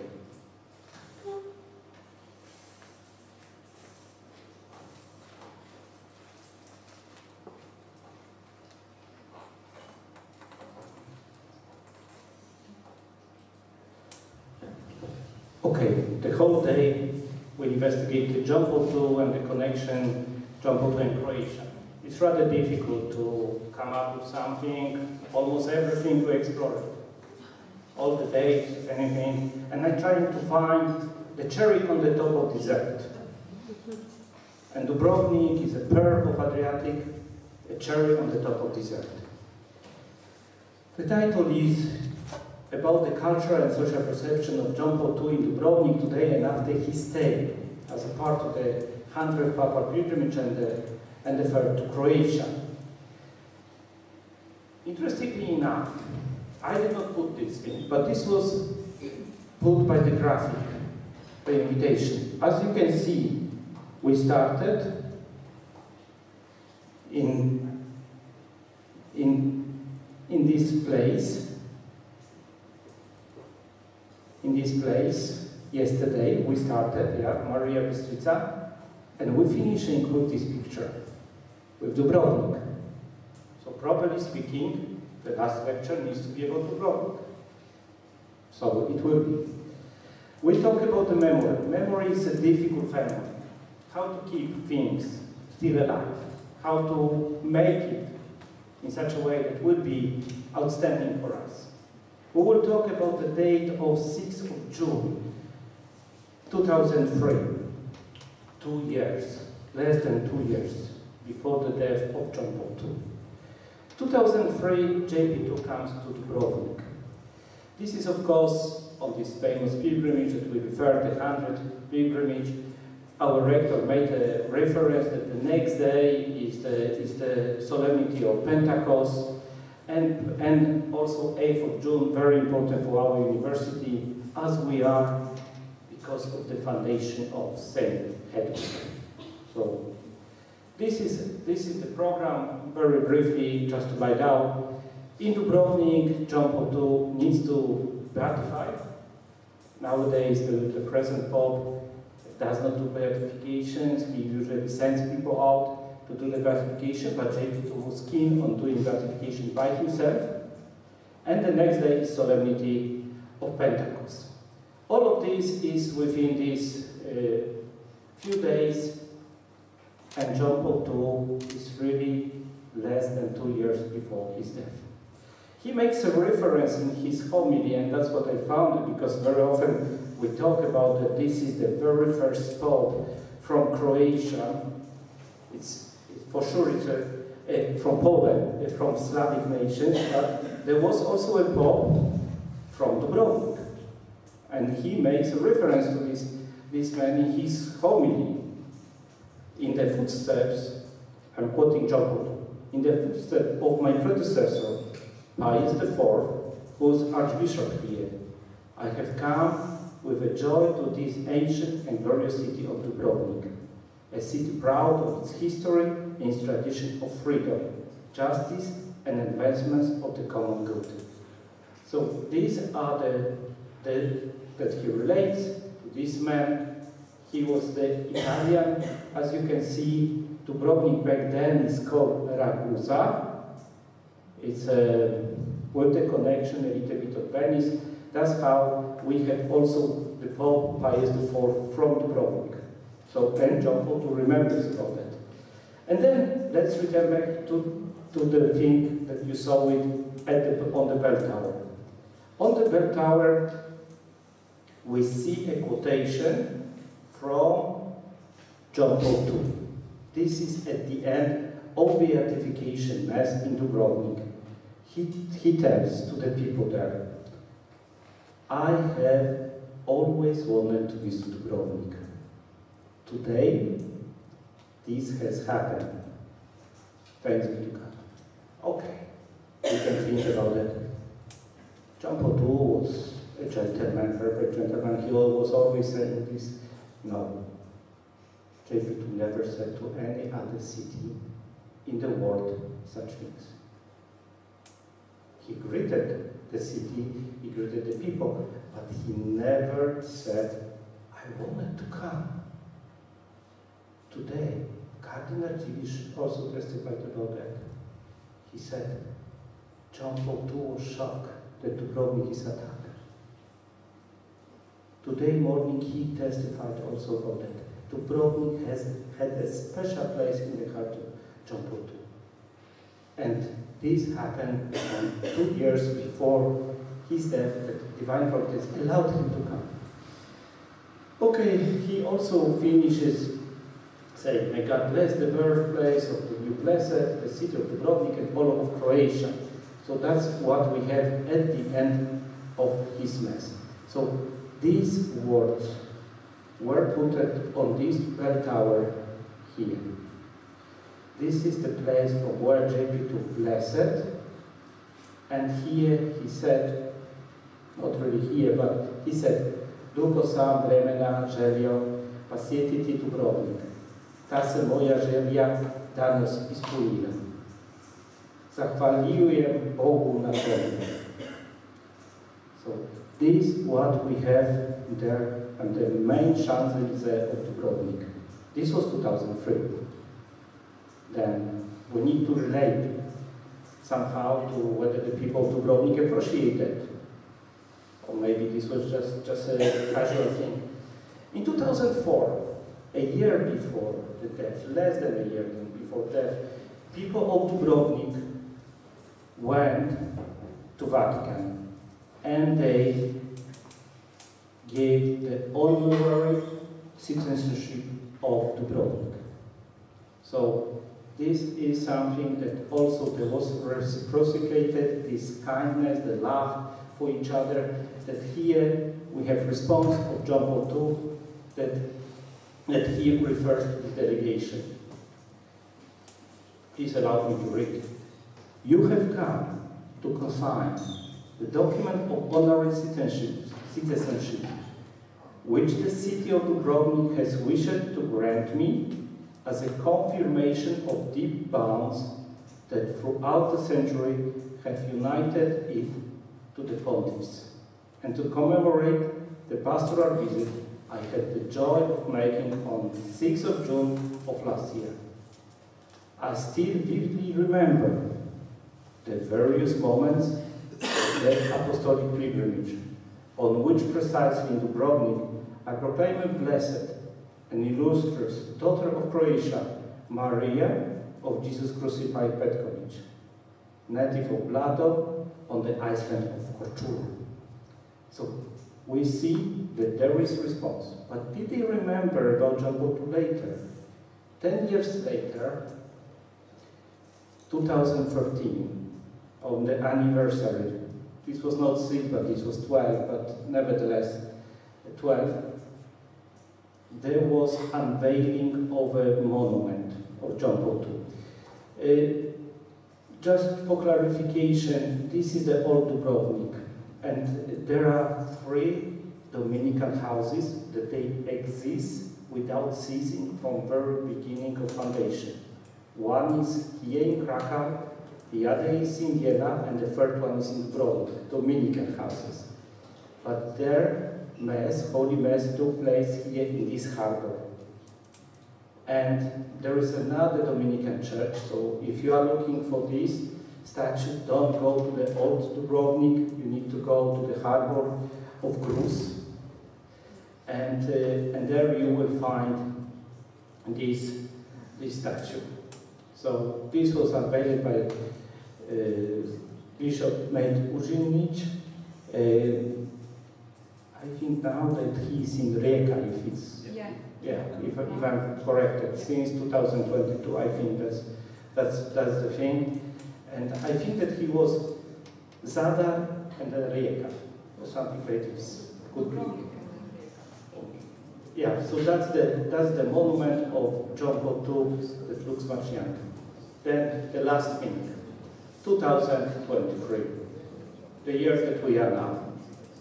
Was there any commemoration 20 years after the famous words? Did the Dubrovnik people remember about what JP said? So these are a survey from the internet, on the Google of in Croatian, that yes, there were things that people commemorate this pilgrimage. And here you can see some from different websites. Here that very often there were concerts around, and there is a famous even movie about 12 years old, but it's in Croatian also, Dubrovnik and Pope John Paul II, that illustrated this special visit. Okay, and then, but I don't want to talk only sweet things. There were also some things that they were missing. And when you miss opportunity, then will never be gained back. Okay, and this is an example. You see this website. There is a website of this outstanding pilgrimage, www.papa.hr. You know what is that? Yeah, so you can type it, papa.hr, and you will be a little bit surprised. That's what you will find. Yeah. So, of course, someone did reserve, maybe did not pay, and that the gambling went into it. Usually that's how it is. If we have a pair, it's worth it to keep it, because others will use it. So this is saying, in summary, JP2 very much loved Croatia, very much loved Dubrovnik, had a great respect for the others. And for him, the world without Croatia as an independent state was not a world of freedom. And this became so crucial to him that he vocalized this many times till the end of his life, pretty much. There is still kept by people, but always worthy to remember this in the back of mind. If we do not keep certain memories, they will be filled with something else. And life is not a gamble. Life is really to see where our salvation comes from. And John Paul II always pointed to Jesus Christ. It doesn't matter whether he was in Poland or in Croatia. Thank you very much.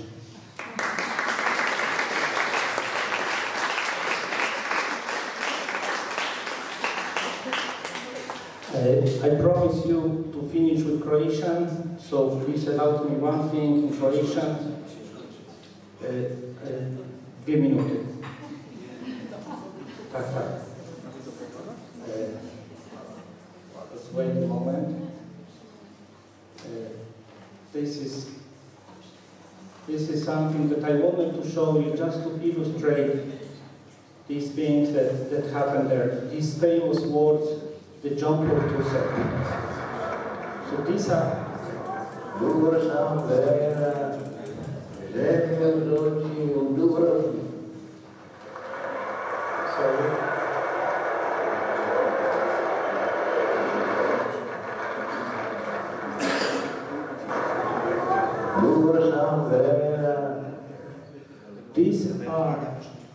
These are 2 minutes of John Paul II saying in Croatian, this is what I talk about. So please allow him to speak to us. That's only 2 minutes. Okay? Želim doći u Dubrovnik.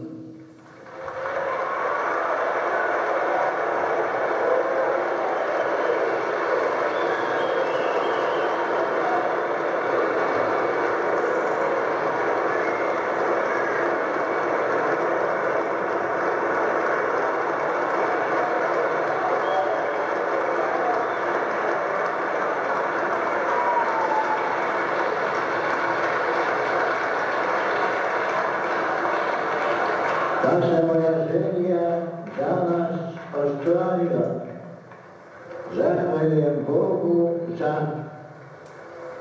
hvala i vama za ovome prelijepom dočeku na ovome bogoslužju kao i na ovim predivnim prirodnim ljepotama.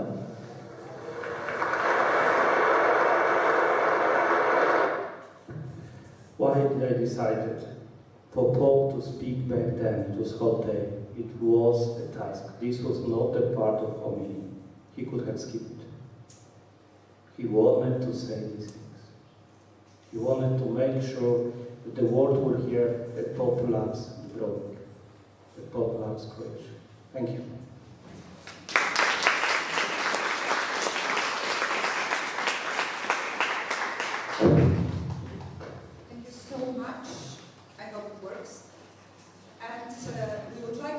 Thank you, hvala lijepa, hvala odlično, not only to Dr. I just wanted to say only Piotr, Dr. Dron, but also to everyone who was speaking today. We had so many speakers speaking about different topics, and it was quite a long time, but I hope during this conference you get a great content, you get a message which will stay with you. I also got the information that it will be published, so if we were not able to understand something, we will have a chance to read it again, and maybe slowly, as Croatians say, Polaku, Polaku, yeah, and understand more what was given. I'm also hoping that the students have learned a little bit of Croatian today, and it will continue not only with English but with the Croatian language.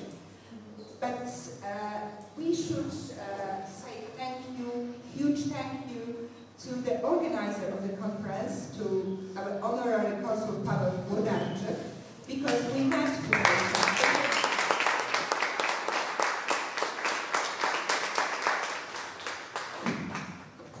Professor, may I add anything? Today, this is his birthday, so... Happy birthday in Polish. 100 lat, 100 lat, niech żyje, żyje nam. 100 lat, 100 lat, niech żyje, żyje nam. Jeszcze raz, niech żyje, żyje nam. Niech żyje nam. A kto? Pan konsul Paweł, brawo!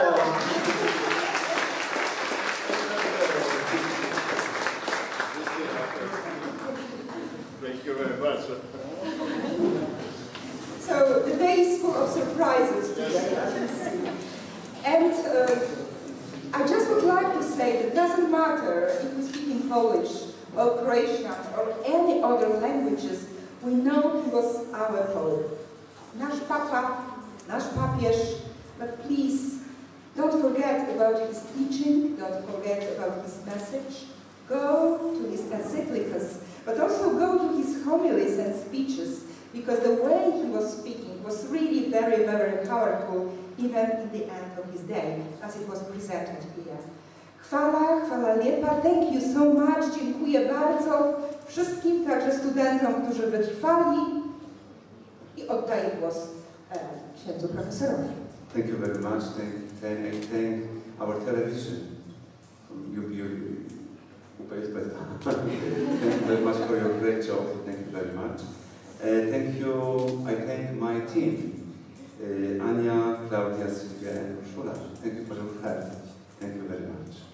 Well done.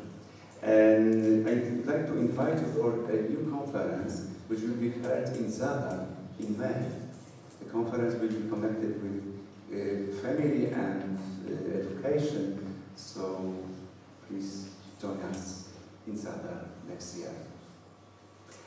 And closing this interesting conference, let me finish this event with a short prayer to intercession of John Paul II.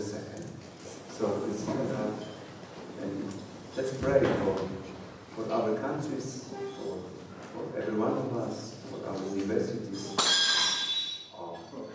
especially for young people. In the name of the Father, and the Son, and the Holy Spirit. Let's pray in Polish and Croatian at the same time. Yes. Our Father, Ojcze nasz, któryś jest w niebie, święć się imię Twoje, przyjdź królestwo Twoje, bądź wola Twoja, jako w niebie, tak i na ziemi. Chleba naszego powszedniego daj nam dzisiaj i odpuść nam nasze winy, jako i my odpuszczamy naszym winowajcom. I nie wódź nas na pokuszenie, ale nas zbaw od złego. Zdrowaś Maryjo, łaski pełna, Pan z Tobą, błogosławionaś Ty między niewiastami i błogosławiony owoc żywota Twojego, Jezus. Święta Maryjo, Matko Boża, módl się za nami grzesznych, teraz i w godzinie śmierci naszej. Święty Janie Pawle II, Święty Janie Pawle II, Święty Janie Pawle II. Amen. W imię Ojca, Syna i Ducha Świętego. Thank you very much. Let's pray.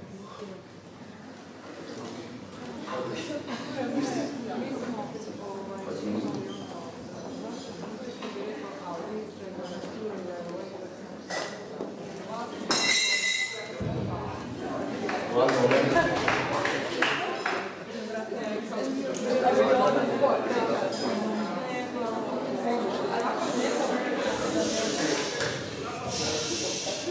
Because we have to officially close this conference, but I'm waiting for 2 rectors.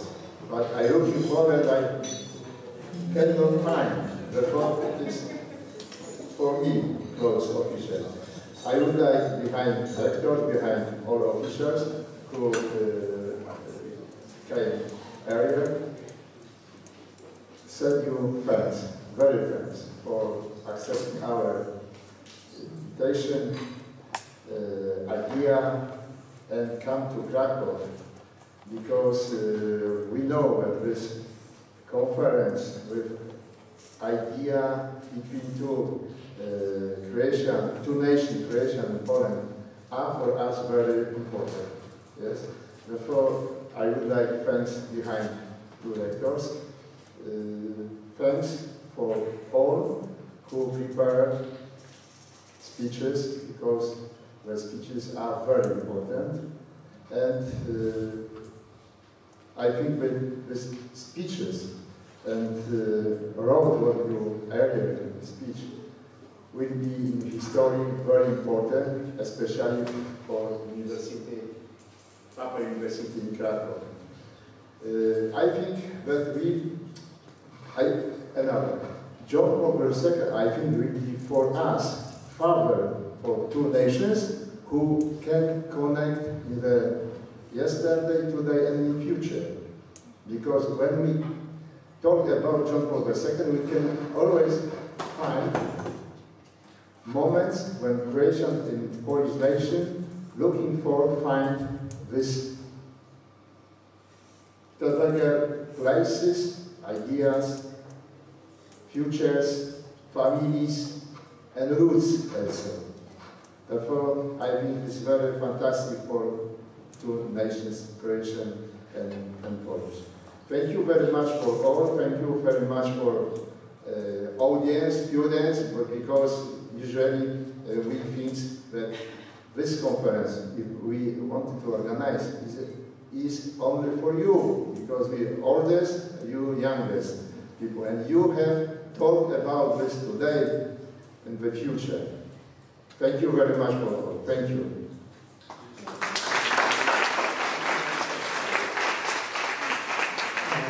We visit only one person probably to thank, Professor Father Grzegorz Godawa. Thank you very much. Thank everyone, but thank you.